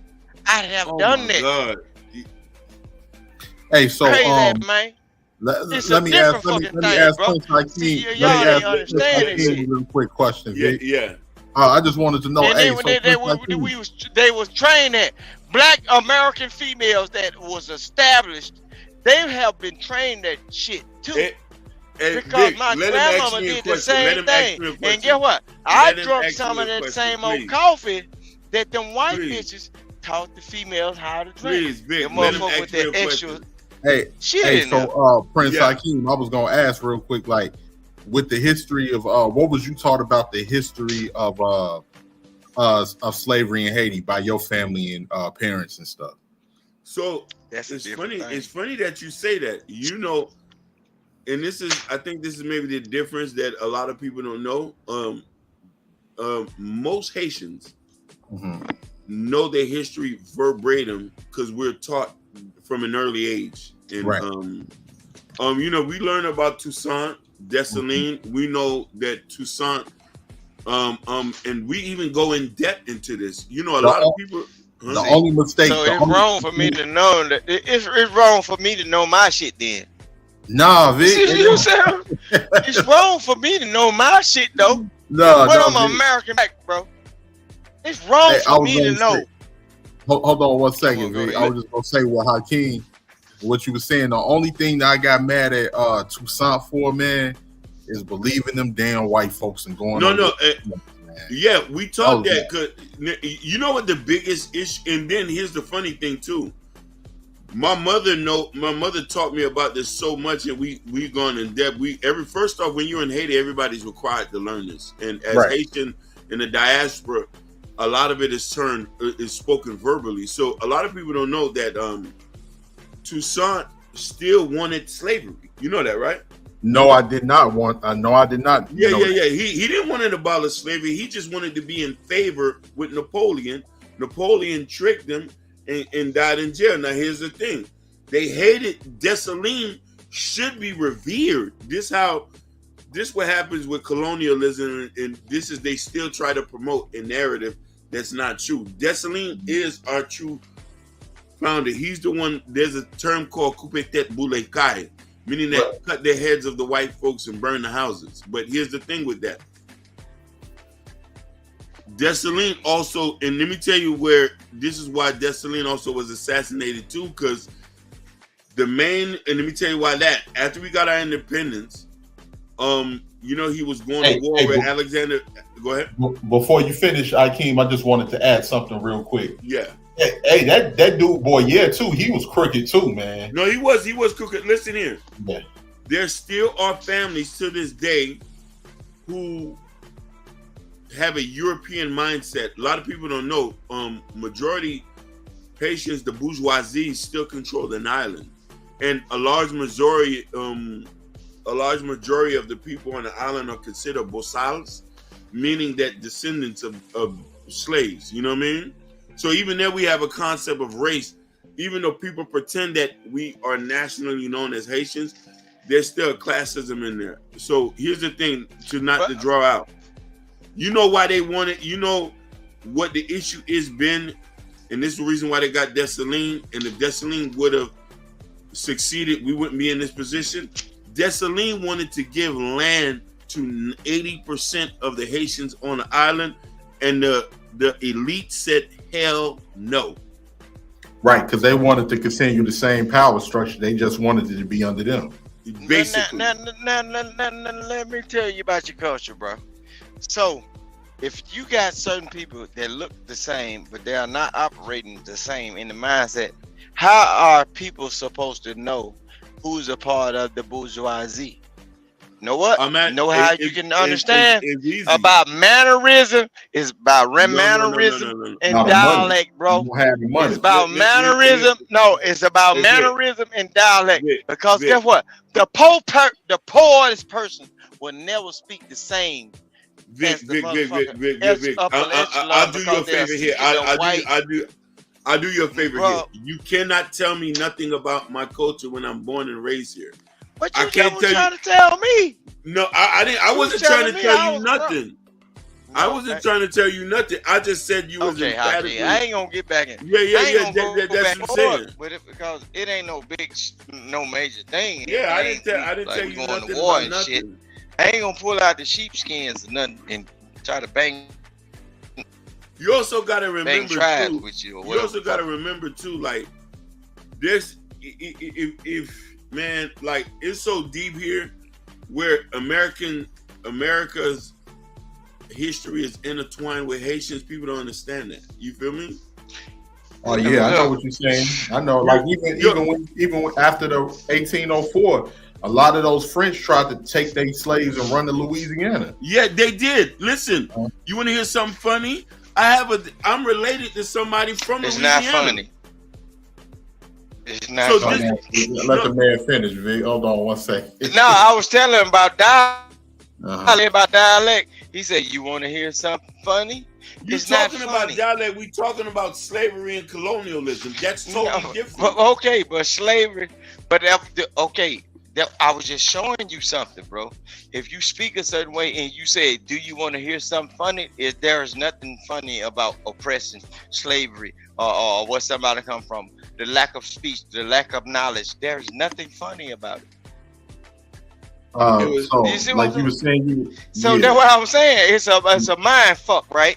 When a person is able to say certain things and fuck to see it, I don't even supposed to be letting folk know I got this goddamn much sense. But when they wake up in the morning, they're gonna be like, "Damn, Vic ain't no motherfucker to be fucking with," because he think it sounds crazy, but how crazy is he, or how smart is he? It's a flip. Yeah. You can pick one road or the other. You know what I'm saying? Yeah. So look, what I was trying to say is this, and this is why when Americans would say that we're not from this region, I have a distant relative that's in Louisiana. Listen. Here's how ironic it is. Same last name. That's crazy. Yeah. Same last name.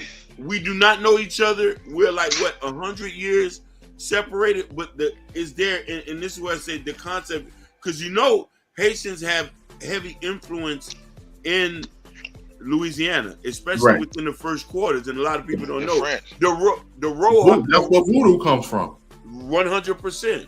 The row houses. If you go read up about row houses, they say Haitians had influence on that. The row houses came from slave masters that wanted to keep them close to the quarters of that house. Because if I walk, do you know who invented the row houses? Go Google it.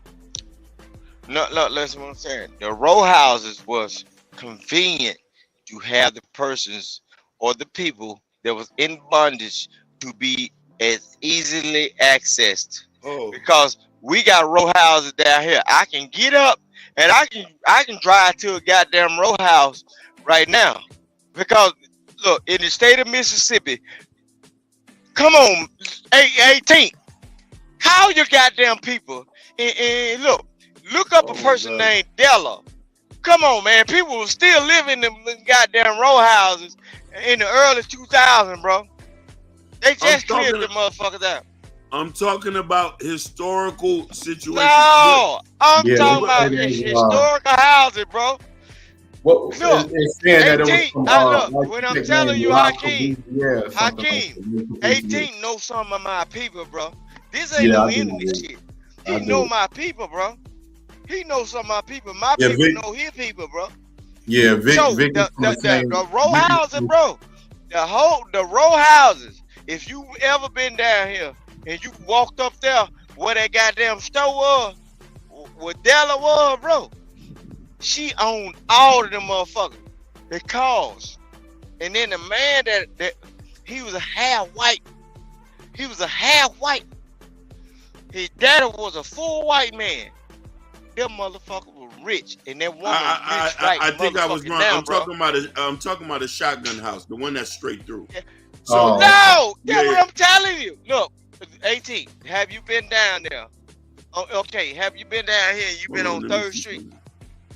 Probably it was so long ago, Vic, Look, since I've been down there. It been so long ago. But guess what? Next time you get on your phone, ask Benny or what 3rd Street at. And then that's why I be telling folk. Folk be thinking shit don't go on nowhere else. If you ever talk to Bernard, I was out there when the shit happened, bro. I was young, bro. You was telling. So we ain't gotta even talk about it. You know what I'm saying? So that's what I'm saying, bro. So folk be thinking the shit that only go on in cities, bro. Man, motherfucker, you do all kind of shit. Look. And then the lifestyle we live, we are not like okay. them, bro. Can I read something? Yeah, Prince. I can't go ahead, bro. Alternatively, Yeah, I'm gonna get off of and it. Professor John Malkovich suggested that the origins of the building style and name itself may be traced back to Haiti and Africa during the 1800s. This is for the shotgun houses, the straight done through. So, and it goes and said the description probably used in New Orleans by Afro-Haitian slaves may have been misunderstood and reinterpreted as shotgun. Now, here's the thing. The whole point is this. We're talking about all our history are intertwined. So when we start talking about who is who and where you're from, it used to confuse me when I was growing up here when a lot of people had prejudice or being prejudiced against. They still like that. They still like that out there. So there's a point. Let me finish. When a lot of us has been here since the 1900s. You feel me? Right. If a lot of people would read and understand, there's Haitians who even fought who was in the Tuskegee Airmen. You know that? That I did not know. Yeah, with Puerto Ricans. Yeah. A lot of people. There's a lot of people. Yeah, you have Puerto Ricans, Haitians. So our information are intertwined in a sense. So we always say that it's always good to read and to learn more about. Yeah, because that's the thing. A lot of people don't really take time. A lot of people don't know 13. Look, a lot of people don't know Babe Ruth was a half breed. They say that, but I don't know. Bro. I don't believe that. No, Babe Ruth was a goddamn half breed because the motherfucker. I sent y'all the goddamn. Look, when I be sending these shits in the middle of the night because I be up. Because I got this anxiety about my motherfucking people that be on these platforms. Y'all doing this shit, be thinking y'all high and mighty because y'all staying in big cities. But y'all ain't never heard what grandma said, bro. Grandma ain't said none of this shit to y'all. Y'all worry about what these niggas saying. These niggas coming out of shelters and out of homes and everything. Preaching that bullshit to y'all. The motherfuckers don't even know how to treat bitches, bro. Don't even know how to leave a motherfucking female alone when the motherfucker going crazy. Let her go out there and she'll find the world and she'll come back. Like a down-headed ass motherfucking hen and she'll find a rooster to roost up under. Y'all niggas don't even know that shit, man. Your grandmama was the key to this shit because she done been out there and dealt with the same thing. I dealt with females all my motherfucking life and they was old female, bro. That's why when these young bitches come up on these motherfuckers, I don't give a damn what they call themselves 40 or 50, bro. My grandma told me, look, don't be tricked because that bitch got some shiny things around her neck. You have to be watching, look and see what that shiny shit is. Who bought it if you ain't buy it? You better play that bitch for what it's for. I was gonna And say this real quick. don't get caught up in them chains that wrapping around her neck. The same chain she Hold wrapped on. around her neck, guess what? She'll tie you down with her. Because you Yeah. gonna be the motherfucker to buy the next one. No, Hold- bro. hold- I will hold raise on. a different rate. Hold on 1 second, Vic. I was just gonna say, hey, because Prince Hakeem, man, I definitely wanted to go over there and visit because I wanted to see that Citadel, man. Oh yeah, you'll love it, man. You'll love it. Listen, you'll love it. But right now we have to wait till the country gets a little bit more safe. Yeah. Yeah, it's not safe. But listen, I'm not even allowed to go back. Oh wow. Yeah, that's how bad it is. My cousins and them don't. It's not safe to go there now due to the unrest and unstableness and stuff like that. So and what about those islands like that's over there off the coast of Haiti, like Tortuga and stuff like that? Oh, we don't even own them. You see, people forget that imperialism, America has control of them. Mm-hmm. That what I mean, and people are still mad that we the first. Yeah, and they've suffered, and the Haitian the country of Haiti has suffered for that, and people try to pretend like they don't know why, Haiti. Like first off, Haiti. Hold on 1 second. With Vic. the First off, no, bro. See, Vic, they be talking like they didn't achieve something, bro. Vic, They did do it, bro. Vic. I'm gonna But tell you something. all at the same time, they gotta still being listen. taxed, bro. From they've been them people. sabotaged. They was put on an embargo for fighting their way out of slavery. And they So that's what I'm saying. Because the spirit over there with all of the thought processes of they won't be barred down, bro. They are still dealing with the consequences of them fighting back, bro. And that's what these motherfuckers on this internet and shit. That's why you have a person that come up on here from another ethnic background and say, "Don't fight," because they want you to be submissive. Them fucking people that come from Haiti, the Jamaicans and everything, and all of the original dark countries, bro, they don't get no fucking help. Nobody's coming to save them, bro. But they'll come over this motherfucker. They'll come over this motherfucker and tell you, American motherfucker, oh, it's a better thing. It's a better thing. Ask the motherfucker, would you drink out the faucet where you come from? Hell the fuck no. You ain't gonna get my mind side up on this bullshit, bro. I'm thinking just like y'all, bro. Before this shit happened over here, bro. I'm a different nigga, bro. No, listen. The way you can save yourself is to be educated on history, Man, so you can know where you're going. education ain't did a goddamn thing because the majority of the motherfuckers that I'm really emphatically invented shit, bro. disagree with you. No, and I'm majority of these emphatically motherfuckers disagree. that invented, look, I'm finna show you something. Majority education, y'all be talking about education like books or the white folks scholarism. It only trains you to be good in one aspect of what your training is, right? I'm talking education is one of them motherfuckers that can take a goddamn tie rim and come up with an idea and cook motherfucking food all goddamn day and feed their goddamn community, bro, and make money. Even though they don't make money, but you took something simple as something that we throw away in the United States. You can take a fucking tie rim off a GMC and build you a fucking grill or a rack, and guess what? People come around, they drink beer if they got money, they eat good chicken or whatever the fuck. Y'all got pots boiling up on 6 goddamn car rims, nigga. But oh my god, with a car rim. You in a tangent right now, man. No, I'm pointing out. I'm pointing out. I'm pointing out. I'm pointing out. With the price of tea and channel. No, you don't want me to tell about it because guess what? There's a lot of people that want us to be fucked up, bro. But I understand that shit. What's fucked up, Vic? You're talking about something that I'm still trying. Since the whole night you've been here, I'm still trying to figure out what are you. No, you think I'm talking about something that can't happen over here though? Say for instance, all these people. No, I'm gonna show you something. Hakeem. All these people on these spaces be talking about black folks supposed to be as one, right? I don't believe in that shit because I come from a different tribe. And I understand when people don't think like me, they got to be from somewhere else, but I can't distinguish exactly what tribe. You come from an area where you can tell what your tribe is and everything. I'm an American black Negro. You are a descendant of Haiti, right? So you know your shit, right? I'm not a descendant of Haiti. I am Haitian. You're right. You a Haitian, right? But I'm born okay. I'm born in America.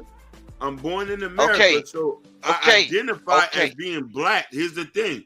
I grew up and went to black schools, so I identify with being black. And one thing we gotta But put all in. at the same time, bro, Hold on one I'm second, telling Vic. you this shit Let because him get take what? the Vic. Let My him brother, speak, my Vic. brother, Let him no, speak. my brother Vic, from let him another. speak, Vic. Oh Lord Jesus, Vic, let him speak. Go ahead.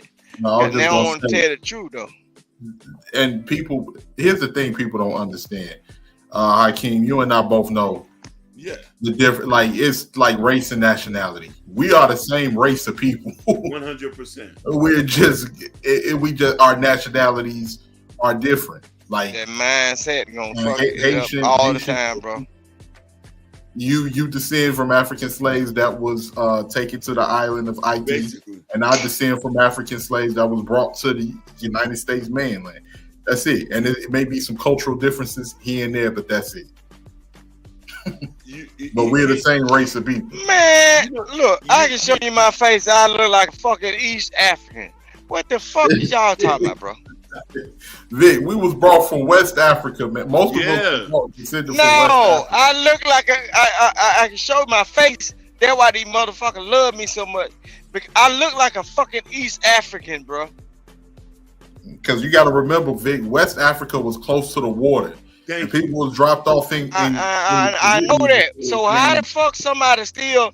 How somebody to steal a motherfucker away from East Africa, bring them all over to West Mississippi? I can hear sounds and tunes. I can hear voices and all this shit coming. All that. No, bro. Wait, Vic. You know who descend from East Africa? The black people in those Arab countries, because they was taking. That's what I'm saying. I look like a goddamn. He came from the west end If I of the show my country. goddamn face, bro, no, you can't say we, because all at the same time, I got children don't look like me. All of them light skin and everything. They got a whole lot of hair, and then when I cut my hair real short, my shit be straight and all that shit. But when I grow it, my beard is straight. Shit, everything is straight hair. You know what I'm saying? So what the fuck? But I done seen people tell me, if I show my face, the way my nose is, and the way I look, I don't look like a average black ass human being. My wife told me when I saw you the first time, I thought you was an African. What the fuck? I was like, God damn, you thought I was eating fufu and inviting you over? What the fuck? Yeah, she right there standing in front. No, she thought she saw my skin tone and face. No, she said the way my head was shaped, the way I look, I don't look like that. So you hear? So I was going. Oh yeah, I hear you, Vic. So I was gonna ask Prince Hakeem over there on the island, right? Yeah.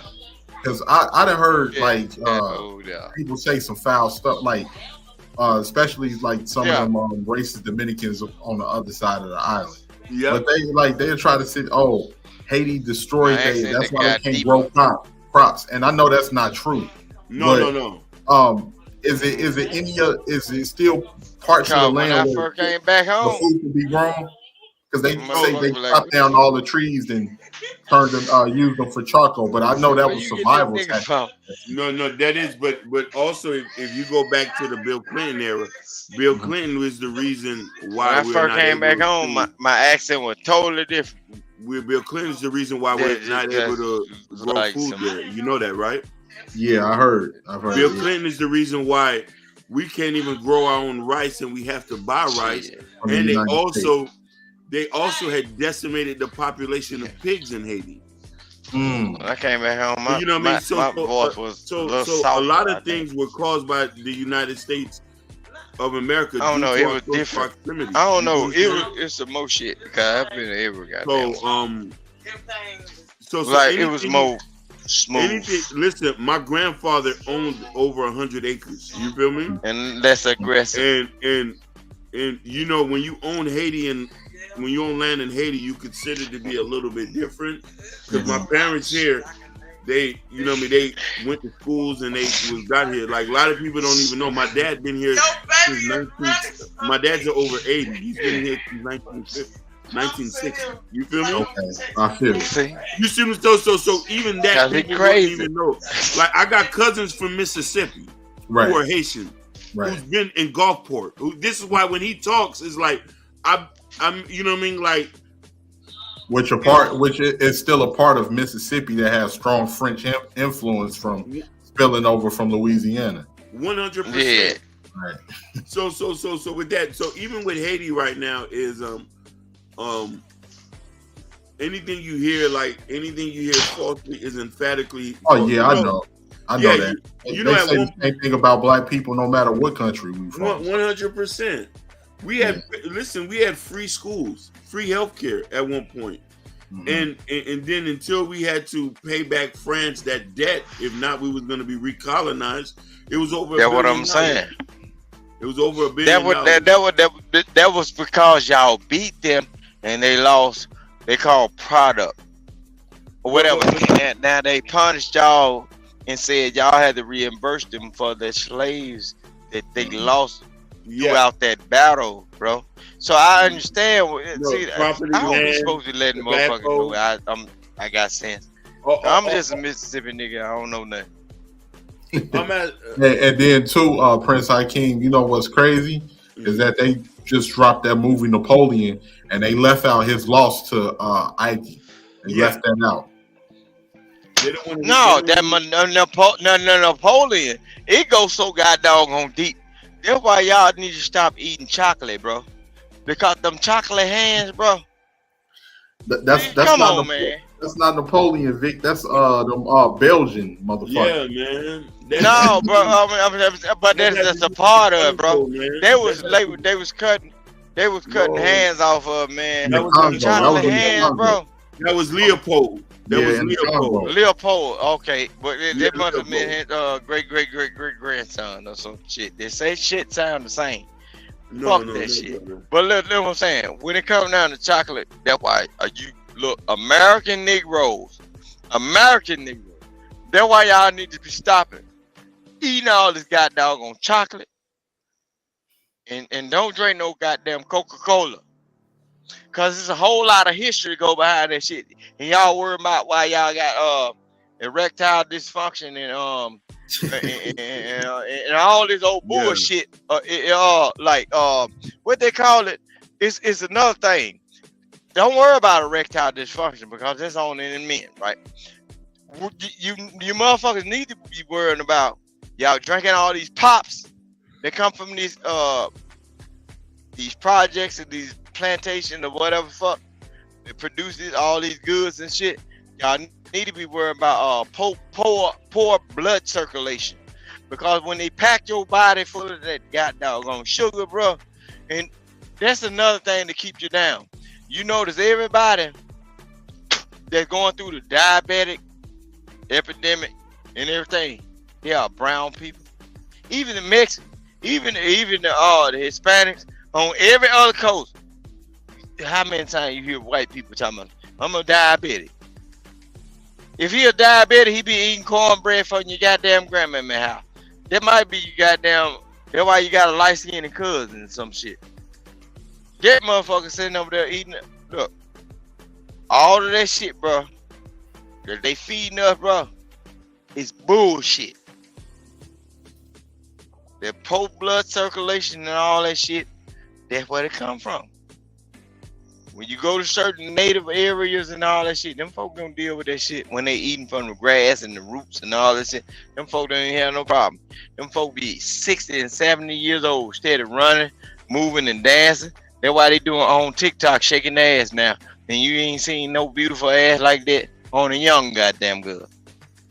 Motherfucker 50 or 60 years old shaking their ass. And you talking about you want to be a passport broke. Yeah, because they eating the right shit. And ain't listening to the white shit. They ain't listening to the white shit. Yeah. Y'all motherfucker, I want a cougar. Yeah. Can't find that in the United States like that. Without that motherfucking concrete in our asshole. Man, y'all better stop playing, bro. Yo, you wild, man. Nah, I ain't wild at all. Shit. Yeah, I'm just I'm operating with nature, bro. Shit. My bad. You know what I'm saying? Nah, I'm gonna let y'all do y'all thing though. I know I'm getting on Hakeem nerves. I be doing this shit on purpose now. Just excuse me. I understand that, Just but call me. I understand that, but brother, if we're having an engaging conversation, we're really trying to just learn from each other. See, where you got it wrong at, Prince Hakeem of Zamunda. You got to think that it's people in the clouds that are watching us and watching our interaction. They will never speak. They will never say, bro. They will never speak and never say. I like that you say that. So, what they're going to say about you if you're the one being the disruptor and me and him are trying to have an engaging conversation about? They always look. People like me, I'm that nigga on the nag. They always prove this shit. This the nigga that ain't gonna be tamed. He don't think like the flock. He don't think like a sheep. He is the wolf amongst the sheep. That's what people already know. So when it comes down to that point in life, and I lived a good life, and I'm at a certain age in life, when motherfuckers like how they be talking about these red pill, blue pill, and all that shit, I don't know nothing about them pills. But when they associate me with some of that shit, and them MIBs, like the Men in Black, come to my door, and they want to flash my memory, I'm gonna say shit, I'm willing to go, because I told the motherfucker what I tried to tell him. Shit, erase this shit so I won't have no headaches about what the fuck gonna happen to him, because I tried to tell him. But you see, I don't give a fuck. This is why right now what you're doing has given us a pure prime example of why we can't all get on the same page, because everybody's on. Nah, you got me fucked up. You gonna tell me this shit about me when you got motherfuckers that I don't want to call their name on this man platform, but y'all had years and years of these motherfuckers that spewing out certain bullshit, and I done cussed some of these motherfuckers out. Yeah, you done cussed some. Bro, I done cussed some of. Hold on, no, I done cussed some of these motherfuckers out that y'all Vic, cherish, bro. Talking about Vic was talking about something. Bro. Vic, 18 Letter was talking about history. You didn't even want to hear that. This is the prime example on why I was talking about nowhere with him. You know this is why we can't get nowhere. No, don't try to throw it back on. No, he understand what the fuck I'm talking about. So we ain't talking about no history. He doesn't understand. I'm internet still shit. confused. No. When I was talking to 18, bro, I was talking about reality. You never let 18 you see, no, you got it wrong, bro. You got it wrong. I was talking about reality. I don't even think you know things that I'm talking about. The things that I ain't talking about. No, the things that I ain't talking about with 18. It's called reality. It's not history. No, it's not reality. We call it the past. No, it's called the past. You like do certain things. No, me and 18 ain't that far from age of each other. But it's called the past in our lifetime. History is all this shit y'all try to dig up, microscopic bones and shit, and shellfish and all that shit. I mean this with no disrespect. I live longer than you, and I've traveled. I've traveled extensively. I'm trying to tell you. I done traveled extensively for free. I traveled extensively, and I'm very well read on a lot of topics. Prince Hakeem, I was meaning to ask you, brother, being from South Florida, I know. Is it do North Florida got palm trees and all of that, or is that just a South Florida thing? No, North Florida has palm trees. There's palm trees. Like over there, even by Georgia and all of that, or yeah, definitely. Even to the part that's supposed to be belonging to Alabama. You feel me? Oh, okay. You know what I mean? There's palm trees all throughout the island. You know what I'm saying? Or you see, I call Florida an island, but throughout the whole state, yeah. Okay. Well, you know, racially, North Florida different from South Florida. You know, Yeah. most whites all live up there. So even with politics and culture, a lot of people think Florida, in a sense, within black people are the same, but culture is a little bit different. Right. Due to the fact is a lot of culture here in South Florida is infused with Caribbeans and Hispanic people. Right. So that's what makes us different from a lot of Floridians up there. Right. So they run that shit. If you ain't a foreigner, you don't have no say so. I'll even tell you this. You ready for this? Yeah, I'm listening. The black Americans here in South Florida are even quite just different than the visitors. black Americans from North Florida due to the infusion Right. of the Caribbean. culture. Culture, yeah. You know what I mean? Like people think we've been wearing dreads here for so long, but where You know what's crazy? You know what's crazy when you say that? Now I see everybody wearing dreads. But when I was growing up here in Chicago, where I'm from, we just wore fades, braids, and that was it. We considered dreadlocks a Florida and Louisiana thing. Definitely. Oh, I'm sorry, Florida and Georgia thing because Atlanta and all.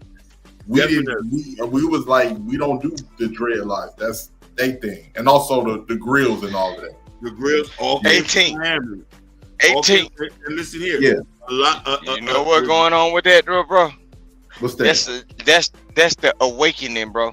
When they said Jesus died with a crown of thorns, I'm gonna show you something. Just like the story of Icarus, right? Icarus. Oh, not Icarus. But the guy that was dragged through the sands and everything, and he had to beg. The person had to beg for their son to get the body back. They begged to get the body back, right? When they did it, they wrapped his body in cloaks or whatever, and they cleaned him up real good and everything. That's the whole thing, man. The crown of thorns was the same thing. Like when Jesus died on the cross, bro. The crown of thorns wasn't no fucking thorns, nigga. Just saying it was a fake crown. It was his body and whatever. Before we sacrifice your ass, we finna dress you up. Hector, you're talking about Hector in the area in the. You're talking about Hector. Bro. Hector, that's who you're talking about. Hector. Yeah, that's the one. Hector, the one that. Hector of Troy, tamer of horses. I'm so. Well, okay, thank you. That's what I'm saying. Greek mythology. That's why I need you at, because I ain't Greek. Well, Ashton fell asleep and he couldn't bring me back up for like a fucking hour. See, that's why I need you at, because I'm talking my wifo history now. Because you know what I'm saying? Ain't no way we dragging no Negro through the sand. Do you see what we're going through right now, right? No, you ain't going through nothing. But look. No. Just hear me out. Understood what I'm saying. Look, hold on. We ain't see how you see how you deflected from anything positive? No, it ain't about no positive. It's about facts. The facts you're not even, look. He said something about dreads. The dreads is the awakening. You the don't reason even why understand dreads are what dreads is. the reason why dreads are intimidating, because that's the crown of thorns. No, don't you know even the word of what dread means? Look, that means dreadful, man. I'm from Florida. You gotta understand something. It don't matter about you being from Florida. Dread means dreadful, period. Here's what I mean.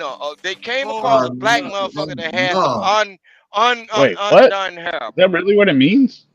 No, I don't. I'm not familiar with that at all. Dreadlocks, which is dread means dreadful. Dread is dreadful. That's where the dread came from. When they ran up on them pirates, the thieves. Look, even when you get into the Walt Disney movie, what that man? What's the man that had the wife that shit in the bed? That motherfucker. Look, talking about Johnny Depp, I'm talking about. Johnny Depp, the pirate of the Caribbean, the dreadful, or whatever fuck. Those are the same pirates that they shoot at every fucking day, bro. You're saying it they means shoot at them every day. Like those are the same. Look, that's where the storyline come from, bro. They shooting at them motherfuckers. The Coast Guard is fucking them folks over and shooting them folks every damn day. Hold on, just wait a second. $1 trillion 300 million billion trillion. That's our president. Just go ahead. No, but am I right or am I wrong? Just hear me out, because they need a white person to see it. No, But I they didn't. think I'm No, a damn fool. I had to disconnect. I didn't hear what you said. After I said it was Hector, and then I Okay, had to well, refresh. well, I stand alone then. God damn it. No, Because I'm I saying. ain't, nah, No, nah, what did you don't say? want- Tell I me. told you. No, I had to reconnect. You just saw me drop off and come back up, or you're not Okay, watching the screen. but okay, the Pirate of the Caribbean, based on how his character is, and like how black Yeah. people see him, those are Johnny the Depp. that character is the same people that the United States Coast Guard deal with every other day, but we just don't see it. This is regular shit. It's regular shit. What? It's regular shit. Ain't I right? Oh, Or am I God. wrong? Vic, man, you're funny, bro. You're saying the Coast Guard is literally taking down sailborne pirate ships?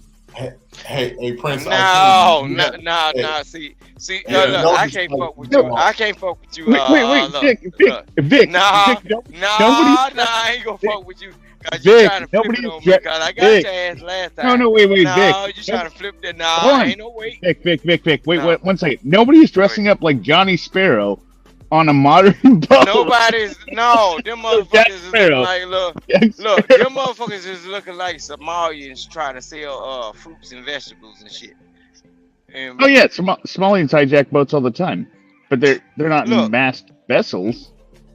no, they ain't no. And bitch they don't shit. look like Johnny They Depp. ride up on the side of the boat. But look, one of the most The Somalians one of the most don't look one like of the Johnny most one of the most well-known pirates right now is locked up, right? And that was the motherfucker with that the same person that lost his way, and he created a friend out of a fucking soccer ball.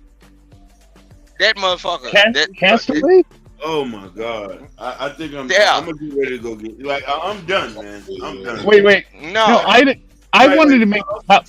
I wanted to make a comment earlier, but I wasn't able to come up. We were talking about. I'm throwing this shit out here, and look, Vic, it's give me a crazy sec. that just hear me out, and I ain't giving him much Give me information. give me and he 10 know fucking every seconds. thing I'm talking about. Give me 10 fucking seconds. Give me 10 seconds. No, you can have 3. They were talking about. You were talking about Rosa Parks earlier, right? But what I'm reading on Reddit, there's a huge controversy now Fuck that Reddit. Fuck all that new shit. wait, Rosa Parks' husband owned a car. Oh Lord, you start shit in the black community, because know what he gonna do? He gonna say, "Why the bitch couldn't ask her husband to take him? He's a No, deadbeat that's ass the joke. That's why it's funny. no, That's why it's so funny. I understood that shit. Oh, I come can, on. I can, Oh, I come can on. catch that shit real fast, bro. No, I can catch that shit. See, that's why I be trying to tell you, that's why I be telling you, just hear me out. I'm not like a lot of people. I heard that joke earlier today. Lamar I was came like, with that shit. I'm gonna eat They that with not chicken. like us. I don't give a damn about that. I'm an individual, bro. A lot of motherfuckers are not like me. I can catch shit. 18 letters. Yeah. You heard what he just said. He's an individual. Yeah. No, but I ain't No, saying that I won't help thank people. you. No, I'm not saying that I won't help people. But I have a that's a leadership mindset, bro. No, in order for you to be an individual, and when you become an individual, when you cannot be shaped or formed or molded by anybody else based on their lifestyles, their downtrodden shit or whatever the fuck, I you get are what a you're true saying, fucking leader, bro. No, bro. I don't look at. I don't look at nobody kind of. that, Vic. I like that you said that. No, you try to catch me up in some Haitian No, shit I like right now. it. No, you try to catch me up in some Haitian shit. No, nigga. Vic, No, Vic. no, nigga. Vic, Shit. all, You got me Vic, fucked what- up. Vic, the only thing you've convinced me of tonight is that we literally watch all the same movies. Because you've quoted Troy, you've quoted Castaway. So we're talking the same, like I'm five, telling five, you, six. I'm not okay. Okay, I told you. Which I like because we like watching the same movies. They not like us, but I'm saying I'm not like them. not them as like black people. I'm saying them, the no, other 'cause you- motherfuckers. 'cause you are- 'cause I'm you are saying them individual. as the people that don't No, operate Vic, like Vic, I Vic, operate. Vic. No, Vic, you said it correctly. You are individual. You practice self-preservation. You do not believe in the collective. No, that's what I'm saying. I keep on telling I'm happy that you y'all said gonna have that. these though. people. I'm Yeah, happy, that's what I'm though. saying though. Listen, Hakeem, y'all gonna have these people. Look, just let me know when they coming so I can have my business in order and shit. No, listen. Shit. Listen. They don't want nobody believing in the individual shit. And just hear me out. Look, I like the you only an thing I say, individual. I'm gonna leave a note in a certain place, and I'm gonna let you know. So when they erase my goddamn memory, it wasn't aliens, motherfucker. It was some people you sent. Okay, wait. Tell me where. Wait, how am I gonna know where the note is? You gonna know. Cause they ain't gonna. Okay, all right, Look, all right. when you have all a right. certain mindset, Got it. they ain't gonna fuck with your kinfolk. Yep, They no, want got the it. individual. Listen, as I Ashton got you. No, I got it. What Vic's Yeah, saying. I'm here. He's saying if This Vic motherfucker says out where there the note working is at kept, then they will this find and motherfucker delete it. working out of Area 51 and shit, and trying to find I'm gonna- good specimens and shit to Ashton, drive you that done goddamn dozed off, plane and boy. shit. I can't. Man, this Look, I nigga drive Vic a will truck. talk you to sleep. Shit. Hey, yo, No, I'm Ashton. gonna. Hey, yo, I'm gonna Ashton. find it. Yeah. We're gonna sit Vic down for about 15 minutes. I'm about to send you $20. Oh, No, we gotta sit you down. We You got gotta to sit get you that money, down. man. No, we No, gotta. You got I'm to gonna- get money, man. No, I gotta sit you down because you're proving our point. I like that you said you was an individual. No, but here's the thing. Vic, You got to sit down Vic 15 minutes, Vic. Vic just communicated on my level, right? I'm gonna be seeing his messages in the dollar bill like national treasure. I'm gonna find that fucking note. I'm gonna be like, oh, God, Vic's talking me through the money. Right? I'm gonna follow all the clues. And when I have that note, after Vic has been erased from the internet, as he says, I'll remember his story. So, Nigga talk you to sleep, boy. Oh my God.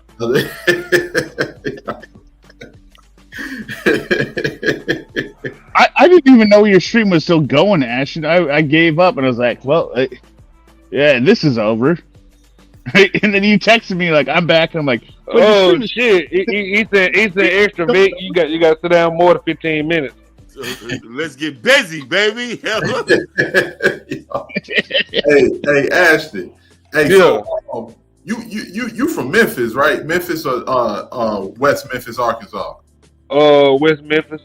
Oh, okay, but that's Wait. like right across from each other, right? Yeah, West Memphis is Arkansas. Memphis is Tennessee. Oh, okay. Memphis is Tennessee. There's a West Memphis, Arkansas. It's crazy. 'Cause It's a weird down. It's right over the bridge. Right. It's no difference. Like when I say, okay, we still the same place. It's just right over the bridge. It's the same thing like St. Louis. What that city? Those two cities that connect. Kansas City. Kansas City is partially. No, Kansas City is partially in Missouri, partially in Kansas. That's what you're talking about, right? Yeah, that's even a weird place. Even with Louisville, it's Louisville in I think Louisville, Kentucky, in Cincinnati. Is that Cincinnati? That's You come back at 5:05, Vic. I don't know, but no, it's just like when you say St. Louis and East St. Louis. Yeah, basically. It's like right there across It's the East St. Louis is on the Illinois side and St. Louis is on the Missouri side. Basically.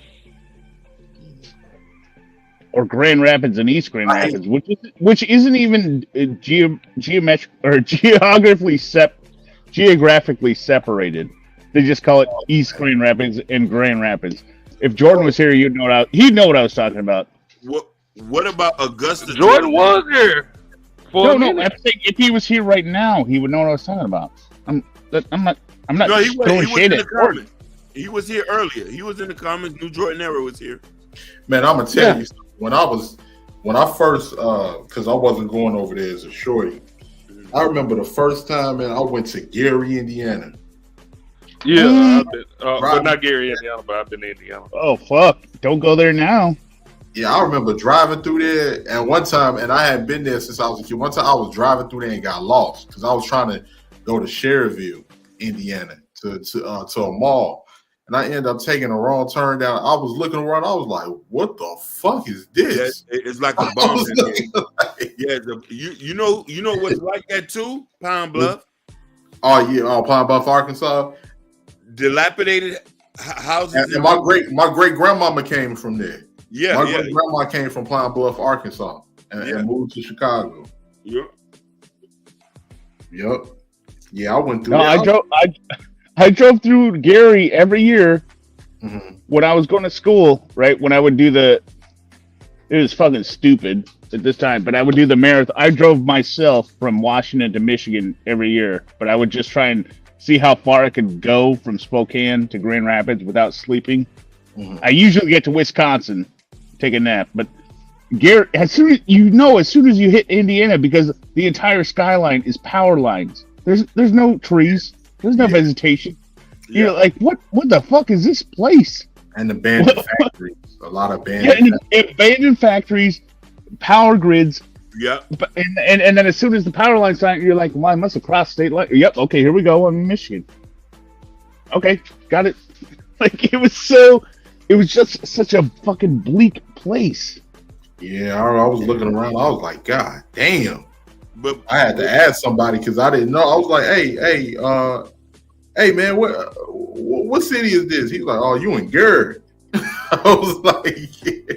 But 18 letter. But here's the thing. Mark my word. Gary is going to be another booming city. Mark my word about this because I've been hearing rumblings about that because the price is going to be a what city? Another booming city in the next 20 years. Yeah, you know what I mean? Because the property value are like in Detroit. You can go pick up a house for like $18 over there. And I'm metaphorically speaking that, but no, I mean you're not far off. Yeah, people are coming up there and buying up land and buying up buildings. Same thing with Arkansas. Same thing with Alabama. In some of these cities, we're going to be shocked. That's going to be the next boom of waves. Well, I mean, point because people ain't gonna have no choice. Miami is already sold up. Oh no, it's done. New York is sold up. Chicago is sold up. Yeah. And things is not even like how it was when you was growing up, where it's affordable to live there.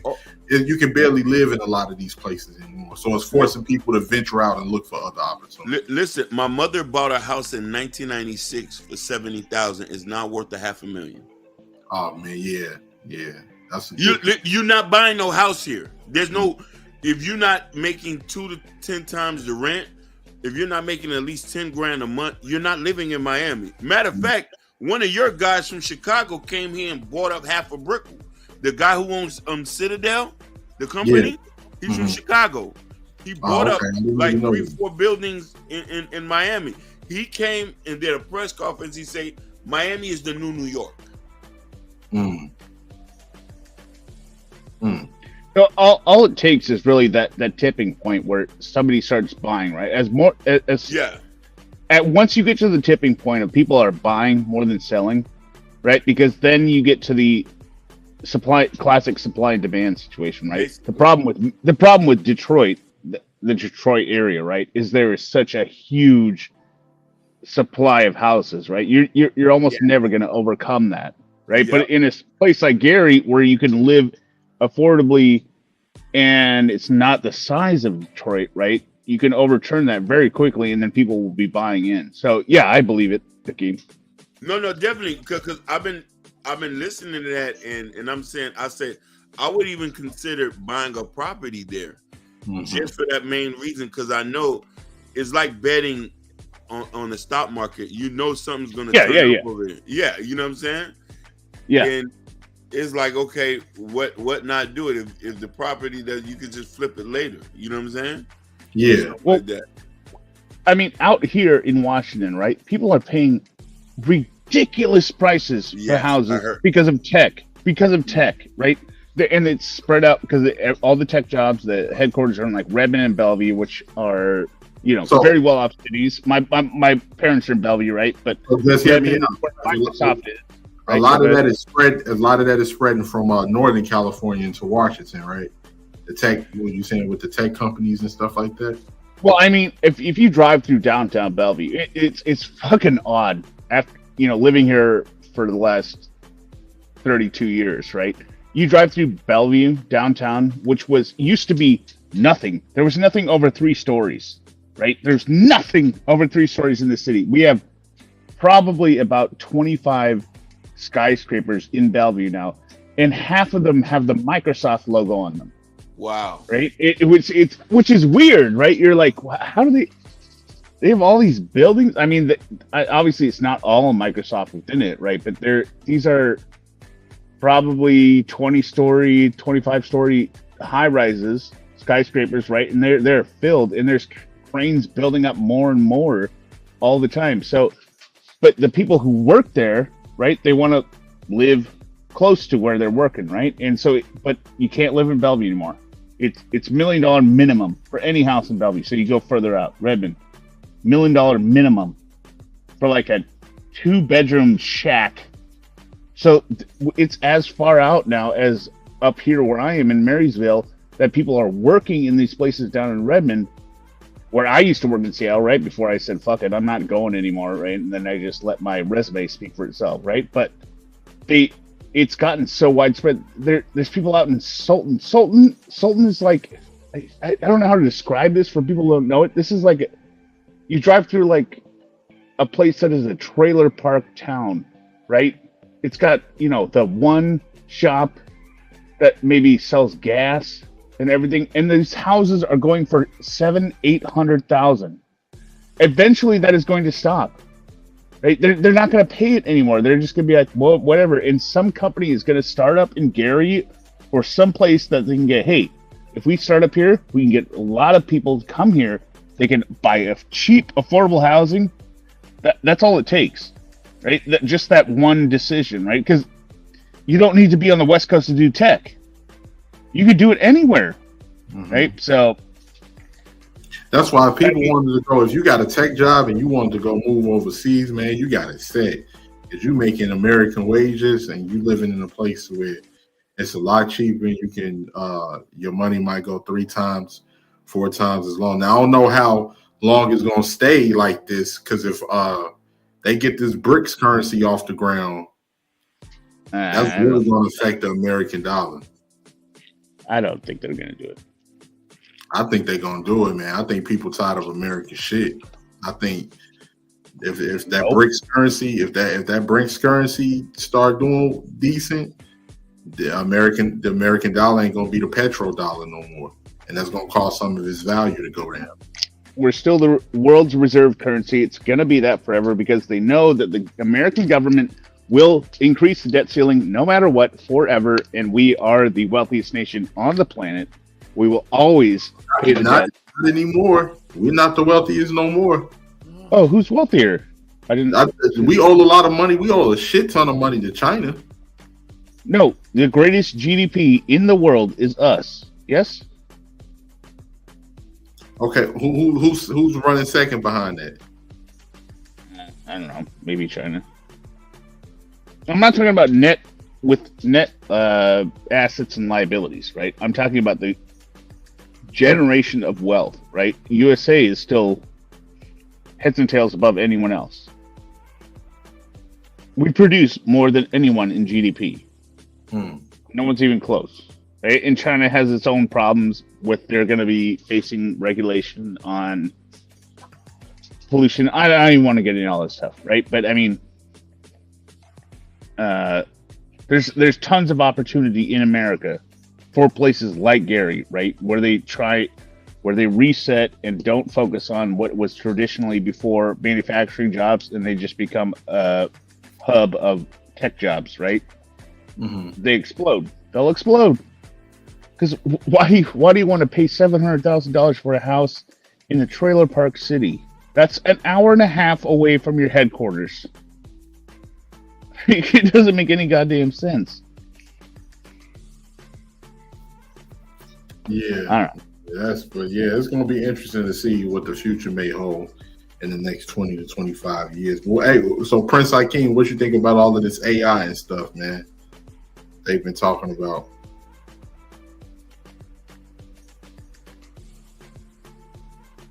I think Prince Hakeem stepped away for a minute. Well, Oh, Prince, you there? I think. Yeah, I'm here. Oh, my bad. What's going on? No, I was Let's just talk about saying, AI. Let's talk about AI. Yeah, I was just saying what you think about all of this AI and stuff that they didn't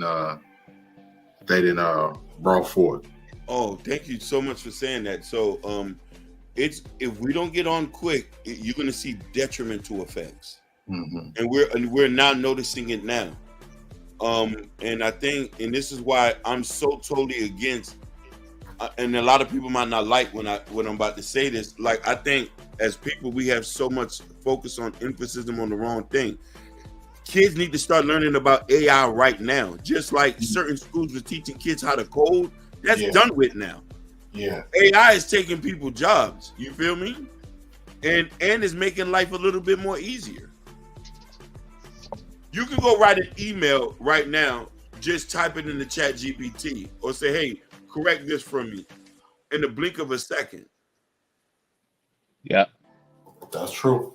You see what I'm saying? Like, I know people who use ChatGPT to write correct emails now. It should be no excuse. I use it. I'm a subscriber. I use it all the fucking time. That's how I rebuilt my resume, right? Thank you. Me too.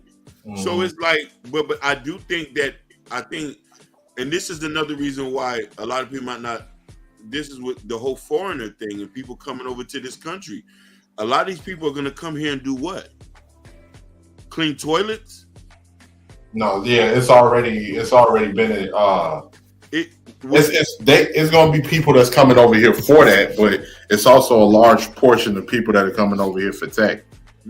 Yeah, the only threat we have is the Indians and the Chinese. Right. That's our only biggest problems. Other than that, everybody else coming here to clean toilets. That's not being disrespectful. So I don't know if I said it on this channel before, but I know I've said this statement. So what's interesting to me, Hakeem, is I've been messing with AI with the music, right? Yeah. The results to me are incredible, right? Based on just the rhythmic or the melody changes and everything. Myself, I'm blown away. Right? I'm like, oh my God, this is amazing, right? But as soon as I show my sons, who are 17 and 18 now, they're like, well, that's... I didn't say anything. I said, "Oh, look at the song I created." And they're like, "Well, that's fucking AI." I'm like, "How do you know that's AI?" And they're like, "Yeah, it just sounds like AI." Yeah. And it's got the same cadence and everything. I know that's AI. I was like, "How did you know that?" Because there was nothing obvious about it, right? Because I do make music on the computer and everything. And they can smoke it out, and the amount of vitriol they had for AI. Yeah. Because I also did, like, I was like, oh, look at this picture I made on Bing with my cat in the computer. You know, I asked to do a cat in front of the computer, our cat, right? Look how awesome this image is. And they said, that's bullshit, right? So I think what's going to happen, honestly, is AI is going to be relegated to, basically a creative source. It's never going to replace the human product, though, because what's going to happen is, even if it did, there's going to be a premium on, we're going to go to a concert and listen to a human play this, right? The human performers are going to become more valuable. They might not be as populous, right? Yeah. But it's never, the AI is never going to replace the human in the art sector, if you will, right? And so, yeah. So I like that you say that, but I don't know. A lot of us wasn't paying attention as the years have come. There was certain advancement in technology that started to take jobs away. Let's take the toll booths for an example. Everybody start taking pictures of your tag now. They don't even have people at toll booths no more. No, yeah, I can't. I think the only people that still have a toll booth is when you go to New York and you go over to Or you drive through Indiana when I did. I mean, that was 20 years ago, but I had to throw quarters in. I rarely see people at toll booths no more. Yeah, you see what I'm saying? So now imagine this. When the last time you made a call? I remember now we talk to chat box when we have an issue with something on our phones or with a company. No. Wait, you fucking talk to them? No, when I say talk, yeah. You know what I mean? Talk to them like if you got an issue, just go to the chat box. No. As soon as the chat bot comes up, I'm like, fuck this. I'm going for a number. I'm not talking to the chat bot. I refuse to talk to the chat bot because the chat bot is fucking retarded. It is, but you see how hard it is now when they make it for you to call somebody now? You don't notice that? I don't know. I mean, when I want to call somebody, I've always been able to get through. Yeah, with the exception of credit cards, I'm saying there's certain services where they make it hard. Like, hey, talk to the automated system. Talk to the automated system. I'm telling you, this shit, we might not see it in our lifetime, but the kids after us, they're gonna have a hard time. We're just seeing little remnants of it. Like, yo, we got to put these people on it. That's why I said people need to start studying on and that's my biggest fear too, because I don't never want to get older and feel like I can't understand what's going on with the next generation. Because I want to be able to be up to date so I can, get like help my kids and everything. Wait, I'm gonna counter that. Right? What was the last SuperCard? Do you remember MasterCard in the last Super Bowl? Their ad campaign was you call, you hit 0, you get a person, right? So it is swung back. The pendulum has swung back already. People know that the automated systems, nobody fucking likes them. It's not working. That's true. Right? So your premium service is the call center, right? Yeah. Now whether your call center is competent, right, or the horror cable, horror. Hey, hear me out. I just wanted to add this real quick. We've all been on that phone and screaming, "Representative." Yep, me too. Me too. Personally, I just hit £0, £0, £0, £0 over and over and over until it goes, I don't understand what you're saying. Let me get you a representative. I'm like, finally. Because it goes, you entered £0. That's not valid. £0, £0, 0, just over and over, and you eventually get to a person. Listen, and I'm like, yes. Like, there's a service that I use. Do y'all ever heard of Printify? You ever heard that? I've heard of it. Yeah. What is it? Printify. No. It's the print on demand service where I sell T-shirts at. Since I've been using that service, because I sell T-shirts on Etsy, I've yet to be able. And I've always had an issue. I had to go use the chat, but I can't even get nobody on the phone. Yeah, see, I would just cancel it. Now, personally, I would just fucking cancel it. I'm not going to deal with it. You're right. It's hard for me, but that's how I make my side income on there. You feel me? And so I have to deal with the excruciating of talking to an automated system, or you know what I mean, or an AI that you know what I mean. Because I'm telling you, this stuff is now starting to be integrated into our life now. You feel me? And then some people was telling me too, like that they was going to make, like self-driving trucks and all this stuff. But see, here's the thing with that: if something happens with some of those trucks go wrong and kill somebody, or delete somebody, it ain't gonna be a person that's gonna be the buffer between that company and the people when they sue. No.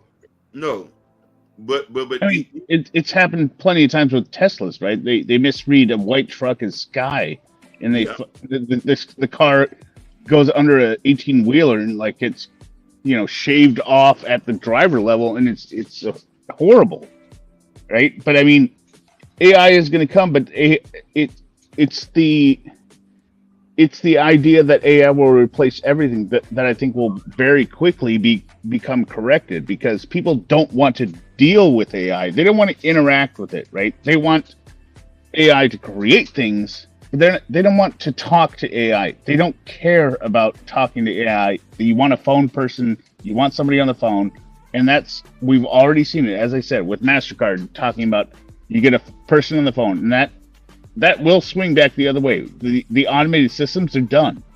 They won't survive, right? I mean, it can't, because the other businesses will come in and swoop in with a better product. Did you notice this? Did you see the new laptop Microsoft just dropped with Copilot integrated, the AI laptop? Oh God! Oh God! The Copilot. I know you heard about it. Yeah. The Copilot, but the bigger problem was the recall, which I don't even understand. Do you know about recall, right? No. Okay, so Microsoft's big fucking plan. This is the fact that this isn't widely known is ridiculous. So Microsoft in Windows 11 said, "Oh, we built a new feature and it's called Recall," right? Because we want to make sure that people can manage their daily tasks better, right? And so what they're going to use is an AI model with all the data input, and then predict what you want to do to make your experience better. And you know what, Hakeem? All they have to do to get that information, guess what? The only input they need to get that result. Just give me a guess what they need to do for it.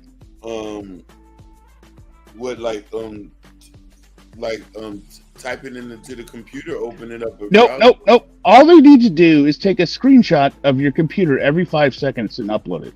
Oh yeah, that's gonna be an issue. Yeah. It's gonna be an issue. Everyone's like, what the fuck are you talking about? You're gonna screenshot my desktop every 5 seconds and upload it to your AI model to learn what I'm doing. And I mean, aside from the privacy implications, right? Why would a business ever use that system? Right? A business that has a model, and Microsoft balked on the latest release, and they're like, okay, well, we're just going to release it to super users and let them give us their feedback. Right? I'm like, no one will ever want this. No one will ever want you taking a screenshot every 5 seconds and fucking uploading it to the cloud. What? Why? That's the most egregious thing. No one will ever want you. Just imagine your phone every 5 seconds sending a screenshot and uploading it to the cloud. What? It's so goddamn stupid, right? No, but right. But they have the integrated because I think they thought that Copilot, with the data from Recall, would make a better interface, right? But it's just so blindly stupid.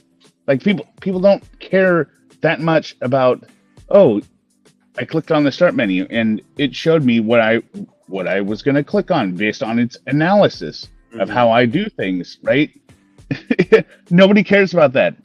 Right? What we care about is the fact that you can't do a fucking update on Windows because it keeps erroring out, and then you have to go on the tech blogs and Google it and be like, why the fuck isn't it?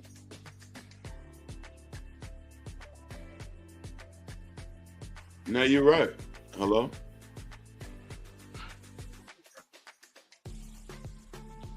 Just hear me out. You there? Yeah, I think he blanked out. Go ahead. Anyone else? Yeah. You went out. Just hear me out. Oh, but here's my thing that I try to tell people here in Florida, and a lot of people get mad at me about this. You feel me? We need to stop making sports a big focus in our kids' lives and focus heavily on education. I swear, man. I don't know, like this last draft season, I started to notice a lot more people out in the parks training people for football. I say, you motherfuckers need to know Python, dummy. Right. Sports is only for a selected few, man. Yeah. It's only for a selected few. And you know why I think black people get that messed up at is because because I got caught up in that as a kid myself, because I think when you only see yourself being represented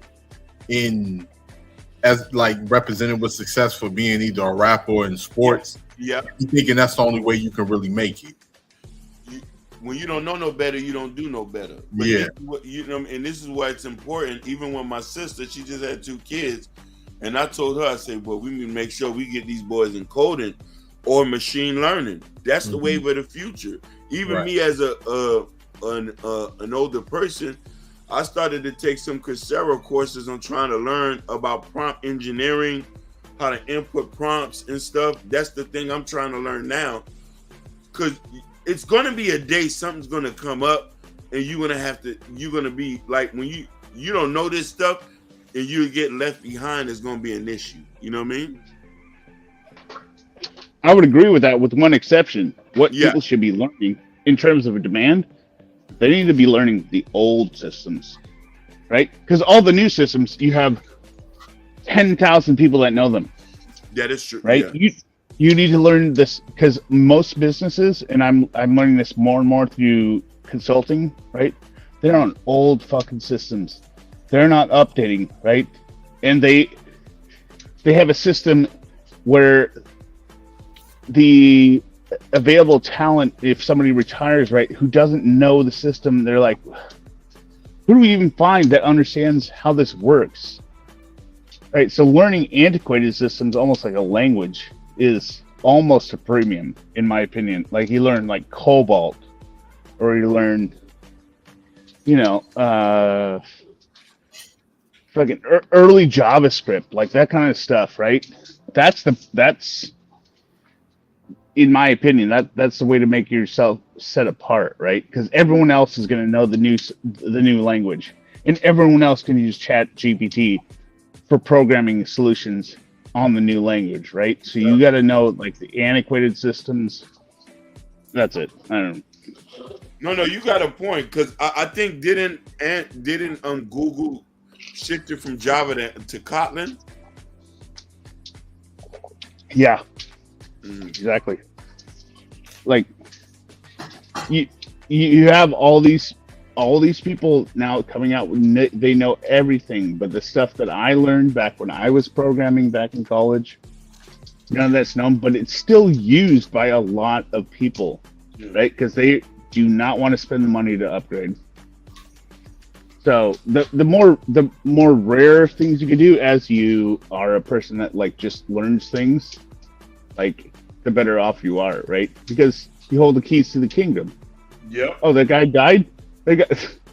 He died in his sleep, and he was your 83-year-old IT integrator, and nobody else knows this? All right, yeah, I'm coming. I got it. I mean, it's that. Why I say Hakeem, kids can do both bad grades and can't play. He said kids can do both bad grades and can't play sports. But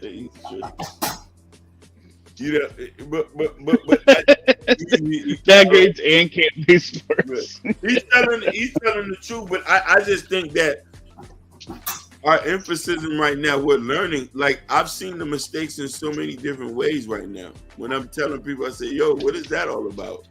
You putting you having them out there ways, and some of these kids can't even use a computer, bro. It's so crazy. For real, I'm being real. It's so crazy in 2024. Some of these kids don't even know how to use an Excel or a Microsoft PowerPoint thing. Well, like, most adults, most adults don't know how to use Excel these days. I've seen the first thing. They don't know what they're doing, and it drives me fucking nuts. But go ahead. Oh no, I was just going to add to what you was saying, Prince Hakeem. And if you don't teach, because one thing I've noticed coming up, like when we've seen a lot of these athletes, right? They in some cases they even get passed based off of their athletic ability. 100% in these schools, but people don't realize. People be thinking, oh well, if he gets rich, then he gonna be able to help the family. Yeah, that's true to an extent, but at the end, you setting them up for failure because what's good is being an athlete when you ain't got no fucking financial literacy. Yeah. And how many documentaries have we seen? 30 for 30 broke. All these athletes that make millions and millions of dollars and don't have a fucking dime to their name. Wasn't it Vince Young, right? He had a ton of money and he was broke. Hear me out. You know what's messed up, man, when I think about Vince Young? I remember watching on BET when he was first getting drafted. Yeah. I remember watching that.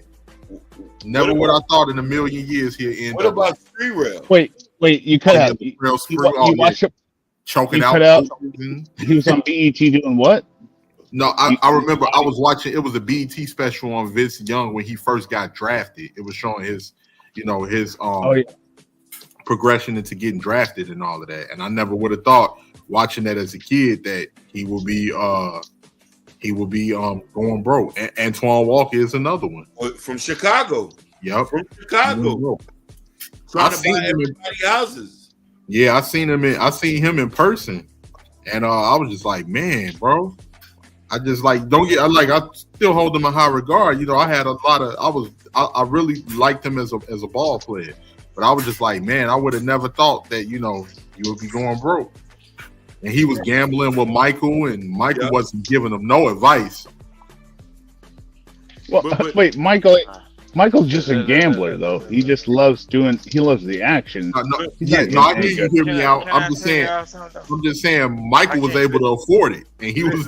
Yeah. Listen, I need y'all to be correct with this. Michael was a degenerate gambler. Yep.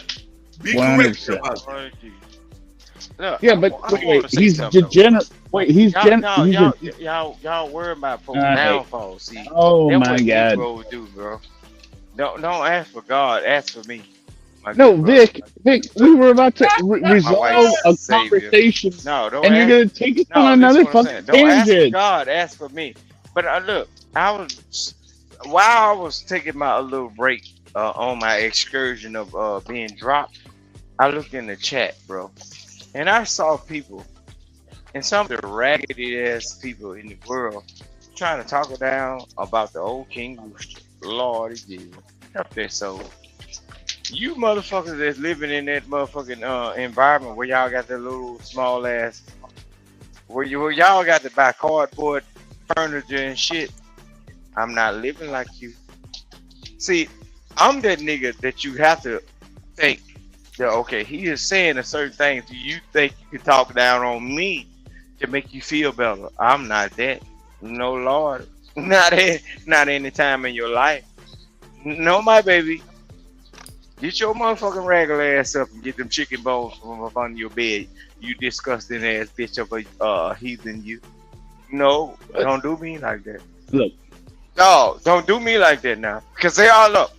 When it come down to all of the ratchetness, everything that was ratchet in my life, I saw it. Because I was exposed to that shit. You motherfucking whores. Yeah. No. You whores.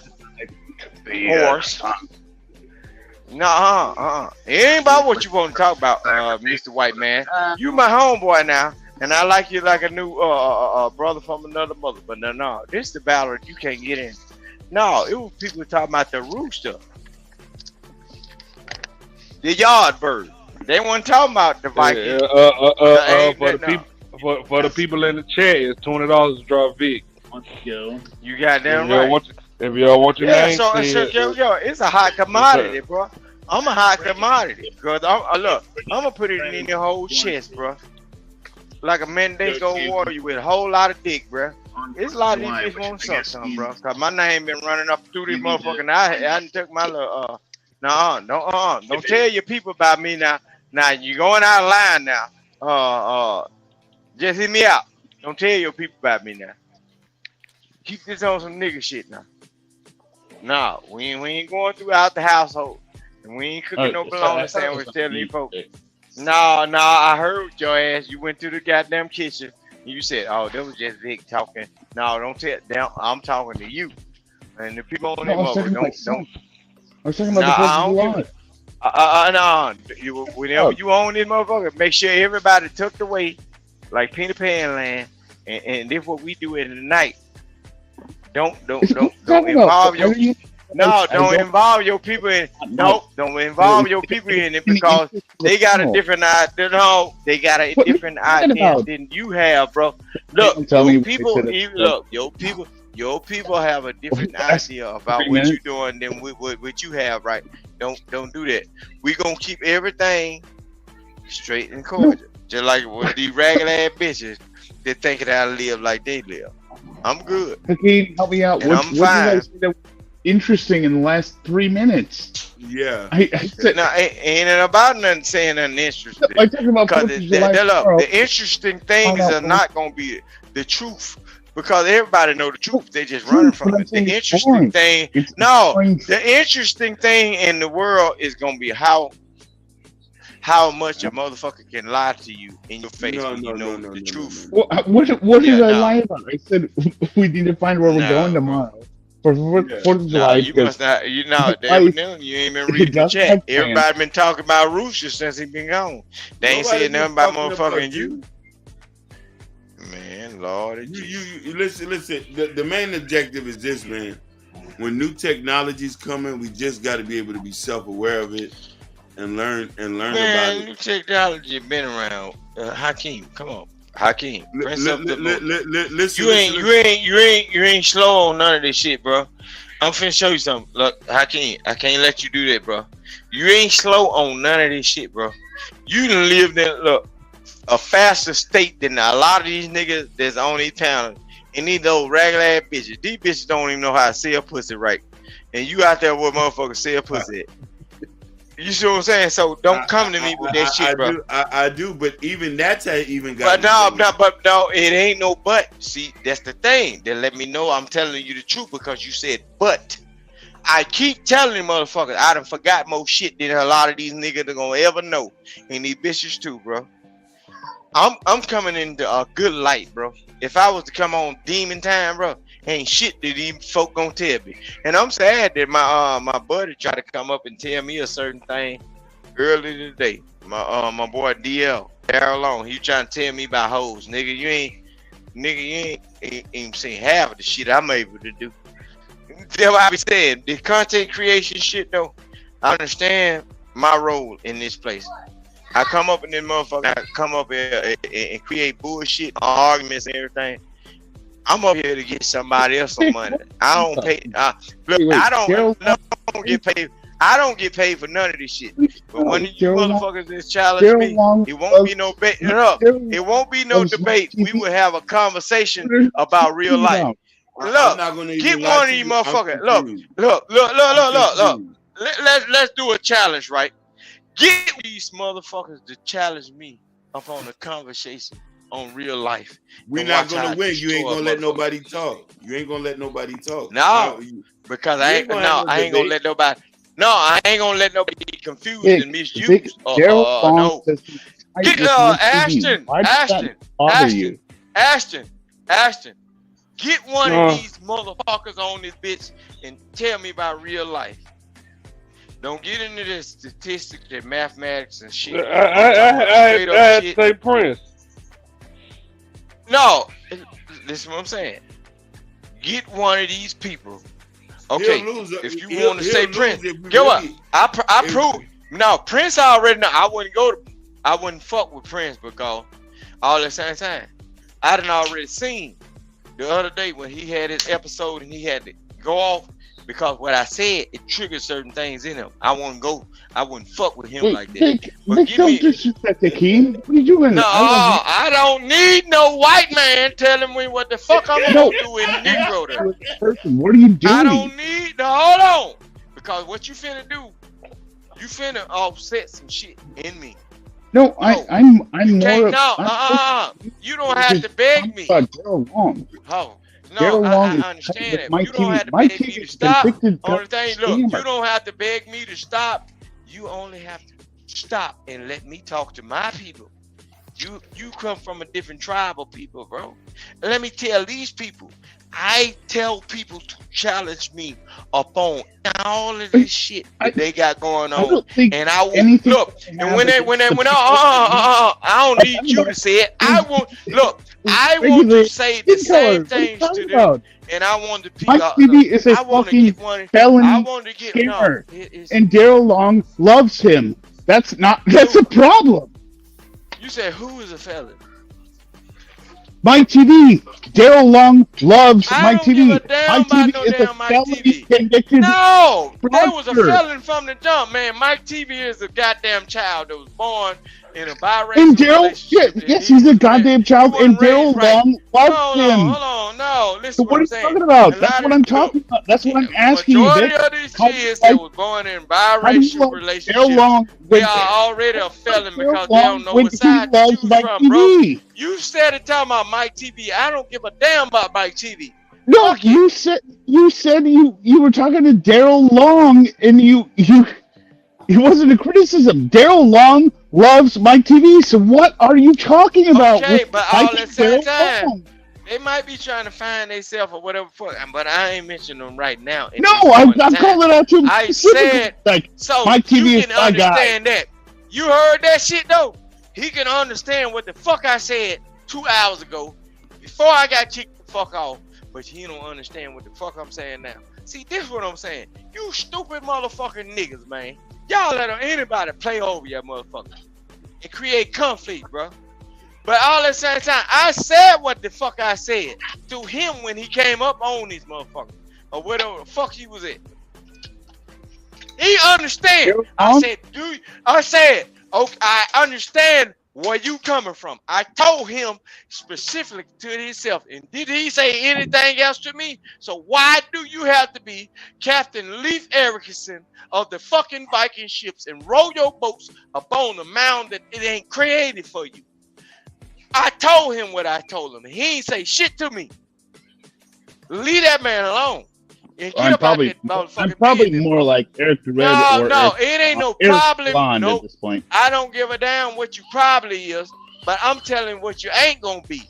Leave that shit alone between me and him, because I also talk to him and I deal with him in a certain situation.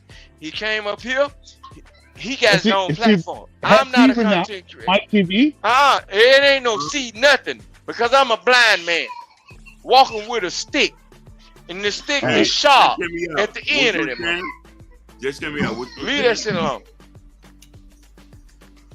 Let's just hear me out. What's that again? Go ahead. Y'all orchestrate your shit now. Because, look, I'm going to let him speak. But when he try to orchestrate some shit for the internet, bro, I'm going to be right back on his motherfucking ass. Like fat back on grease. And it going to be sizzling. Oh Lord Jesus. Don't holler. Don't holler for Jesus. Holler for me. White man don't holler for Jesus. White man you ain't never heard a white man say when he going through a certain thing, he trying to talk to his people, whatever fuck, and somebody done him wrong and he trying to figure out some shit with his people. Them motherfuckers don't holler for Jesus. Know what they said? They holler bow down. Cause my mindset is not right. If you don't follow whatever, hell no.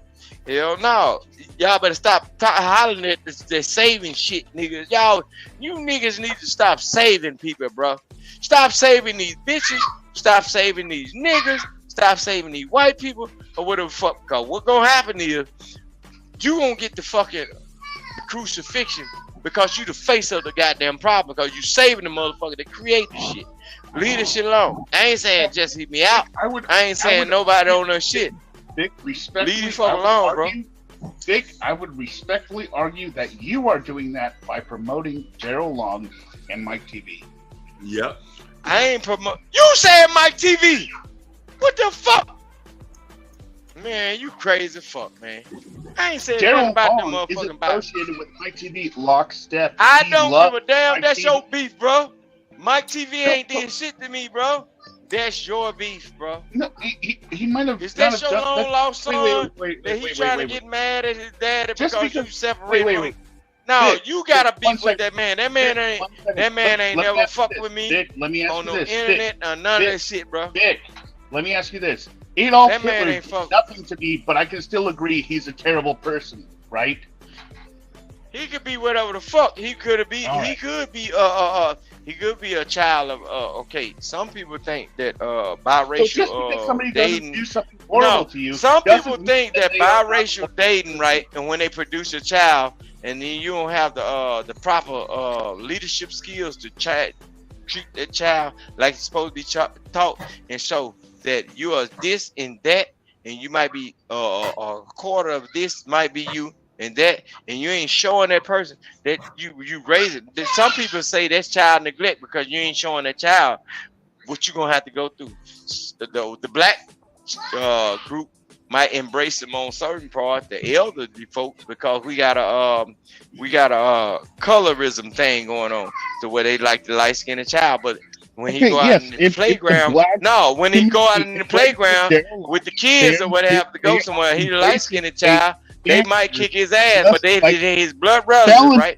But all at the same time, he can go to his grandpa's house. His grandpa's house tell him, I ain't really never like niggas, but you my favorite nigga though. No, grandpa might tell him, I ain't never liked niggas, but you my favorite nigga because I told the bitch of your mama to not go out there and make raccoon babies, but you can sit on my lap, my little coon down. That's what they do. They make jokes and all that shit. But I'm so confused. Nah, you gonna be confused because you don't know what the fuck I'm saying, right? I'm telling you. But Nidish ain't not Nidish, but he ain't confused. Jesse Miata ain't confused at all about what I'm saying. Still trying to figure out what you're talking about. We all he ain't trying to figure out shit. You trying to say he confused just to insert yourself in some shit that he ain't confused about. And I bet you, he ain't confused. He ain't confused. That's why I was telling him, don't insert it. When I was beating up on these niggas' ass, you inserted yourself, right? Now I'm beating up on your ass. Now niggas inserting themselves to save you. Vic, you're not beating up on my ass. But now I know I ain't. I know I'm not. I know I'm not, but it seems that way because they don't know. No, it seems that way. That's very problematic for you. It, but it seems that way because they don't know that I didn't talk to you before, right? Mike TV is a white race baiter, and Daryl Long. I don't give a fuck. It's a lot of folks is a race baiter. But Daryl Long loves him. Is a goddamn race baiter. She had the little goddamn little ass white girl up on there, motherfucker saying the N-word. Vic, listen, Vic. And she'll stuck a nigga Polish though. She'll still suck a nigga Polish. Vic, listen. You quoted Daryl Long, who loves Mike TV. Personally, I don't give a damn who they love. Shit, I ain't in the bedroom with them. Okay, well, I'm just pointing out the shit. I'm just pointing out shit, bro. You talking about Mike TV? Ain't nobody saying shit about Mike TV. I'm talking about Daryl Long that you brought up, and Daryl Long loves Mike TV. That don't fucking matter what he loves. That's on him. You ain't. Look, when you riding out on that motherfucking big ass fishing boat that you got access to that you don't own or whatever the fuck, and that nice ass camper and all that shit. It's not the big ass bass boat that you have. No, if you worry about Daryl Long or Mike TV walking up through the campground or taking you out of this world, no. Vic, honestly, you can't even say Vic. Real. No, in certain places, you can't say Vic nowhere because they're associated with some other shit. Just like you associate them folks as a threat. Them folks are not a threat to you. Vic, I've never felt personally attacked by you, but you keep bringing up these things that you seem to hold close to your heart as negative. I love you like a white boy. I love you like a white boy. I feel like you've been lying to me at this point, and I've been getting played. Lord of Jesus. So I got to acquiesce to your goddamn feeling. Fuck your feeling. Man, the fuck up. Yeah, I guess you were lying to me. I don't know what. Lying to you about what the fuck? Lying to you about what?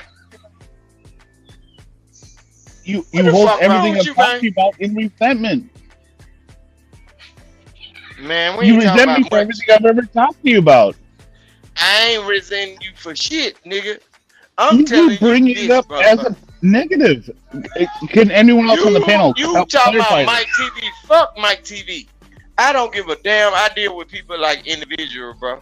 If you don't understand what the fuck I'm saying, and all the same time, we don't talk every damn night on no goddamn phone. So you just in your fucking feelings.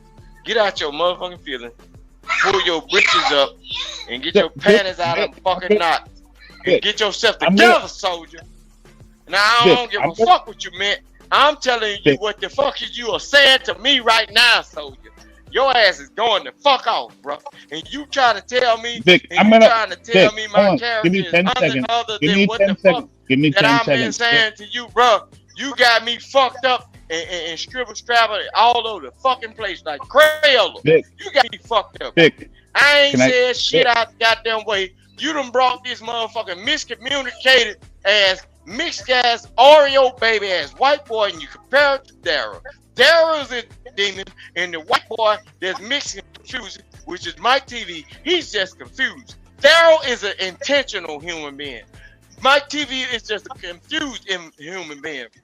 He's on this panel with the air-looking hats all over his shit and everything.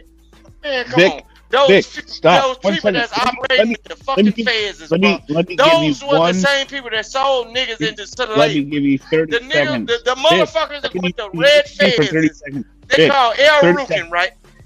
And when you get into gang shit, they go, no, don't call me Vic, because Vic can mean something else. Vic, can I respond to you at 10 seconds? Give me 10 seconds out of It's been a long respect. time since I fucked the white boy, because you calling my name, you make me hard. Vic, You calling my name like Vic, stop. 1 second, Vic. Lord, no, Vic. ain't no stopping now. Vic, I'm gonna hold It's all everything night you long. said. I'm gonna hold everything you said in suspense tonight because I think you're intoxicated and you Don't mean it. hold it. No, don't hold it But in the if you suspense. do No, mean it, let that then shit that's drop. fine. Don't That's fine. No, see, you ain't That's it. understanding what I'm doing. So that's No, why I I be don't- telling I don't folks, think you don't know talk what to me you're when I saying. get I on don't a think certain you- level. No, you argue- trying to say, no, you trying to make create a narrative I'm giving with you the. everything.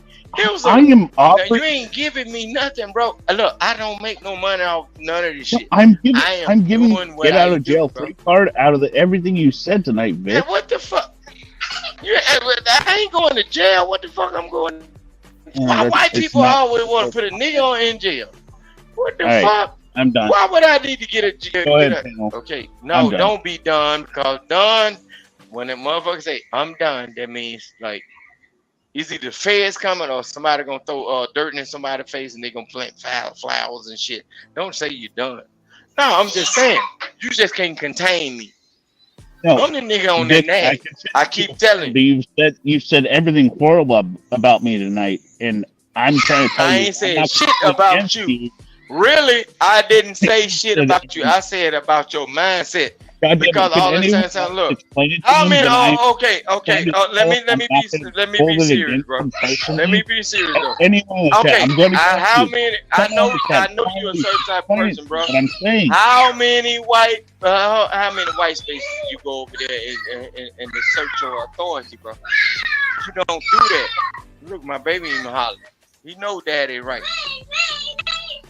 He said rain. You see what I'm saying? My baby already know. You know what the fuck type of person I am. Vic, But go the whole on thing. mute. Go on mute, Vic. That shit loud.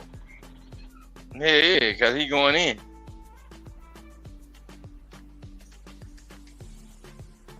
Now go ahead and hear me out.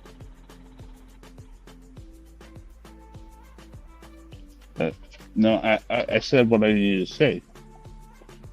Vic stands behind it. I'll accept it, and he hates me. Or else, he's drunk. Man, and I'm I just don't gonna hate your ass. What the fuck is wrong with you? You on the internet, man. What the fuck, man? You saying certain things that people can't even encompass, man. A lot of you motherfuckers eat Roman noodles. But when you said certain things to me, and I just pointed out certain things that you showed me, bro. I'm Because begging this for how the this- chat to No, explain this. no, besides me. don't beg Anyone on for the chat. nothing. Why would you beg? Okay, why Someone would you else beg in your explain to privilege, him bro? what I'm telling him. If you come on, man, stand on your shit, bro. You look more like Thor than anything else that these folk been cussing out when they have white folk problems. You look more like the goddamn the true essence of a white person. Why would you beg Negroes to do anything or listen to what the fuck you say? Walk in your motherfucking superiority, nigga, because I'm a nigga in my own breed, bro, and I walk in my superiority. And can't a nigga say shit to me unless that motherfucker want to turn into a flower bed, or unless I'm around my family and then I got my wife around me, and they're gonna be the softer side of me. But that's why I stay in the motherfucking house around my kids or whatever. That's the softer side of me. Nigga, dog, come on, man. I just said something, and I just said something towards you. You was trying to get people to move a certain way, and then a lot of these people are struggling, bro, and they don't have no access to none of this shit, the good life or nothing you got going on.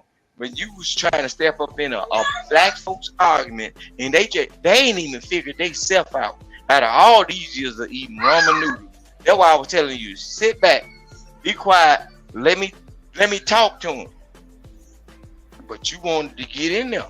But I don't hate you at all. Why? But you ain't did shit for me to hate you. I can get off this goddamn phone and I can call your actual phone. Come on, man. Leave that shit alone. I was just telling you, don't bite off more than you can chew. Don't put your foot in no shit and you ain't ready to sleep with the smell on it, because ain't no water around here to quench your motherfucking thirst. Hey, look where you at. You in nigga land now. Shit. When you step in that shit, you gonna have to sleep with it now. No. Shit, ain't it? So that's what I was just saying, bro. And I can go on mute. I don't hate you. God damn, I fuck with you, bro. We've been in this shit for like 4 or 5 years, bro. I don't hate you. Not at all. But when I tell you to stand the fuck down, I know what my people is talking about. It might seem like some bullshit, or it's like it's jumbled up like a puzzle piece. That it's designed to be that way. Hold on, Vic. Let just hear me out say what you got to say.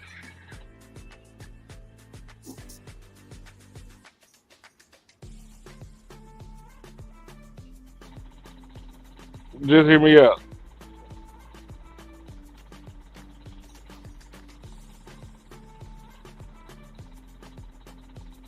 Oh, he said, I'm gonna hurt my homeboy Phil. I'm gonna call him, man. I gotta send him a goddamn shot of Jack Daniels or something. He might don't even drink. He might drink Johnny Walker or some shit.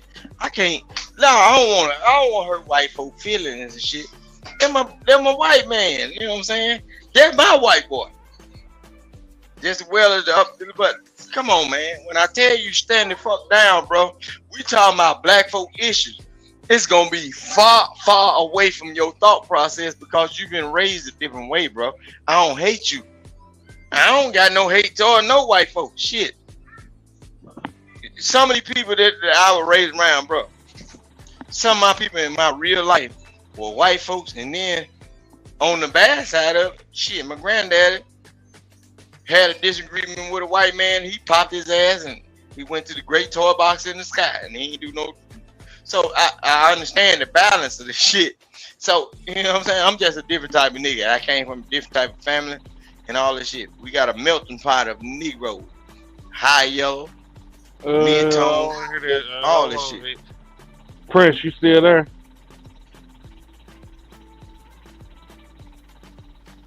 Just hear me out. 18 low. He talking to the people, bro. Because he was talking to the people about me. He said you gonna talk to everybody to sleep, Vic. I don't give a fuck. I made you some money, nigga. Fuck that. They supposed to be asleep. It's 5 o'clock. Where I'm at, man. What the fuck you think these folks supposed to stay up all night? They gotta be a stupid motherfucker if they stay up all goddamn night. Just hear me out saying, Vic, I'm not gonna answer your calls unless watch this stream and tell me you were faded, and I'm not serious. You wasn't supposed to be answering my goddamn call. Look, your ass out there and way up in the motherfucking the Alps or whatever the fuck out there where they pay $1,000 to kill bull moose and shit. Nigga, look, just hear me out. Where I'm at is 5:34. You need to take your ass to sleep because you said the same thing these niggas be saying, bro. And that's what you heard me at. You lied to me. When I first met you, you was drunk, motherfucker. And then they got on my ass for defending you, bro. And then you gonna pull that same shit. Ashton, how many times you seen me on these motherfucking panels pull up a beer or anything or drink any motherfucking thing? Out of all these years I've been on that, how many times you see me drink any motherfucking thing? He played that shit because he listened to these niggas, bro. He played that shit. You ain't even never done that shit. You'll say it after it, but you ain't never seen me hold up no beer, none of that shit. Hey, yeah, I'm still here, man. I've been cooking some fucking breakfast and all of that. I've been listening in the background. That's what I'm saying. No, but look, Ashton, as long as you've been running your panel, you start saying that shit after and it be a joke and you'll leave that shit alone. But he gon', man, just hit me out. Gonna say, Vic, you drunk. Nigga, you had a whole fucking bottle of Tanqueray on your shit when we first met you. This was some green shit. When Auntie J was up there. And then you gonna play with me on some drunk shit, nigga? Man, come on, man. Look, I don't forget shit, bro. Especially when it come down to human being. Now you should have picked another person. And that nigga I said, made them. that motherfucker. I must have What made was that? pancakes too. I made them pancakes too liquidy, man. Let me add some more pancake mix to this. That shit was like porridge when I cut it. I'm like, nah, this ain't gonna work. Yeah. And nah, you just gotta add a little more heat. You don't add more pancake mix. You just add a little more heat. That motherfucker ain't. You put eggs in there, so that mean it ain't done in the inside. But look, come on, just hit me out. You ain't got to answer that phone call. I was just saying, I call you. You know what I'm saying? If you felt a certain type of way, but since you put that in that chat, I ain't gonna call you. When you feel up the park or whatever the fuck, you call me, motherfucker. You got my number. Stop playing with me. No, don't play with these people, and don't try to get no shit going on. It was a goofy motherfucker in somebody else chat. And then somebody else called that shit out. They were like, this motherfucker be trying to start shit in spaces and shit. Talking about some go sit, accept my friend request. I don't know who the fuck these people is, bro. Y'all better stop playing that shit when it come down to black issues and all that shit. Look, I'm gonna talk to black people. And then I'm gonna say this shit on your channel. All these motherfuckers that think that they gonna get to know me. Nah, you'll never get to know me. I never accept your ass on Facebook. You know what I'm saying? If I don't see your face or all this shit and some followers, if you got a lot of followers and some shit, I ain't gonna fuck with you anyway. Because what the fuck would you want to follow little King Rooster? I ain't supposed to be shit in your life. Goof ass motherfucker. You gonna fuck around and catch the devil playing with me. That's what's gonna happen. It's gonna be the motherfucker gonna tap into some shit and gonna open up Pandora's box, trying to think they're gonna play with me. Hold on, Vic. Just hear me out say, Ashton. Can anyone on the panel explain to Vic he's been calling me fake and all this dark resentment over the last 2 hours? Don't defend me and then tell me you think I've been fake for a year. I ain't nobody said that man fake. I ain't said that man was fake. I ain't say that shit. I ain't say that shit all your goddamn stream. I said, don't play with me while you trying to play with these people because you know of me over all these years or whatever the fuck. Don't play with me. Look, find one of them other new motherfuckers to play with. If you know me and you know can't nobody shut me down, can't nobody stop me from talking. Look, and one of these content creators can block me from their motherfucking channel. Guess what? What the fuck you gonna do? Because the other channels I operate up under and other motherfuckers know me outside of these so-called smart ass niggas that don't know shit. I'd rather be over in the motherfucking beef sector where motherfuckers that's flat out and they using regular words saying, motherfucker pull up. You know what I'm saying? You got problems. I'd rather be over there and instead of these motherfuckers throw the whole fucking so-called debate and then turn out to be nothing but a fucking conversation in a fucking mental patient situation. One of these motherfuckers about to blow up and one of them are laughing and say, I got you. I just proved that you slow. And then the motherfucking moderator called the motherfucker slow and then said, oh, you are attacking the moderator. Look, the motherfucking moderator said, Fatty, could you please redirect your question because it seems like the person is stumped. Don't you know what stumped mean? That mean confused. Don't know what the fuck. The bitch called the man Sharon slow, bro. But I'm just a nigga from Mississippi that don't know shit, bro. And these spaces wearing the fuck out, bro. This shit is dying the fuck down.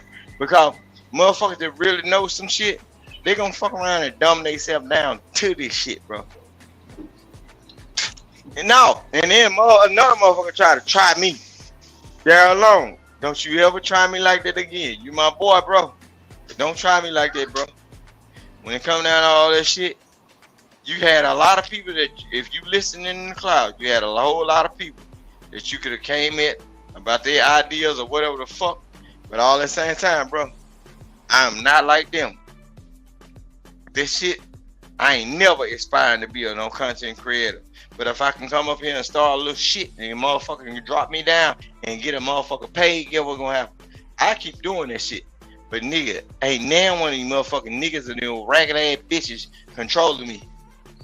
That ain't never happened in my real life. I still got that juice, bro. I can walk up to motherfucking niggas and have a good conversation with motherfuckers in real life. Whether they got a fucking AK in their goddamn hand. And they'll know that they ain't a threat enough to where they gonna have to shoot me, and they know I ain't no threat enough to where we gonna have to get into a battle. When it come down to bitches, niggas, the best and the finest of the motherfuckers, they always on my side. Cause I ain't never been no ugly ass motherfucker. And I know how to treat women. I know how to treat people until they get out the fucking line, bro. So I ain't you niggas. I'm a totally different motherfucker, bro. Y'all better get your ass out the goddamn way. I'm just built different. You know what I'm saying? Don't get this. That's what I was telling motherfuckers. No. The YouTube content creation shit. That what got motherfuckers stuck in the house. Out here ain't doing shit. You got a motherfucker on the panel, bro, that came to your channel asking, can you hear me? Yeah. Motherfucker couldn't even tell the fucking truth, bro. If you gonna stand by that shit, bro, did you see that shit? What part? Motherfucker know that the nigga fatty wore that nigga Sharon ass out. But you had, I'm gonna stand on business. No. Jalen talking about some, I can't choose. Yeah, but it was a time both of them lost. It wasn't even no motherfucking debate from the jump, bro. It wasn't even no debate from the jump, bro. So whoever put their best effort in was supposed to get the acknowledgement, right? But I'm finna show you something. No, that ain't how debate works. No, just like, watch this. Hold on, sir. You can't talk on me. If it could be a draw and both of them lose, sir. Yeah, damn. Nah, I'm finna get on now. Now, see, this is what I'm finna bring back, right? Just Hear Me Out talked about his son playing a woodwind or instrument, right? He was talking about dismiss the honorable mentions. You see how that worked? He said his son was upset, and he was also upset because he knew what he had to go through in the time and period of having to go through doing what you're supposed to do, knowing what you're supposed to know, but you got other folks that ain't as half as good. They get selected because nepotism, and then your son that played it way better than the other person that was supposed to do the same task, but they couldn't make the cut. But guess what? Your son don't get the honorable mention, bro. See, that's why I be trying to tell folks. You can't keep giving me this goddamn information and think I'm just a drunk ass fool and I don't remember this shit. Ask Just Hear Me Out. Am I lying? The same thing with Sharon. I knew it was gonna be a wash any fucking way. Sharon don't speak proper English, bro. Why would you put somebody up in a so-called debate when you already know the man been spazzing out? Every time you say something against them folks, ain't never been answering the question, bro. But you're gonna put this individual up to a person that's gonna answer the questions. They're gonna capitalize on the question, all at the same time while making you look like a goddamn fool. They're telling you that you Americanized Negroes don't know the battles y'all supposed to pick. Sharon was supposed to make himself look like a goddamn fool. Brownsville are gonna be mad as a motherfucker when he come back. Sharon already played this shit with the white bitch, right? And then Brownsville is on vacation. And then when he see that video, if y'all throw that video up in his face with Sharon grabbing his head Oh, and having a fucking mental meltdown. hold on, Vic. Just hear me out saying, please show this. Vic, stop it. You insulted me personally while circling back later and agreeing with what I was telling you. Watch He this ain't even feel stream. that. Man, You can look. tell me with an apology. Lordy Jesus. What the fuck? Don't play that horn no more. That's what I'm saying. I am not into choral music anymore. But I'm just saying, bro. The whole thing is now he understand what the fuck I'm saying because he said it's personal now. Everything we was talking about tonight, it was personal to some No, black person. he said you insulted him personally. I didn't insult him personally. When I said something about the honorable mentions being taken away and a person doing what they're supposed to be doing and don't receive the glory, that's the insult. That's the insult that he's talking about. See, a lot of y'all be drunk. Y'all be drunk and drinking and off their pills, popping Molly, sipping Ray Ray. I understood exactly what I remember every fucking thing that be going on in it. That's why he said I insulted him personally. No, what I'm saying is not about your kid or your lifestyle or whatever, but you got motherfuckers that's on these spaces that's doing what the fuck they supposed to be doing, but you got people that's gonna discredit them. There ain't no honorable mentions no more. And then you got folks that ain't even truthful. Come on, just hear me out. People ain't even truthful. We saw that so-called fucking shit fest of a debate today, bro. There wasn't no fucking debate. Motherfucker was trying to be on Sharon's side so bad because he got a white female or whatever the fuck, or because they see his numbers and stats in the chat. Motherfuckers didn't want to go against him because they thought they probably gonna wake up and they're gonna lose their fucking wrenches, man. Come on, man. Y'all got to pay attention to the way shit going, bro. Just hear me out say I'm done, Vic. Ball is in your court to own and fix this. I don't play fucking sad. basketball. This is stupid. No, look, I do shit that dumb way. That dumb way. You might not know nothing about a little baby. That dumb way. And I don't play basketball. I ain't tall enough. So however you feel, bro. If you feel a certain way, you can get up on the motherfucking antennas or whatever, and you can find a way to dox me. I'm glad a white person gonna do it instead of a nigga. Cause look, we shoot niggas in the United States and get away with it. Or get a lesser charge. I can't fuck with that white boy. See, I understand that shit. So yeah, that's what I'm saying. No. Don't get in. Don't play with your feelings, bro. If you feel a certain type of way, don't play with me with your feelings. You can play with these other motherfuckers that don't know what that shit going. Nah, cause I will never feel guilty about none of that shit. And I ain't coming at you aggressive. Just see me out. I'm just saying. You trying to play a role, bro. Shit. How many of them motherfuckers that came up on them motherfucking ships that you gonna get to apologize to? Them motherfucker ain't gonna do it. And I'm dealing with you as an individual, bro. Because now, like you try to push it, try to see how.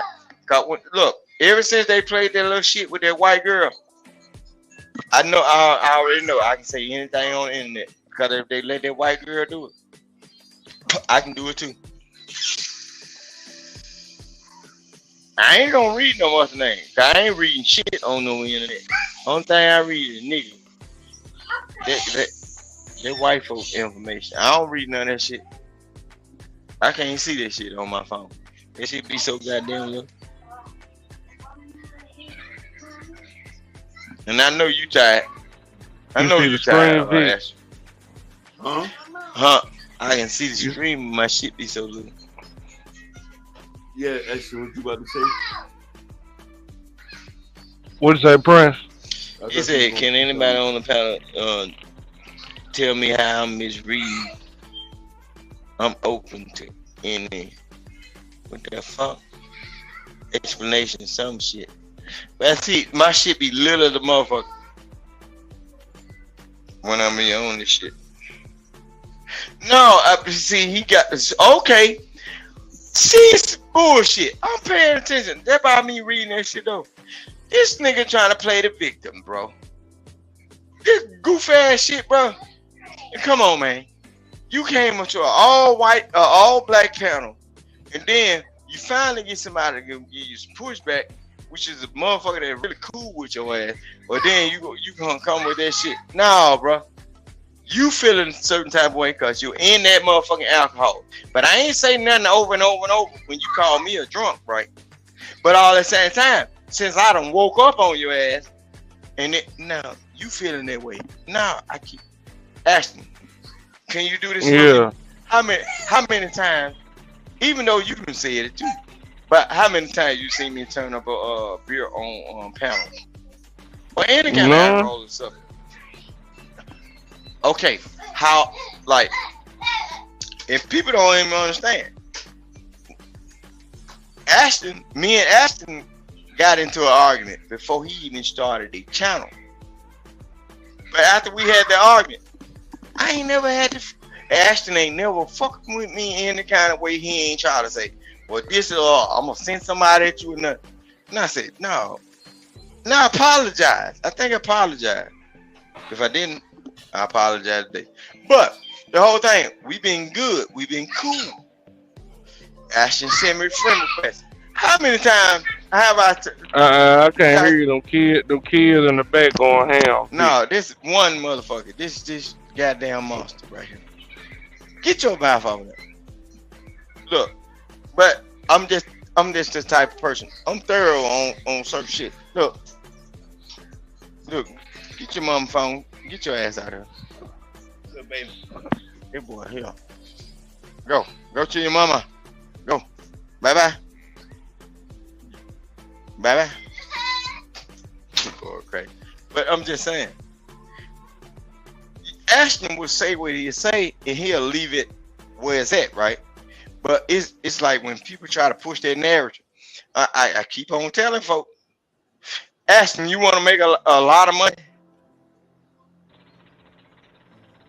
What? Ashton, do you want to make a lot of money? Tell one of these bitch ass motherfuckers, one of these niggas, and one of these bitch ass motherfuckers, tell them, let's do a challenge, right? Say, I will give $1,000, $3,000 to $1,500. Put one of these motherfuckers up against me on a blood test challenge, bro. A drug test challenge for over the period of 8 years. Ask these people, look, if you want to make some money, tell one of these motherfuckers, do they want to bet? Let's tell these motherfuckers we can shave our hair up on our arm, from our nuts, booty crack, and every motherfucking thing. Shave your beard or whatever the fuck. Take even one of your locks. Tell one of these bitch ass niggas or one of you motherfucking hoes that be set up there, oh, Vic be drinking or doing this. Tell them, let's bet some money. And let's go to the same clinic or whatever the fuck. And let's do this move, bro. Let's do a challenge. Everybody that say they got everything straight in their life, let's go do this challenge. And let's see who rated a certain thing, they numbers. I bet you that these motherfuckers got cocaine, they got pills, Percocet, they got all this shit. They got weed and everything. And they shit, bro. I ain't got none of that shit, bro. For all this shit that these motherfuckers talking, it's either they gonna do it, and I'm gonna get to the point where I'm gonna make an example out of motherfuckers. I'm gonna push you to the point where you're gonna be a defaming of a character, and they ain't gonna have no choice but to do it. And I'm gonna show you what they really going through. I'm gonna show you what these people really going through, bro. No, bro, I ain't like these niggas or these bitches either.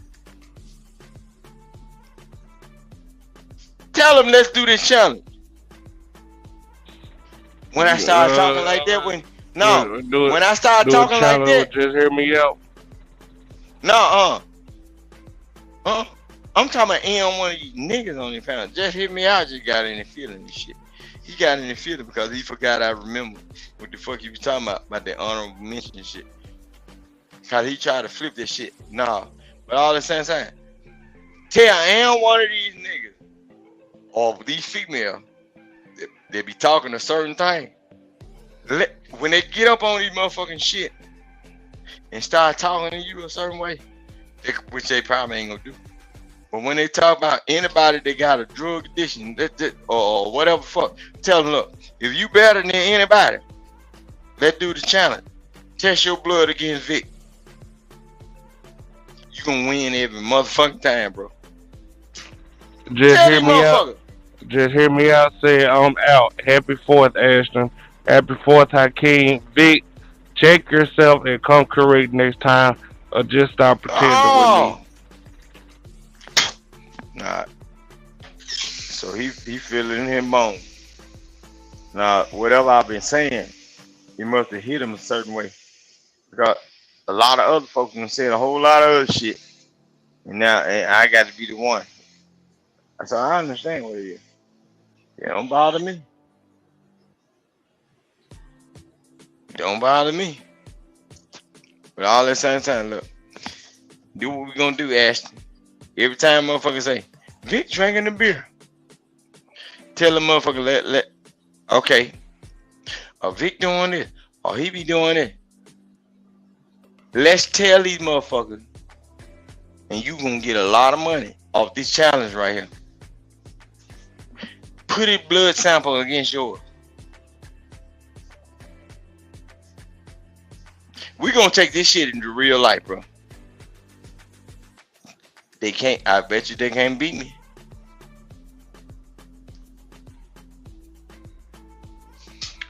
I bet you they can't beat me, Ashton. No. And then get what? I'm in a place where a whole lot of shit ain't really popping off the way you even get hand-to-hand contact with a lot of shit. Like, you know, like a long time ago. Oh, I'm finna show you something too.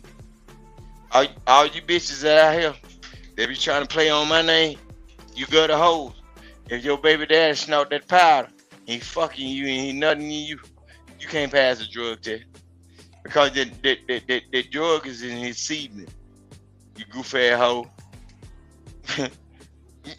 Man, tell one of these bitches to put their blood sample and they tests up against mine. I can get you some money, Ashton. These motherfuckers drugged out, man. They don't even know which way to go, bro, and what the fuck they gonna do in the morning, man. They'll spend their money on some dope or some weed instead of buying some motherfucking ramen noodles, nigga.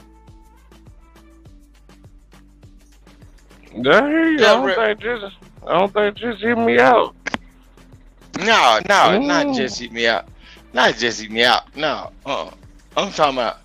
No, just hit me out. He caught that smoke or that slag because he was trying to get in there in our shit and stop me from saying what I know. But he acted as if he didn't know what the fuck going on with other shit that I said. You see what I'm saying? Nah, bro. Get up out that shit when it come down to black folk, bro. Leave that shit alone. Before I even got on the panel, bro, motherfucker was getting on his ass about some other crazy shit. I'm like, what the fuck going on? Goofy shit. Motherfucker will already get on, but out of all of these damn people, you gonna pick me out. It's just because I know you from. Come on, man. They're showing me certain shit, bro.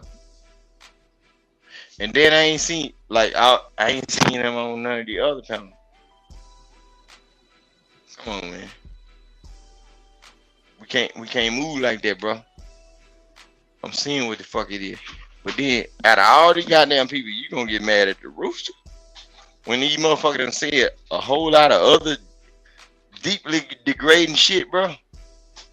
And then other niggas ain't even paying attention to this shit. Well, why would I be the target? No, nigga, because I got it together, somewhat like white people. Nah, I ain't rich as them though, but I do have peace of mind. Goddamn.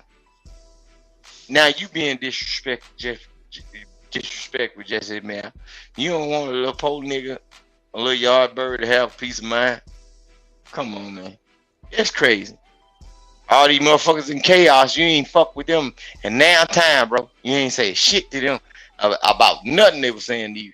But a little yard bird, they got all these chickadees in his hand. In a row. You gonna fuck with that? Swipe or don't swipe me. Cause a fox always get killed. At the end of the day. Leave that shit alone. He understand what the fuck I'm saying. I'm just saying. You understand that shit. But I'm finna drop down up off this motherfucker. He got in his goddamn feeling. And all these goddamn folk that been talking crazy. And I'm sitting up in this motherfucker watching this shit on all of my damn TVs in my goddamn house. Motherfucker done said all kind of crazy shit to just hit me out, but I got to be the one that betrayed you. Nah, bro. Get that shit together.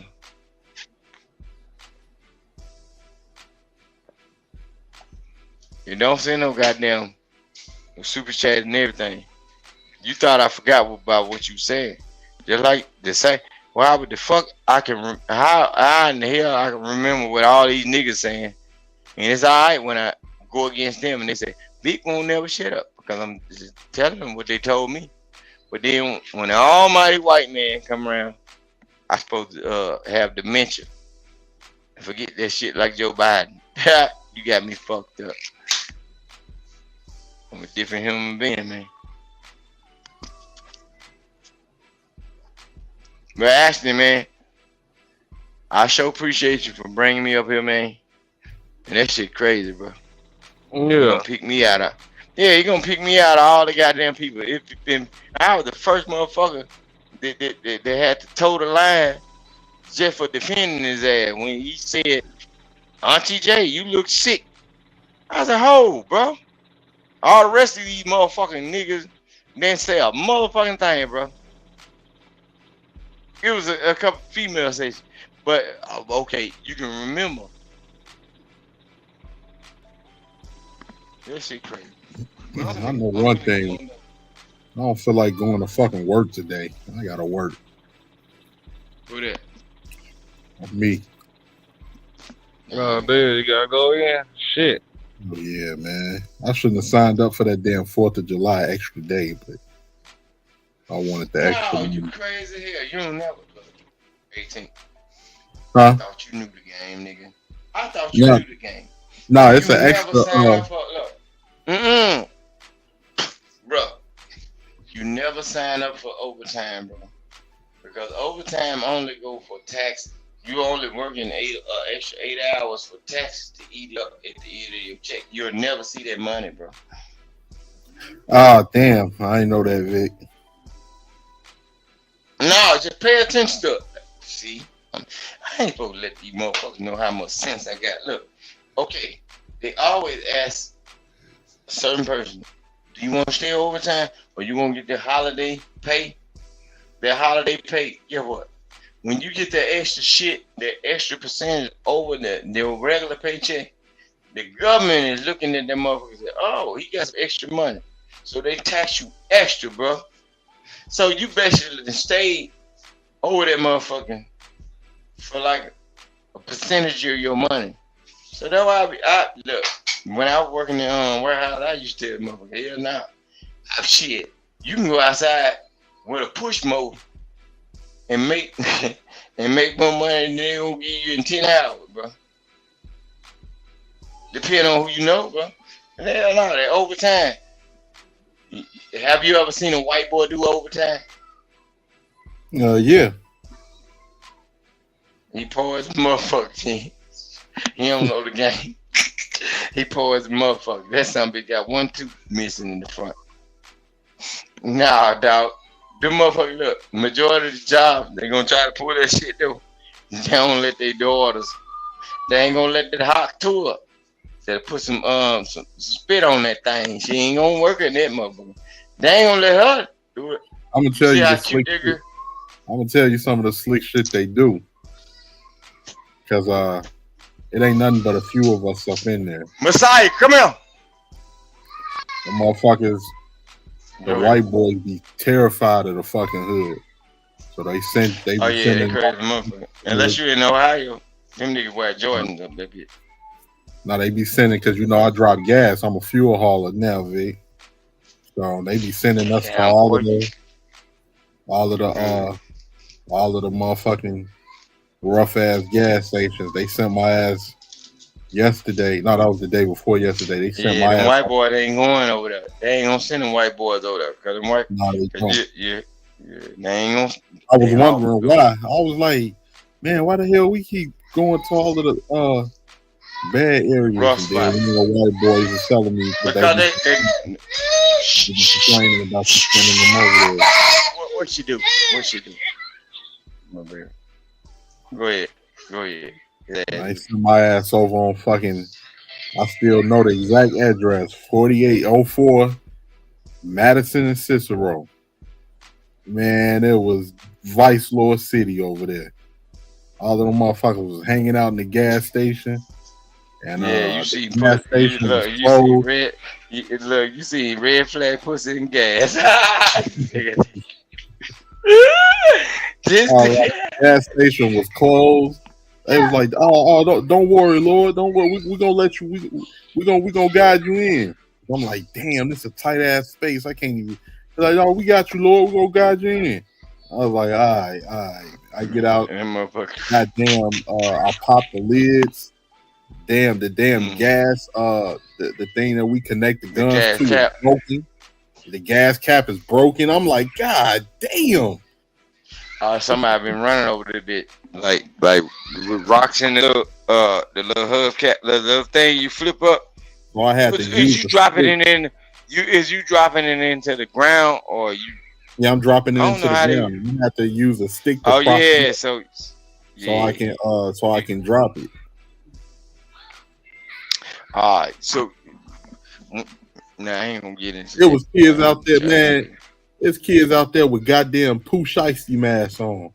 I was like, Yeah, man, they wild, man, and look, it'd be like 80 degrees, bro. It's like 70s, so I say 72. Somebody come up to me with a motherfucking extended mag, like, hey, how much they pay you, bro? How much they pay you to do this? I was like, I make decent, man. I make decent. You better not tell them shit. They might think you got something in the front.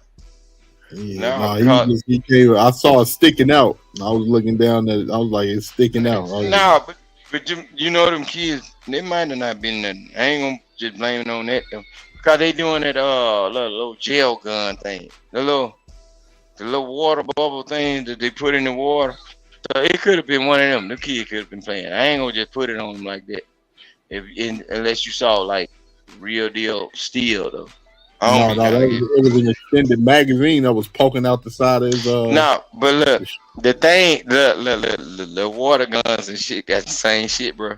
Them bitches be looking new, like real shit, bro. Yeah, not off Madison. They ain't paying no water guns. And they be paying that, and they be paying them bitches. Cause I got look, my son got one, and I help him paint his shit. He like, I don't want it, like, man, that bitch was $40-something. If I show you the paint job, I put it on the camera. From the paint job we put on that motherfucker, and he put a little extra shit, like little speckles and shit. He did it look good. He be like, where the fuck you get that gun from? But it's one of them little hybrid little water guns and shit. That be clean as motherfucker. I ought to go get that bitch and show you. And it be the same shit you'll see in the store. And you spend like $20, $30 on it. But I just got with my son and I bought the cans of paint and shit. Motherfucking cans of paint cost more than fucking gun, dude. Shit you gotta go through. Dealing with that. But that's what he wanted. That bitch, lime green, black, and yellow, and all that shit. Like, we put a paint job on that hoe. Like it's shit. Because you can't get it at the store with that color though. But it is what it is. And then I just hit me out. Don't be mad at me. Well, you ain't gotta hear me out at all. Look, I'm gonna tell you this. I don't know what it is with these goddamn YouTube people that think I'm the one to be called out on anything. When it come down to certain people that came up on it, I ain't worried about the old ghost motherfucker that's in the chats and shit. Cause I be thinking they white, either white people trying to start a race war, or they motherfuckers either gay or whatever the fuck, trying to get their attention to some people that they never run across. Now, if I know you and I know you by name and I can recognize you in the chat or whatever the fuck, don't come at me with no outside shit, because we done been in these spaces too goddamn long. For you playing with me like that in front of company, nigga. Don't play with me like that in front of these white folk or these company or whatever the fuck you think you. What you talking about, Vic? Huh? What you talking about? Nah, what I was talking about, like, you know how you be in those spaces with people for a certain amount of time, they get comfortable in it, and then they see certain people or certain people they invite. They might have invited them on the IG, and they'll be in the background and tell them, look how I can say something to him, like I'm a tame nigga. Nah, get me fucked up. I be telling folks, nah, just because I be knowing people in these spaces, nah, I don't think you're gonna play with me or make my image look like something, because you got to remember, we are on the worldwide broadcast. If you play with me a certain type of way, bro, it's all about how I start playing. I've been here too long and I remember a whole lot of shit motherfucker been doing. You know, if a motherfucker be trying to play with me a certain type of way, nah, bro. Motherfucker thought they little slick shit tonight though. So I don't know what I'm gonna do. I'm gonna stand down off of certain shit. My shit was intentionally to back down of certain channels and shit. Not saying Ashton, but all at the same time, certain motherfuckers that was challenging me, I already know what motherfucker really it in the mind. Because if you ain't standing on that shit, or if you don't believe in what you said, you'll hit me up. You'll be like, nah, I just fucking with you just to create content or whatever fuck. Now I'm saying, look, bro, 18, I'm from down here, you know how folk get down, or whatever fuck, small city and everything, man. We don't even have these nigga problem, bro. And I ain't finna have these nigga problem.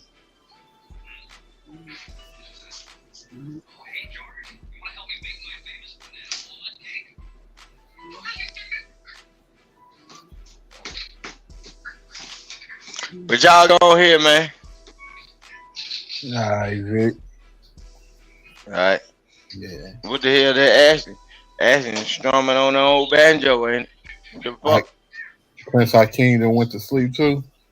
No, I'm still here. Oh, you still okay? Nah. Who the fuck that was snoring? Now you know who be snoring like a motherfucker, Bomb Cherry husband. Nah, Yeah. she ain't up here. I'm talking about these motherfuckers on these panels. Nah, I ain't gonna. Nah, I don't be. Nah, I don't like be burying them names up. I was like, oh no, that's my husband. I was You snoring like a motherfucker. No, you gotta get some rest. Just like he did. Trying to stay up in this young nigga shit. Though that Bomb Cherry is true though. One thing she gon' Bomb Cherry don't take this shit serious though. She gonna fuck with you to try to see where your mind at. And then if you fuck around and get into it with a motherfucker on your journey to trying to see if she the one, nah. It ain't gonna be her. She basically shooting that shit to you and put you in the same circle that the motherfucker really been talking about you. Yeah. I hate they play MJ like that. It is what it is. I kept telling motherfuckers think I'm a Mississippi nigga that don't know shit. I keep telling motherfuckers. These bitches that be out here be talking about some I can get a sugar dad and what you can't do, a man will. That man ain't paying like no bitch, bro. Shit. That nigga said he got he said the girl, I don't know how true it is or how they were playing. 20 racks, nigga. I'd have bought a tiny house. Nigga. 20 racks, nigga. That's a down payment on a dually truck, nigga. Don't you know I would have been hauling campers, nigga? You in the right place to do this shit. You go in that business with 20 racks and then you got this shit from a military person, bro. You could have got your motherfucking regular license. Cause I don't think you have to have CDL license, commercial driving license. Drive them dually truck though. But you might have to. I would have got that shit, nigga. I'd have been the only nigga riding around the motherfucking neighborhood with a fucking dually truck when I decided to come up. 4 wheels at the back, motherfucker. Big wheels at the front. Talking about in Jackson? Huh? In Jackson. You would have been riding your dually in Jackson? Hell, you can ride that bitch anywhere. Look, Jackson ain't like with folks. Man, people that look, everything they be getting done to people, they be intentional. People ain't just doing a random shit, bro. They'll do it, but it usually be toward white people. But like niggas getting robbed and all that shit, you gotta be a floss if you niggas be flossing and shit with it in the middle of the month. Nah, niggas ain't really fucking with people. A lot of this shit, that's why shit got so bad, bro. And now I have to send it to you. I think I sent you a couple of them videos, bro. This a motherfucker down in the area, bro.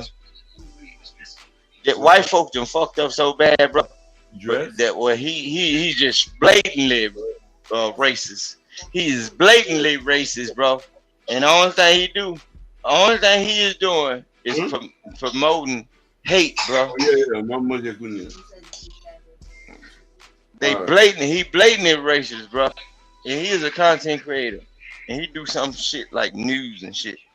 Nah, bro. Around here, you damn near do what you want to do. Just don't get into it with no nigga, though. Because these niggas, they can fight like a motherfucker. But the whole thing is, they scared that you going to be on some retaliation shit. Only way you going to get past that shit, bro, if you can get, like, especially with these new niggas, if you can get a couple niggas around you on your side and their side and agree that y'all gonna square up or whatever fuck and the shit go down, yeah, you ain't gotta, whoever win, they'll shake hands and go on about their business.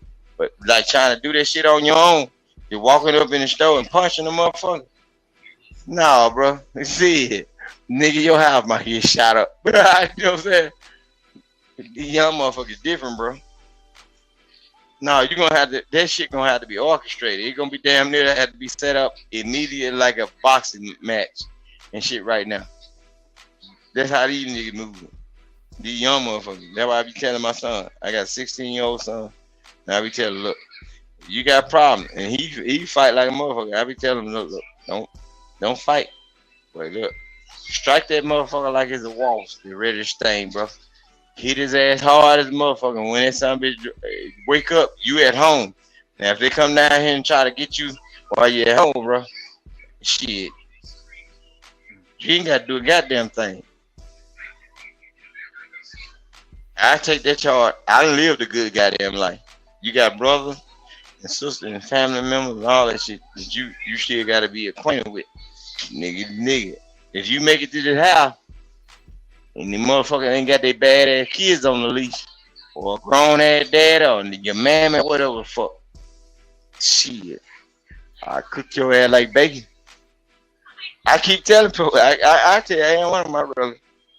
If you got a goddamn problem, and if you can get up in the door, and if I tell a motherfucker going on about their motherfucking business, catch them when they ain't down here. Because if you don't catch them when they ain't down here where I'm at, and you want to keep that shit going on, your ass fried, baby. I got the tools to do it. I got some shit that'll hang your jacket smooth up, creased on a coat hanger. That's why I be telling folks, man, I stay away around niggas like nigga mindset. I don't give a damn whether white folk, black folk. I stay away the fuck away from around motherfucker with nigga mindset, bro. Cause motherfucker, just like I tell you, 18. When that stupid ass shit happened, bro, your folks ain't had no business going to jail, bro. I was right there on the block, bro. When that shit happened, that man wasn't supposed to be in jail, but the nigga that this deceased had a certain status, and you know how small town work. When you got a certain status about yourself, they try to make it seem like the motherfucker can't do no wrong, nigga. You went over there looking for a bitch, bro, and that man was already at his spot or at his own house, bro. That nigga should have slapped that bitch. You know what I'm saying? Or try to play that role, bro. So that's why I don't play with females and I don't play with niggas upon their little ideas and none of that shit. And get what? When it comes down to white folk, just hear me out. You got to feel me on this shit, bro. If you feel a certain type of way and you feel like I hurt your feelings, we ain't gotta never deal with each other because look, I know how that shit go when it comes to that part, bro. Don't never play with no damn rope around me. I don't give a damn what you shit. Got a yo-yo, nigga. Shit, don't play with this shit. I move a certain way, bro. That's a fact. I'm about to get ready to get up out of here, nigga. I gotta get my. Yeah, I'm finna go. I'm finna let. I did my job. I know Ashley got him that funky $4 mama fucking there. I know he done made a little change. Yeah, you goddamn right. Prince Hakeem, shout out to you, brother. It's a pleasure speaking with you. I'm finna get up out of here too. Shout out to my boy Ashton, man. Cool brother, man. I like how you be having the platform with everybody. We all come to Ashton channel. Shout out to Ashton. Cause it ain't no bad platform. But whenever I come up on these motherfuckers, I'm gonna run them motherfucking females off. Cause they be trying to put the pussy power over your head and shit.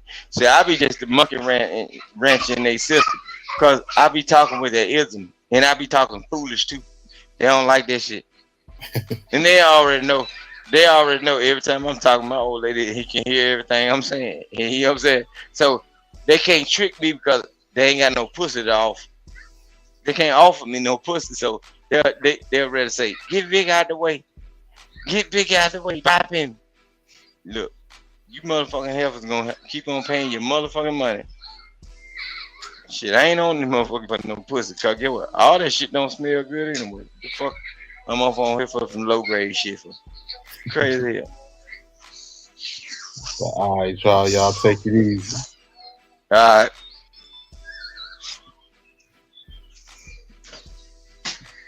Goddamn, I can't believe my goddamn other white boy done got in the motherfucking feeling, man. Goddamn, just hear me out. And he ain't talking. You got a name like Just Hear Me Out. I'm finna cook your motherfucking hand now. You got a name like Just Hear Me Out and you ain't trying to hear a motherfucking thing I was saying. The fuck wrong with it, man? But I'm finna sign out, man. I got other shit to do. Just hear me out. If you out there in the cloud, you call my goddamn phone laughing and shit. Telling me I broke your motherfucking heart. Oh, you was lying to me. Damn. I gotta go. He turning up. My little baby turning up. He said, fuck that shit. Alright.